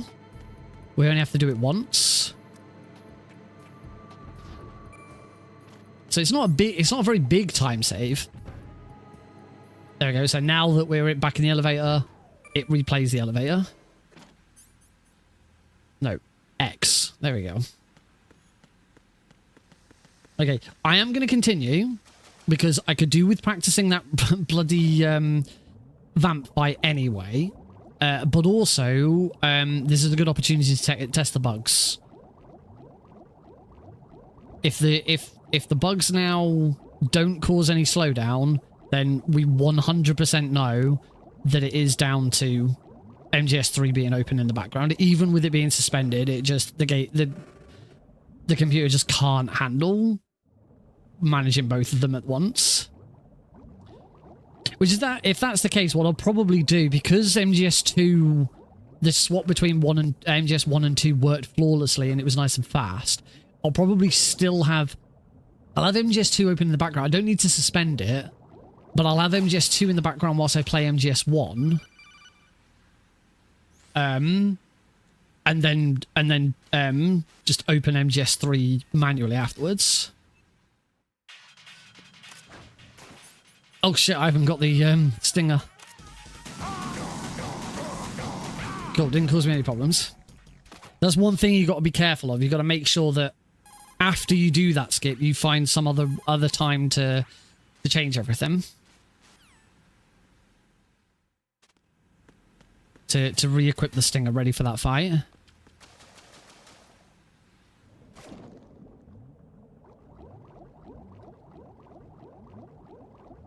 I hate to say it, I do now get the feeling that the Prozac skip when I was trying to do the trilogy earlier was down to user error. I really hope it's not, but I get the feeling it was.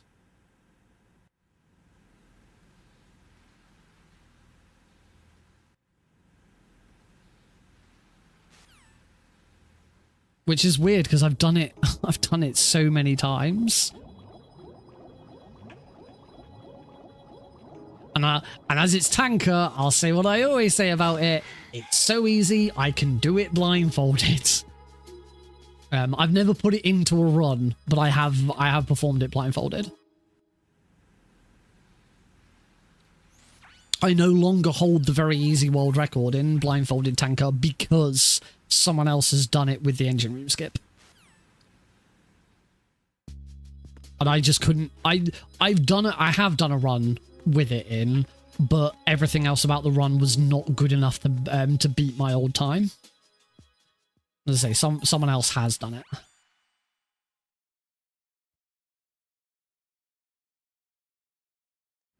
some point, I need to get started on routing MGS3. That's right. At some point, I plan to do MGS3 blindfolded. How? I don't know.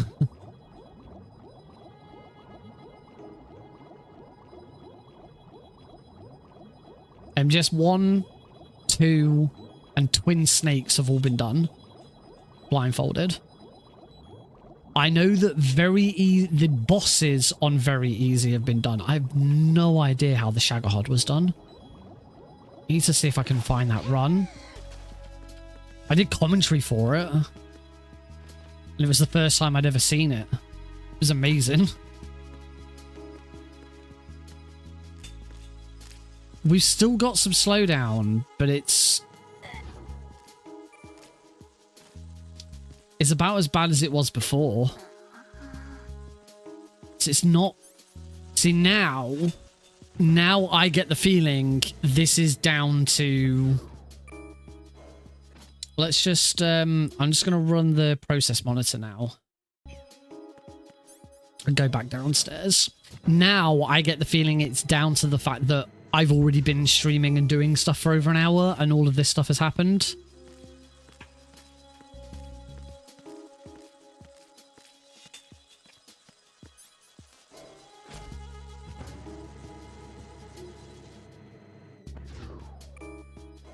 Okay, so it was tools, process activity summary. Find the process name. I'll switch over to the desktop so that you guys can see what I'm doing.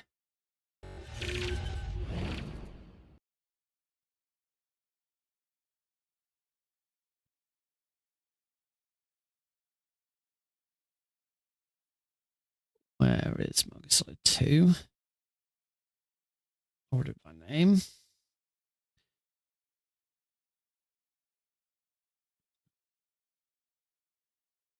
Detail. Boom. CPU usage absolutely through the roof.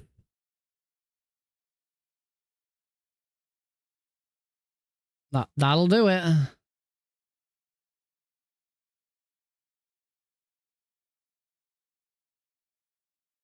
So yeah. I say my worry now is that this is just MGS2 in general. The next thing I need to do to check it is I need to restart my computer, go live, or do OBS setup and everything, and just play MGS2. As I get the feeling now the reason it's bad is because live split. It could also that's a good point actually. I am running 3 auto split. I'm running 3 auto splitters, but they're not running right now. I mean, they are kind of running right now, but they're not actually doing anything because it hooks into the process. That's a very good question. Let's do this other check first.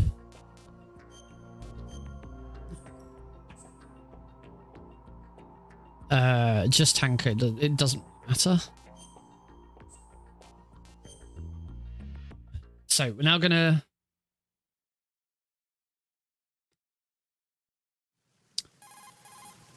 start from scratch and see if I can do the process. I don't actually have to fight Olga, but I don't know if I'll have any magazines. I don't actually know how you get magazines. Oh, you just start with 7 magazines.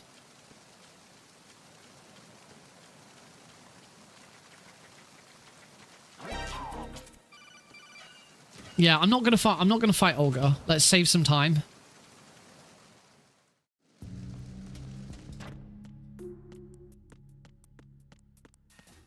Just go straight there.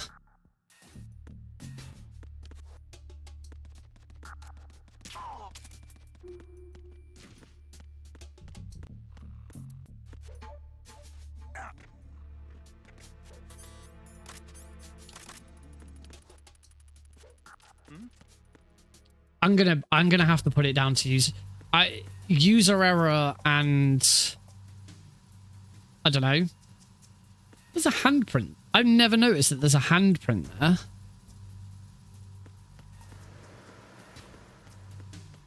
there. Yeah, that's how quickly you can get down here. If we had some way of getting past the this sensor without needing to fight Olga. Like, can I? What if I throw a? I genuinely think that might have been it. I wonder if there was some way of doing it. This would be a pretty cool skip to have. I've also just realised we're still in the bloody desktop view, aren't we? Blur. Dum. There we go. Look, me. Yeah. This is now how quickly we can get to here. We just have no way of getting past here without so I'm not sure you could get you could always go through the engine room, couldn't you? You could always go through the engine room before Olga. You just have no way of getting past here without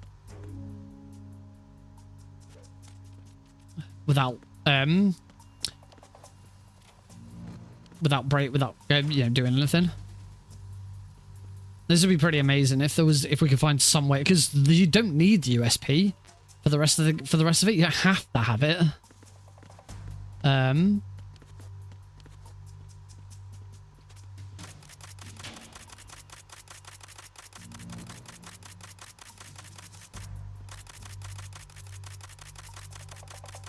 But sadly, there is.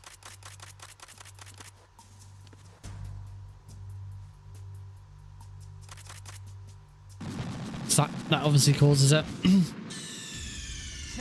Sadly, there is no, not that anyone's aware of, there's no way through. Certainly not with these, certainly not with these items.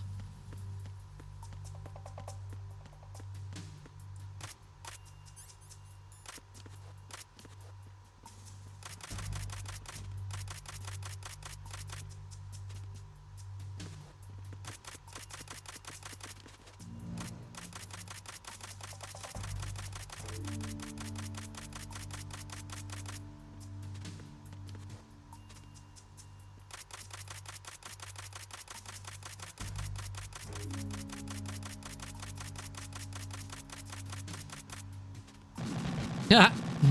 Kabloom.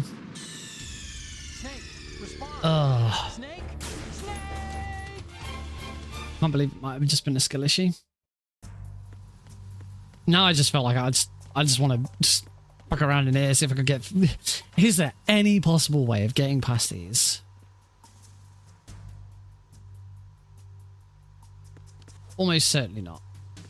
Because this would have explored by so many people. So many people would have explored trying to get past this. But there's no way through that. Not without triggering it. There's no ladder or anything to try and do a ladder skip or anything like that. There's no Prozac skip that you could do here.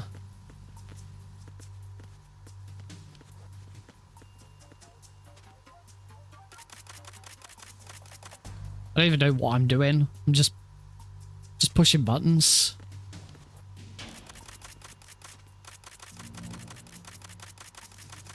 This just doesn't. I don't know why I'm just doing this. Doesn't really do anything. Unless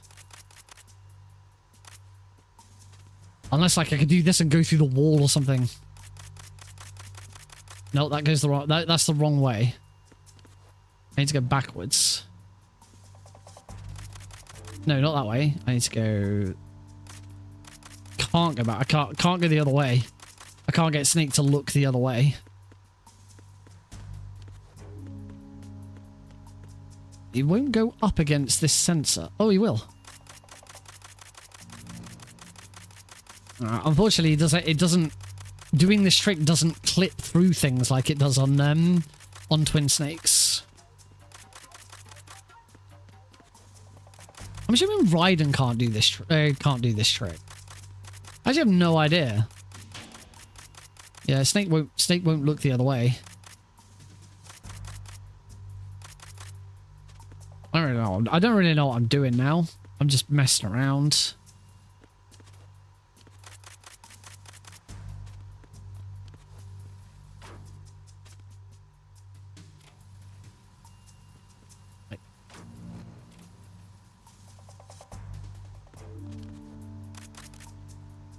Trying to see if like I can. I managed to go up against the wall here like this, but it doesn't again. There's no clipping. Snake's not clipping through any walls or anything. It doesn't do anything. I don't know. Some genius will figure it out one day. Someone who's way better at glitch hunting than I am. Probably El Paso. I'm going to assume it's El Paso who found the who's initially found the MGS1 transformer skip. He's a very good little glitch hunter, is El Paso.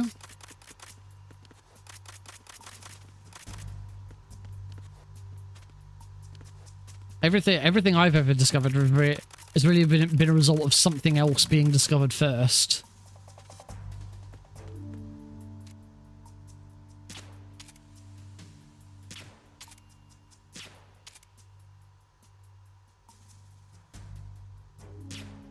Yeah, Pazzo came into the stream and showed a video of it earlier. The Transformer skip in MGS1. Yeah, said it's frame perfect though. And it's only a 12 seconds time save.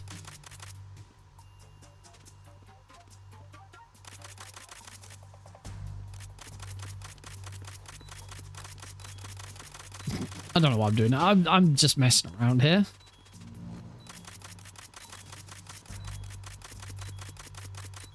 All right. Kablamo. What to do now? Oh, I want to try my other idea with the other skip. Yeah, I am just gonna chalk it up to user error.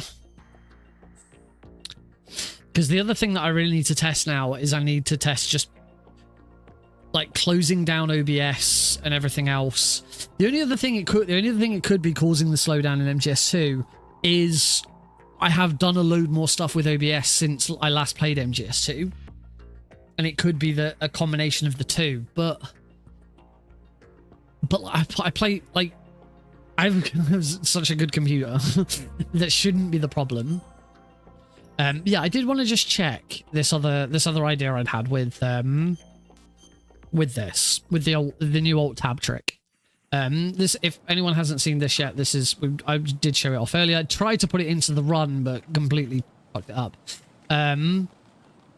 This is the new. I didn't need to throw that chuck grenade. This is a new trick. That's a new skip that's been found exclusively on the Master Collection. The glitch works in MGS2 and 3, but this is the only application of it so far. So we skip that cutscene, alt tab out and alt tab back in, and now we have control of Raiden during this cutscene.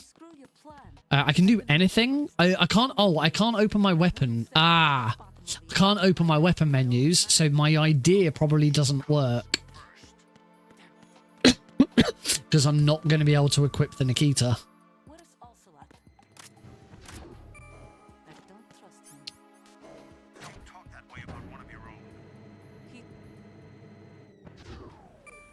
Yeah, this probably isn't going to work.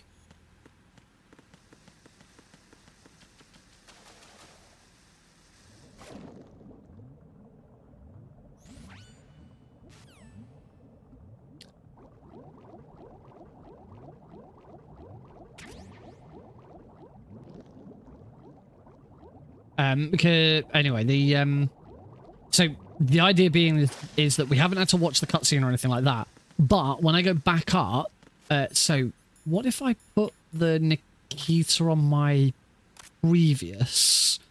I wonder if just putting the Nikita on my previous would work. Because now when I go back up, that cutscene's going to trigger again. So I'm going to alt-tab out now. And when I alt-tab back in, I've got control again. We're back here. But I imagine... Yeah, I can't get the Nikita out. Not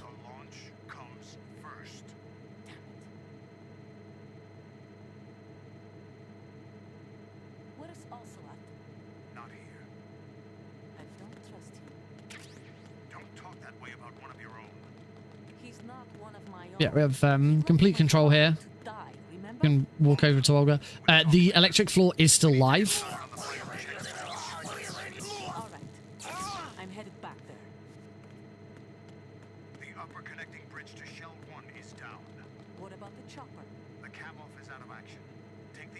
He's big. Ooh. They meant to start pulling out, eh? The intruder's still at large. Snake. What about the other man? It's the only other... He's got luck on his side, certainly. Well, yeah, considering he's right here in front of you. That explosion. Listen, Olga, the code confirmation is in 1 hour. Keep the president alive until then. I know. No one gets in here. Turn the currents on. We start living for... I guess the only other... so my idea didn't work because you can't equip the Nikita. But what it has skipped is the run back to here. I haven't had to run from the elevator back to here. What I want to do now is... Yeah, because the Nikita is not only other thing to do would be to try. I don't think you can. Oh, you can use the indicator from lying down. Okay, so there is one final time save with all of this, and that is you. Am I? No, I'm not higher up. So there's one final time save with all of this. You don't now need to go and climb back down. You don't need to go down the stairs. Just crouch instantly.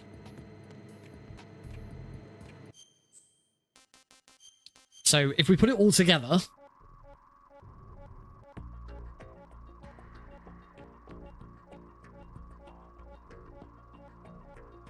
That sound is coming from MGS2.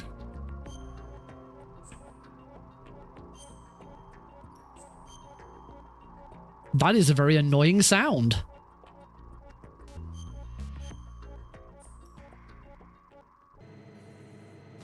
And now we're back to the elevator.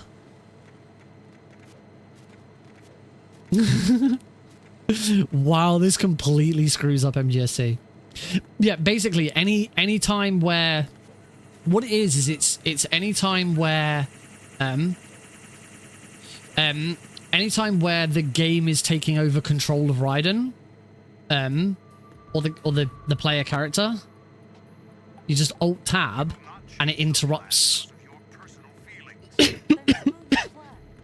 and it interrupts the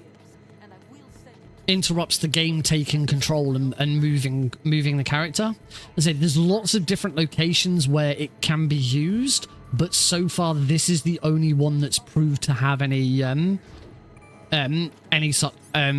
useful application. It can be done in MGS3 as well because it's on the same engine, but I believe the only two areas that it actually works in MGS3 that anyone's been able to find is when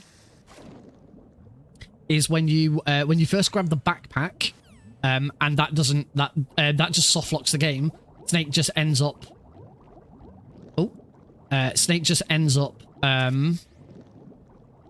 trying to get down from the tree, and he just won't get down from the tree. You just soft lock. Right, so there's no point in trying to equip the Nikita. The only other thing I could do is I could keep the Nikita equipped and see if that makes a difference. So now alt tab out, alt tab back in. Yeah, that hasn't done anything. Then just skip everything. Now watch the cutscene. And now from here, Stinger, Nikita, down to the floor, fire.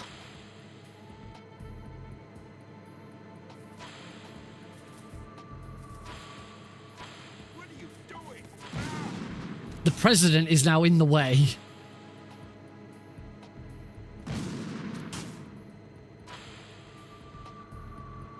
Because the president's in a different has moved around a bit since. Oh my god, I am screwing up ridiculously.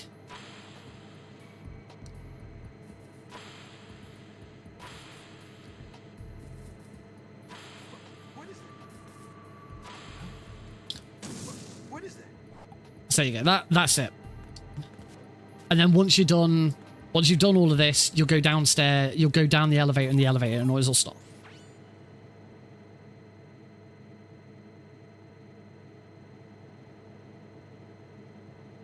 And that's kind of it.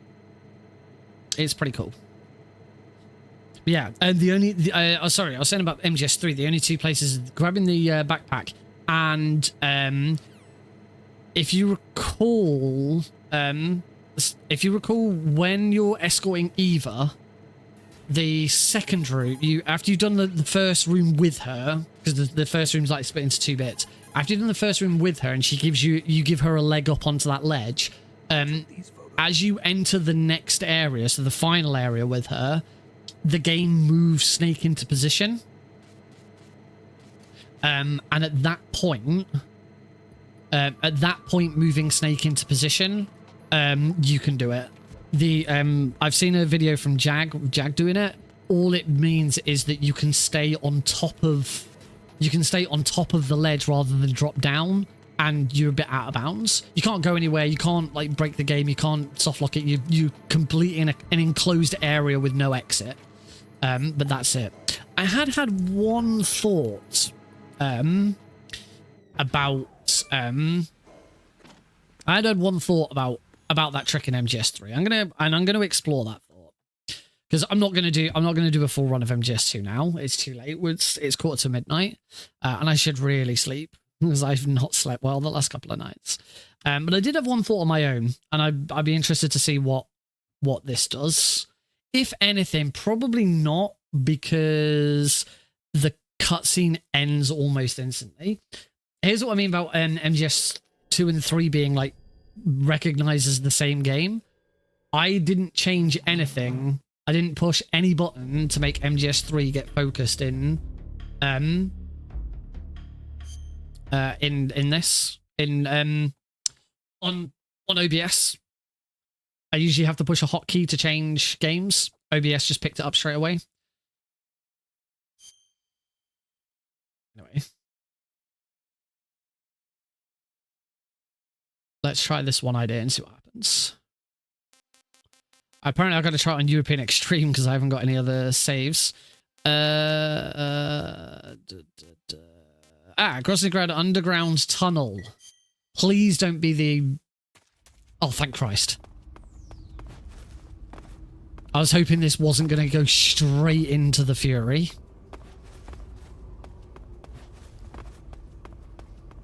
So my thought process here is, what if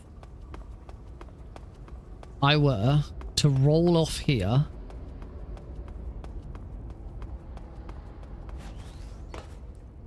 No. Alt tabbing out there doesn't do anything. Stake immediately. Because it's not really... I think it's because it's not really a... Oh, God. I think it's because it's not really a cutscene. It's not...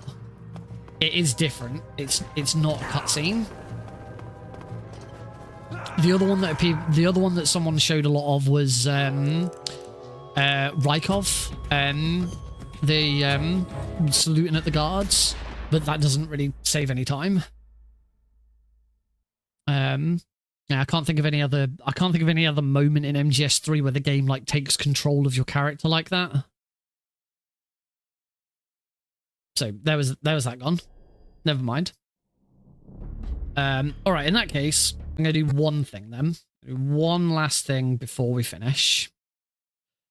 Back to MGS2. Come on, light split. Open split. Metal Gear Solid 2 HD. Tanker. Let's do this. Let's just have a run through of Tanker. See if I can get a decent tanker right, because my tanker is awful at the moment. So let's see if we can improve it. Load game. Oh, the one thing I didn't test actually was, in fact, we can do this now. Let me just close that. Where is going to be my nearest save to some? This one. Tanker, I barely knew her. Right, the only thing I haven't tried, which Deagle did suggest, was trying anything that was intensive without live split open, in case it had something to do with the auto splitters. So we'll try that.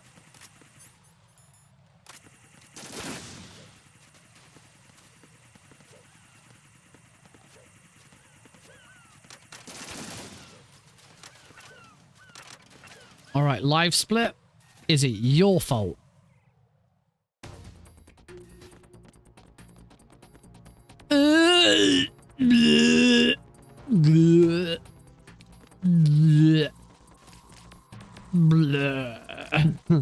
It's not live split's fault. Let's have a look at that resource monitor.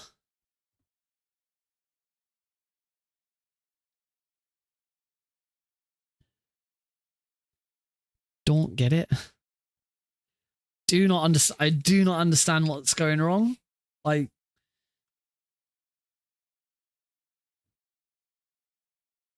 nothing that I'm using is suggesting like a big slowdown. My CPU usage right now is at 28%. CPU's at 28%. Yes, MGS2 is using the most of it. Memory 32%. It's not the CPU. Check core viewer. Check the core view. Let me open up the desktop again. Probably 100% cores. Well, here are the cores.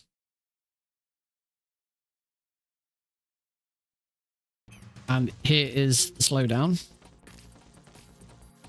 I mean, CPU 15's barely doing anything. 29%.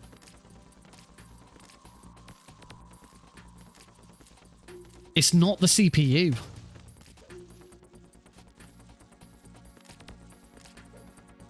You also suggested giving MGS2 high priority. Can I do that here? No, I think I have to do that here.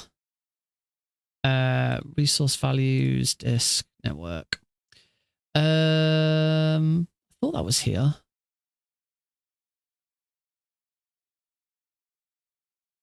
I want to turn out efficient. No, do not turn on. Open Task Manager and show the cores there. So here's Task Manager. Performance.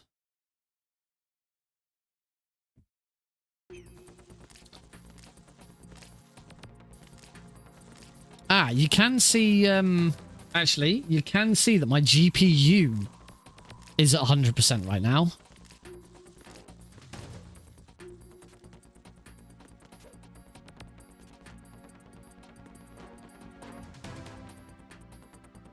But when I leave, it's not going down. So it's not that. Also, now the game's covering the chat, I can't see it. Leave the room. So my GPU... Oh wow, that spotted me. So my GPU there being used all the time. That's because of OBS. That's because OBS is that's because OBS is using my GPU. Yeah.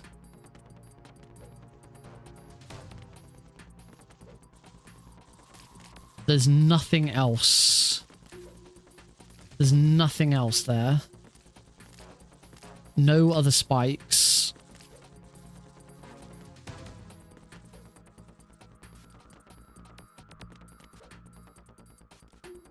Good. It's a good theory. Bye-bye, YouTube. If you're watching either YouTube channel, either YouTube stream, sorry, but we're going. Bye. There we go. Yeah, welcome back, YouTubers. And Jesus, so bad. Yeah, that's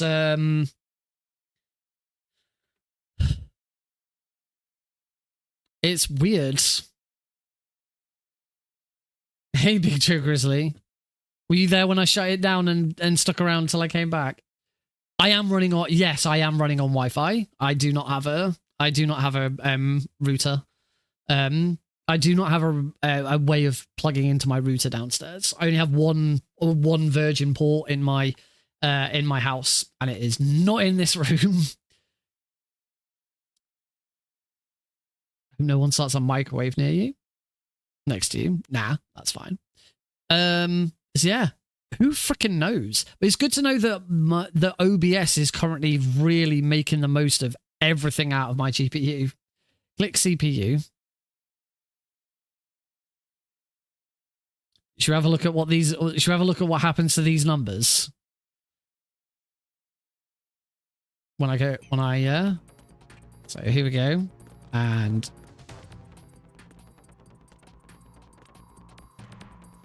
select show cores. Let's get out of this corridor. Where is show cause?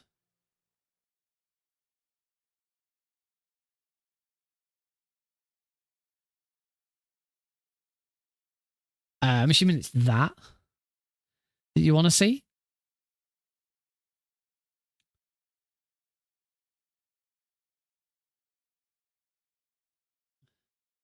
It is some nasty slowdown, and we're trying to figure out what the hell it is that's causing it, because it doesn't seem to be...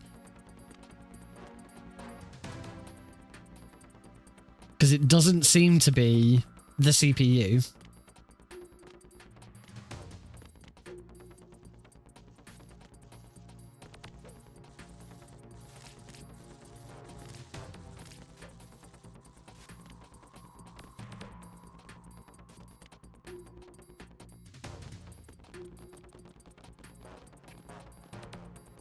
One of the... I'm going to try one other thing, actually.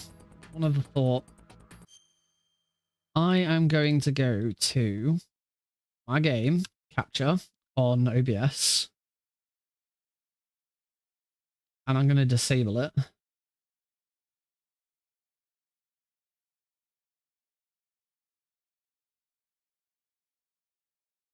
I've disabled my game window capture. In fact, I'm going to, because obviously I don't know if it make a difference with it being on stream. So I'm going to go back to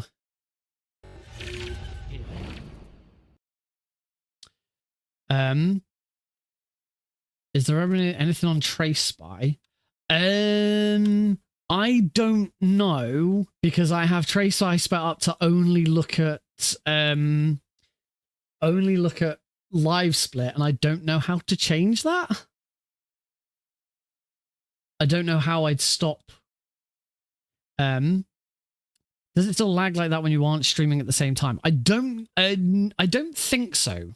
Right, I've just so that you, I've removed MGS2 from OBS, and we've not got the desktop open, so you guys can't see the game. And I will tell, I'm going to go back into the bug room and see what happens. It's not because it's hooked into OBS. It's got nothing to do with it being displayed on OBS.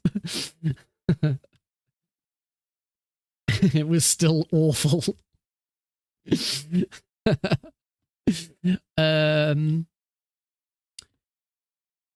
Sorry, what is everyone else? Just another one. Or what on one game for me helped is to disable the iGPU in the BIOS. Okie dokie. I'll have to do that at some point when I go into the BIOS. I suppose I can have a look at unless there was an AMD software update, because I'm on. Let's back to the desktop.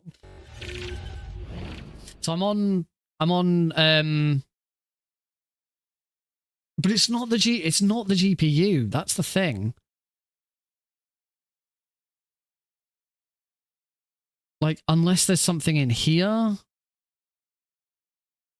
I have no. Let's disable Radeon's super resolution.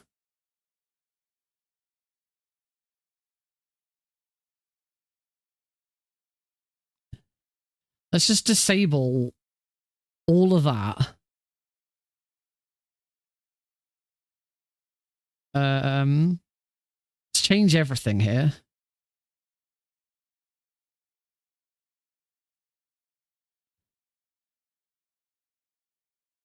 Yeah, it's no CPU or GPU bottleneck. Yep. It's got nothing to do with... It's so weird. It is the game. There we go. I want to go back to HyperRX HyperRX is supposed to be the best version. Click on advanced on the bottom. There could be more options. Advanced. Anti-aliasing, use application settings.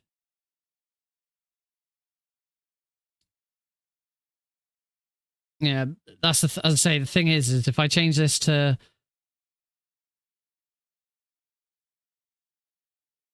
let's change this to quality.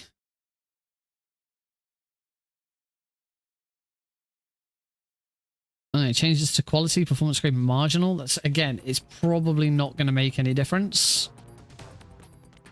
Brrr. No, I genuinely think, let's go back to use global experience, because then it goes back to what I use for everything. I genuinely think that the answer is it's got something to do with running MGS2 and 3 at the same time, and that the computer just doesn't like it, and whatever it is that causes it, it retains it when you close either game down, and the only thing that's going to fix it is restarting the computer. The only way of testing, probably a driver emulator. Yeah, still lags in full screen. I've been playing it in full screen, and it does the same thing. The only thing that I can think of that's different is I've added a bunch more stuff to OBS. The other thing to do is, as soon as this stream ends, is to close OBS down and do it and see if it still lags horribly. It is now midnight, so I am going to be ending the stream soon anyway. Also, just realized you guys can't see me.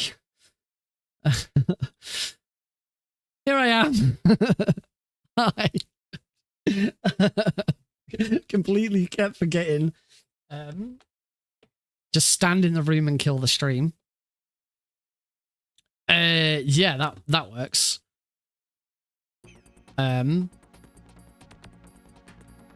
Yeah, and see if something changes. I could very quickly just cut the stream and quickly go back live again. Shouldn't be that difficult. Hopefully my YouTube normal one's working.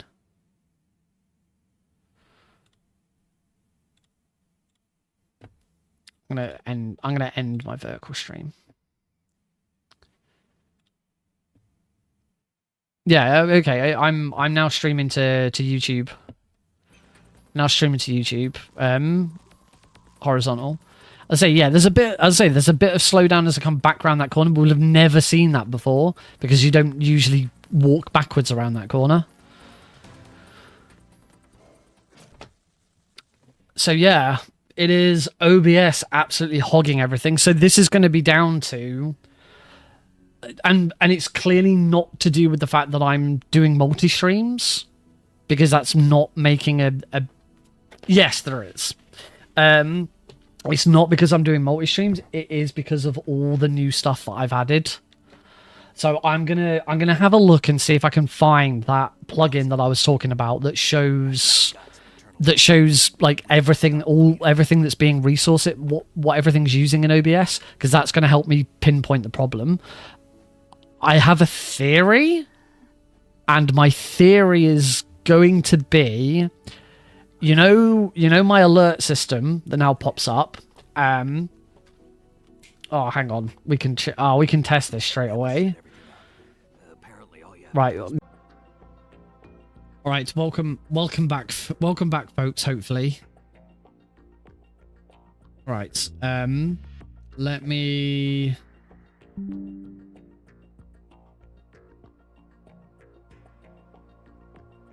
Nests. Not that. Let me go back to my speedrunning scene. I have a theory. A game theory. I reckon the cause is the pixelated ocean in the bottom right hand corner. I reckon that is the cause, because I bet that's doing loads. So I'm going to disable it.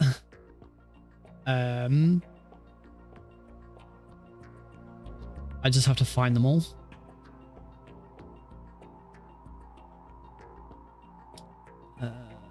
Filters. Okay, the one for my alert popping up and down isn't on all the time. It's off usually, so that's not a problem.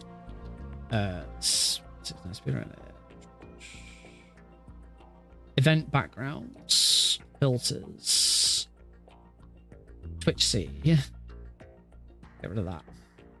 Okay, it's now just pink. Let's see what happens. If this is it, I say the one for the little pop-up box that comes up and down, the filter to turn it into a C. You can see that this is without the C filter. That's what it looks like. It's just pink. But that is always disabled. It's only enabled just before it pops up and then disabled again when it pops back down. I wonder if it's this, because this is something that did change. I've been trying to think of things that like were big that changed. Obviously, I've added a load of stuff, but something like that is constantly using things. If that is what the problem is, I've got a solution for that.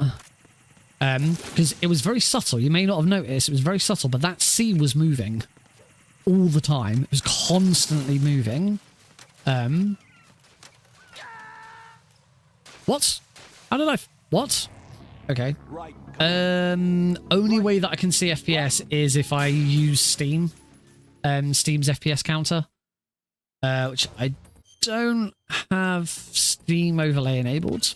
I wouldn't worry about. We can tell. We can tell what it looks like. Right. Let's quickly redo this. So yeah, the pixelated C that you were seeing behind that was always moving. It was just really, really subtle. But I wonder if that, because that was on every scene. I wonder if it was that. And that was just draining. Oh, for God's sake, come on, Raiden. Are the other moving backgrounds on the panels? That has never been a problem. The moving panels that you see here, like directly below me in that is just a video. That is a WebM video in the background. I've used that for years, and it's never been a problem because it's just one single video. The difference with the C moving, now the other C's trying to get him. The difference with the C moving is that wasn't a video. That was a filter. That was a shader that was being actively being used. So the GPU was constantly having to generate it.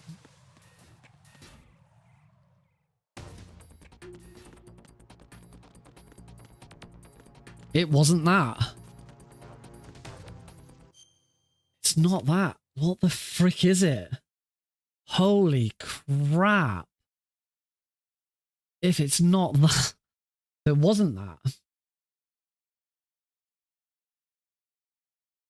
All right. I'm going to turn off studio mode.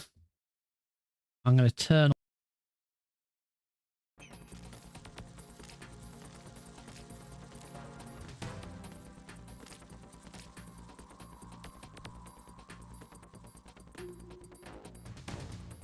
Stream Deck.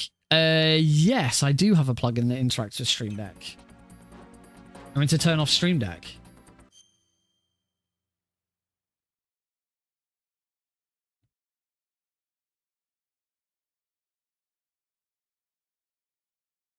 I've quit my Stream Deck. Twas not that. I noticed straight away because the moment I closed down OBS. Let's just try closing down the whole freaking... See, just closing down the whole scene doesn't make a difference either. Yeah. Closing down the whole scene doesn't make a difference. Closing down alerts and all, it doesn't make a difference. There is something in here that is completely screwing this up. I don't know what it is. Something is not liked. I want to open my Stream Deck. I can't navigate anything without my Stream Deck. I'm used without my Stream Deck. I'm nothing.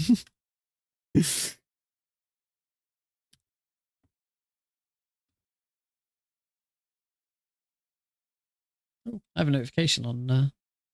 Oh yay. Trying to think. I'd say I need this plugin. I need to find this plugin that's going to show me all of the stuff that's being used. The only other thing I can think of is if there's anything I've got in the background that that's like a browser source in the background that I need to disable when it's not in use.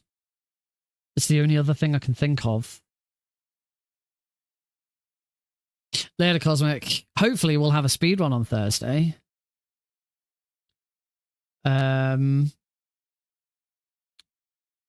Yeah. Okay. Raid scene.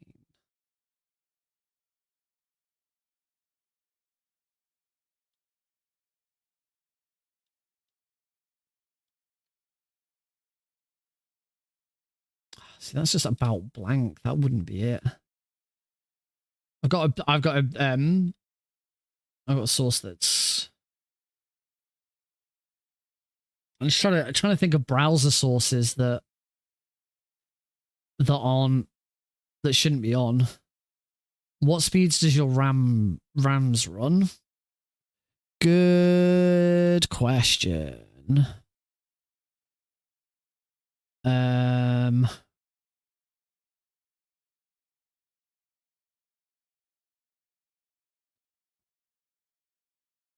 I don't know the best way of I don't know the best way of finding that. Task manager.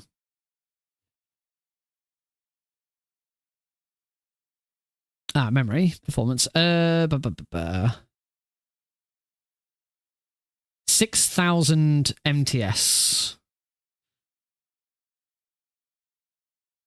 And I have 67.1 gigabytes.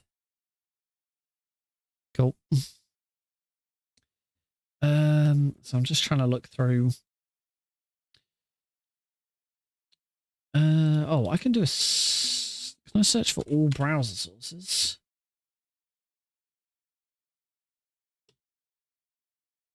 That filter's always out. I've got that filter's always active. I've got a filter on my codec cam, which is always active.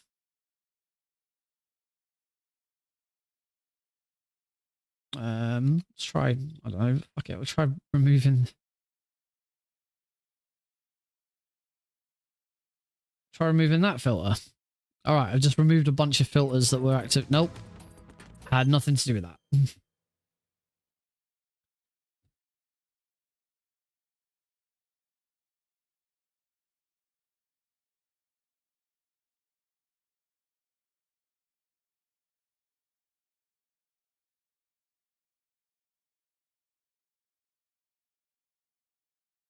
No, I don't think OBS has had a July 12th. Oh, other games work fine. Other games such as Metal Gear Solid 1 works fine. Metal Gear Solid 3 works for the most part. The one thing I would still like to try is just restarting my computer, playing MGS2, or stream and run MGS2. Because I do wonder if if this is still something left over from running MGS2 and 3 at the same time.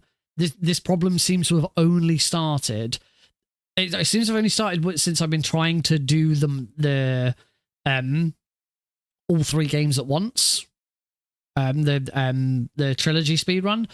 However, I have also just done a massive OBS update with all these new bells and whistles and stuff.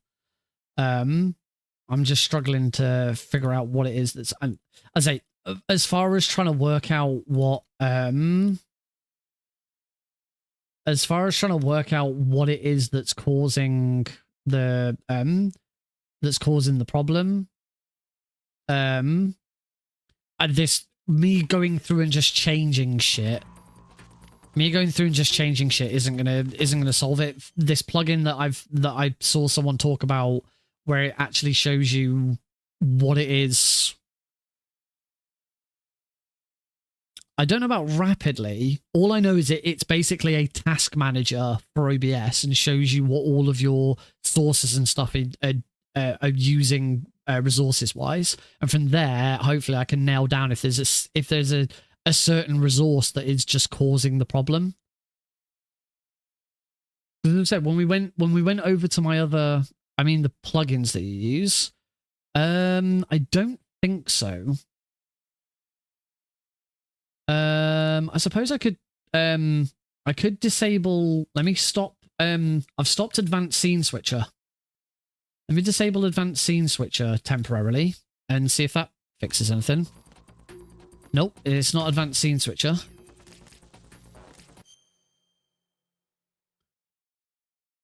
I don't think there's like any way of quickly like disabling plugins and although disabling and re-enabling plugins wouldn't make a difference, because when we went to my other scene collection, there wasn't a problem. And all of the plugins would still be there as well.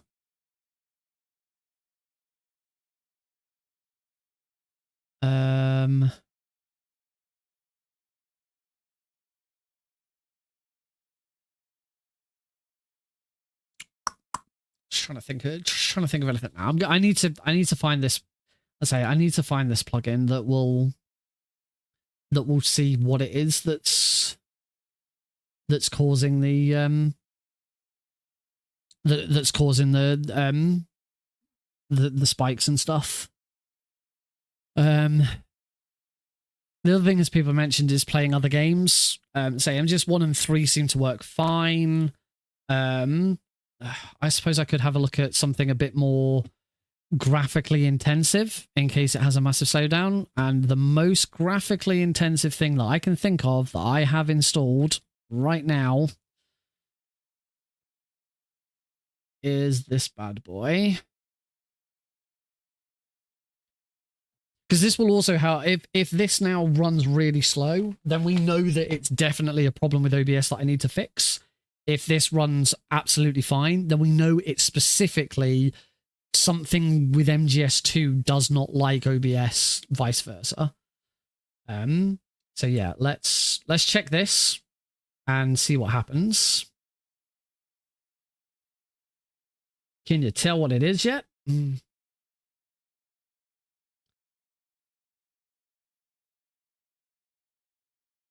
Cool. That's probably a big that's a bigger clue. That's probably the biggest clue you're going to get as to what game I'm talking about. But this is the most graphically intensive game I can think of that I've got installed right now.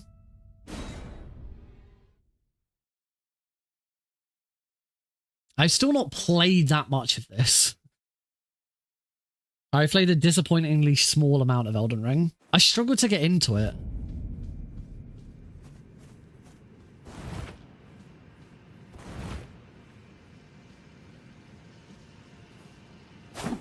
It's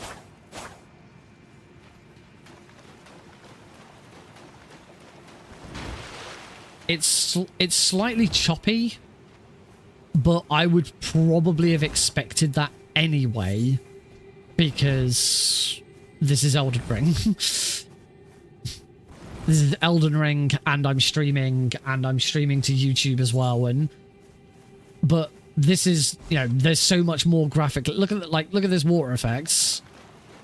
Yeah, it is a problem specific to MGS2. This is good enough for what I would expect. This is actually pretty good. There is one other thing that I could try. I'm going to try other things first. One other thing that I could try. It is well... Oh. I was just loading. Now I can't even remember where I'm at or what I'm doing. I'm not very good at Elden Ring. I'm not very good at Dark Souls and shit anyway. I've beaten Dark Souls 1. I've beaten Dark Souls 1 and Dark Souls 3. But, like, they were not good playthroughs.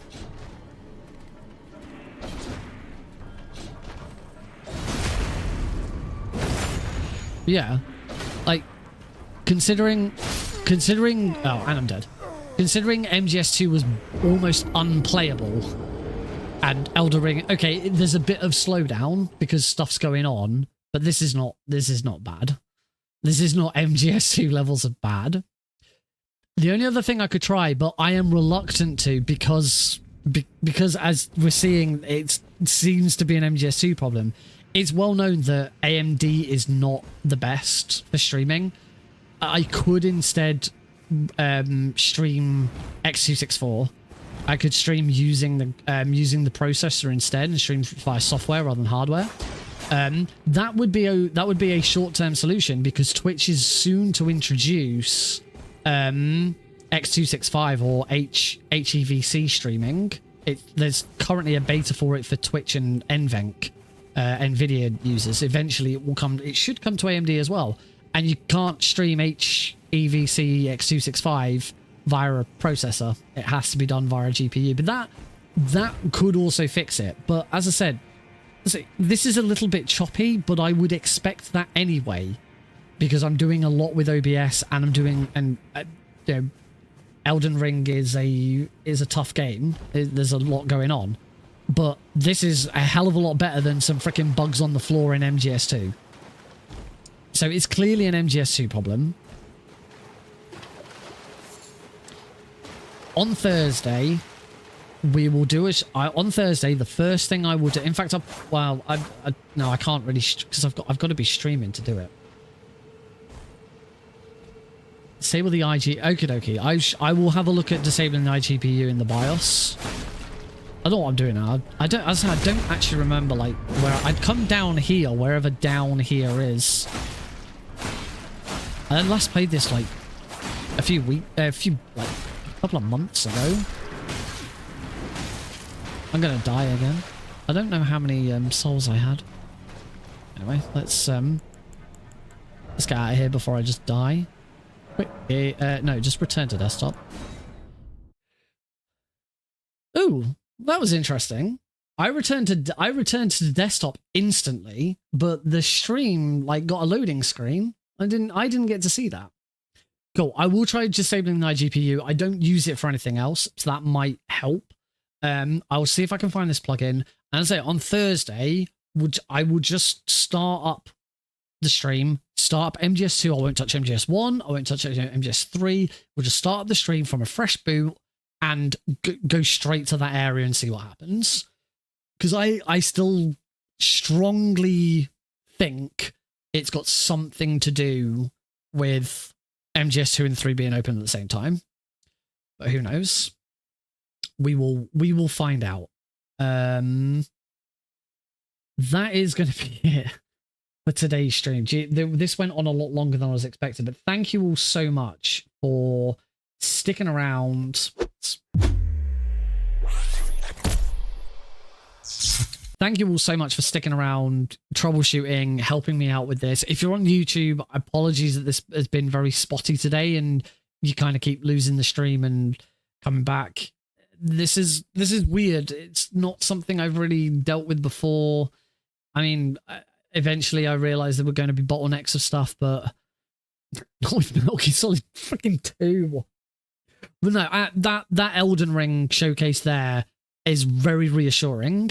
I was worried that I'm getting to a point already with this computer, and you know, I won this computer. I worked out that it's worth over £3,500.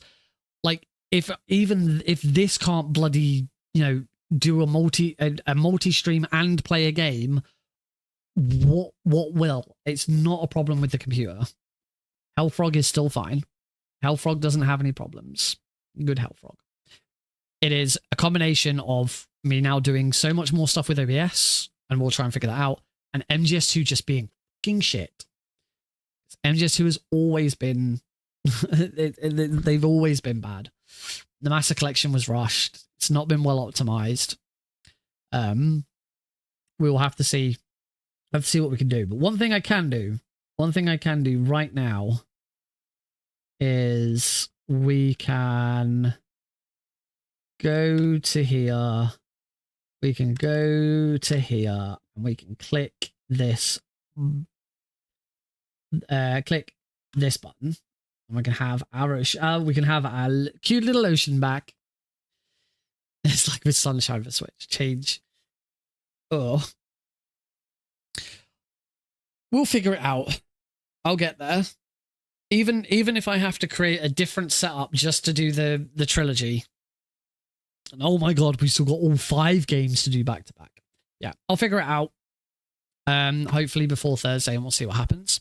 Thank you all for your patience. Thank you so much to Deagle, Meryl, Cosmic, everyone who's just been giving ideas. Big Joe Grizzly, thank you all just for being patient, for giving me suggestions, helping me out, and trying to figure it out. I'll also need to do some stuff on. I have a look online and see if I can find. I've tried. The problem is the thing that causes it to happen in the game is bugs. The little cockroaches, they are bugs. And of course, if you search bugs, MGS2 Master Collection, all you get is every bug glitch error in the game. It's yeah. Oh, maybe I am looking forward to Snake Eater Delta because that'll be like optimized and stuff.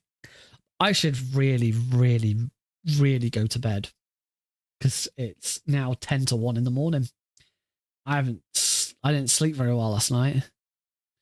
I'm really tired. I could search for cockroach. That might work.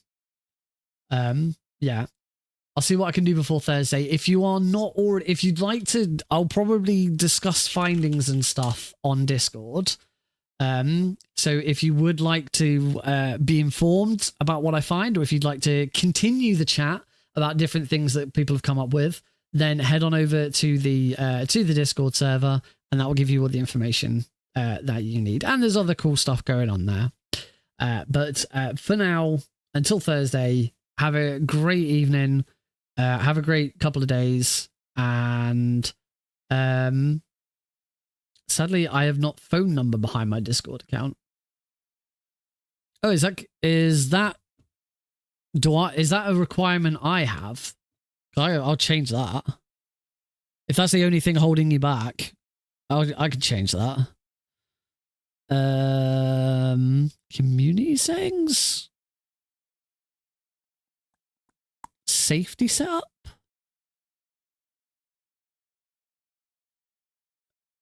Overview?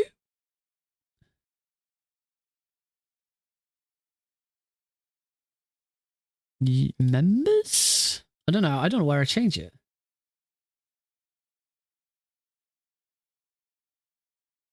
Onboarding? No, it's not onboarding. I do need to go through and actually do onboarding properly so that it's not using the old stuff.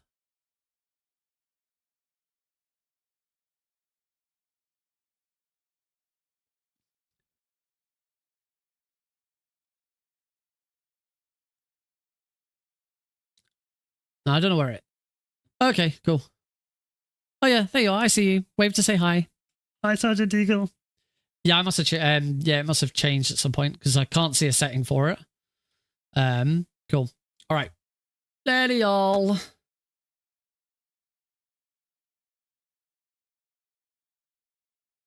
my ending scene. Where is end the stream? There it is. Haha. Found it.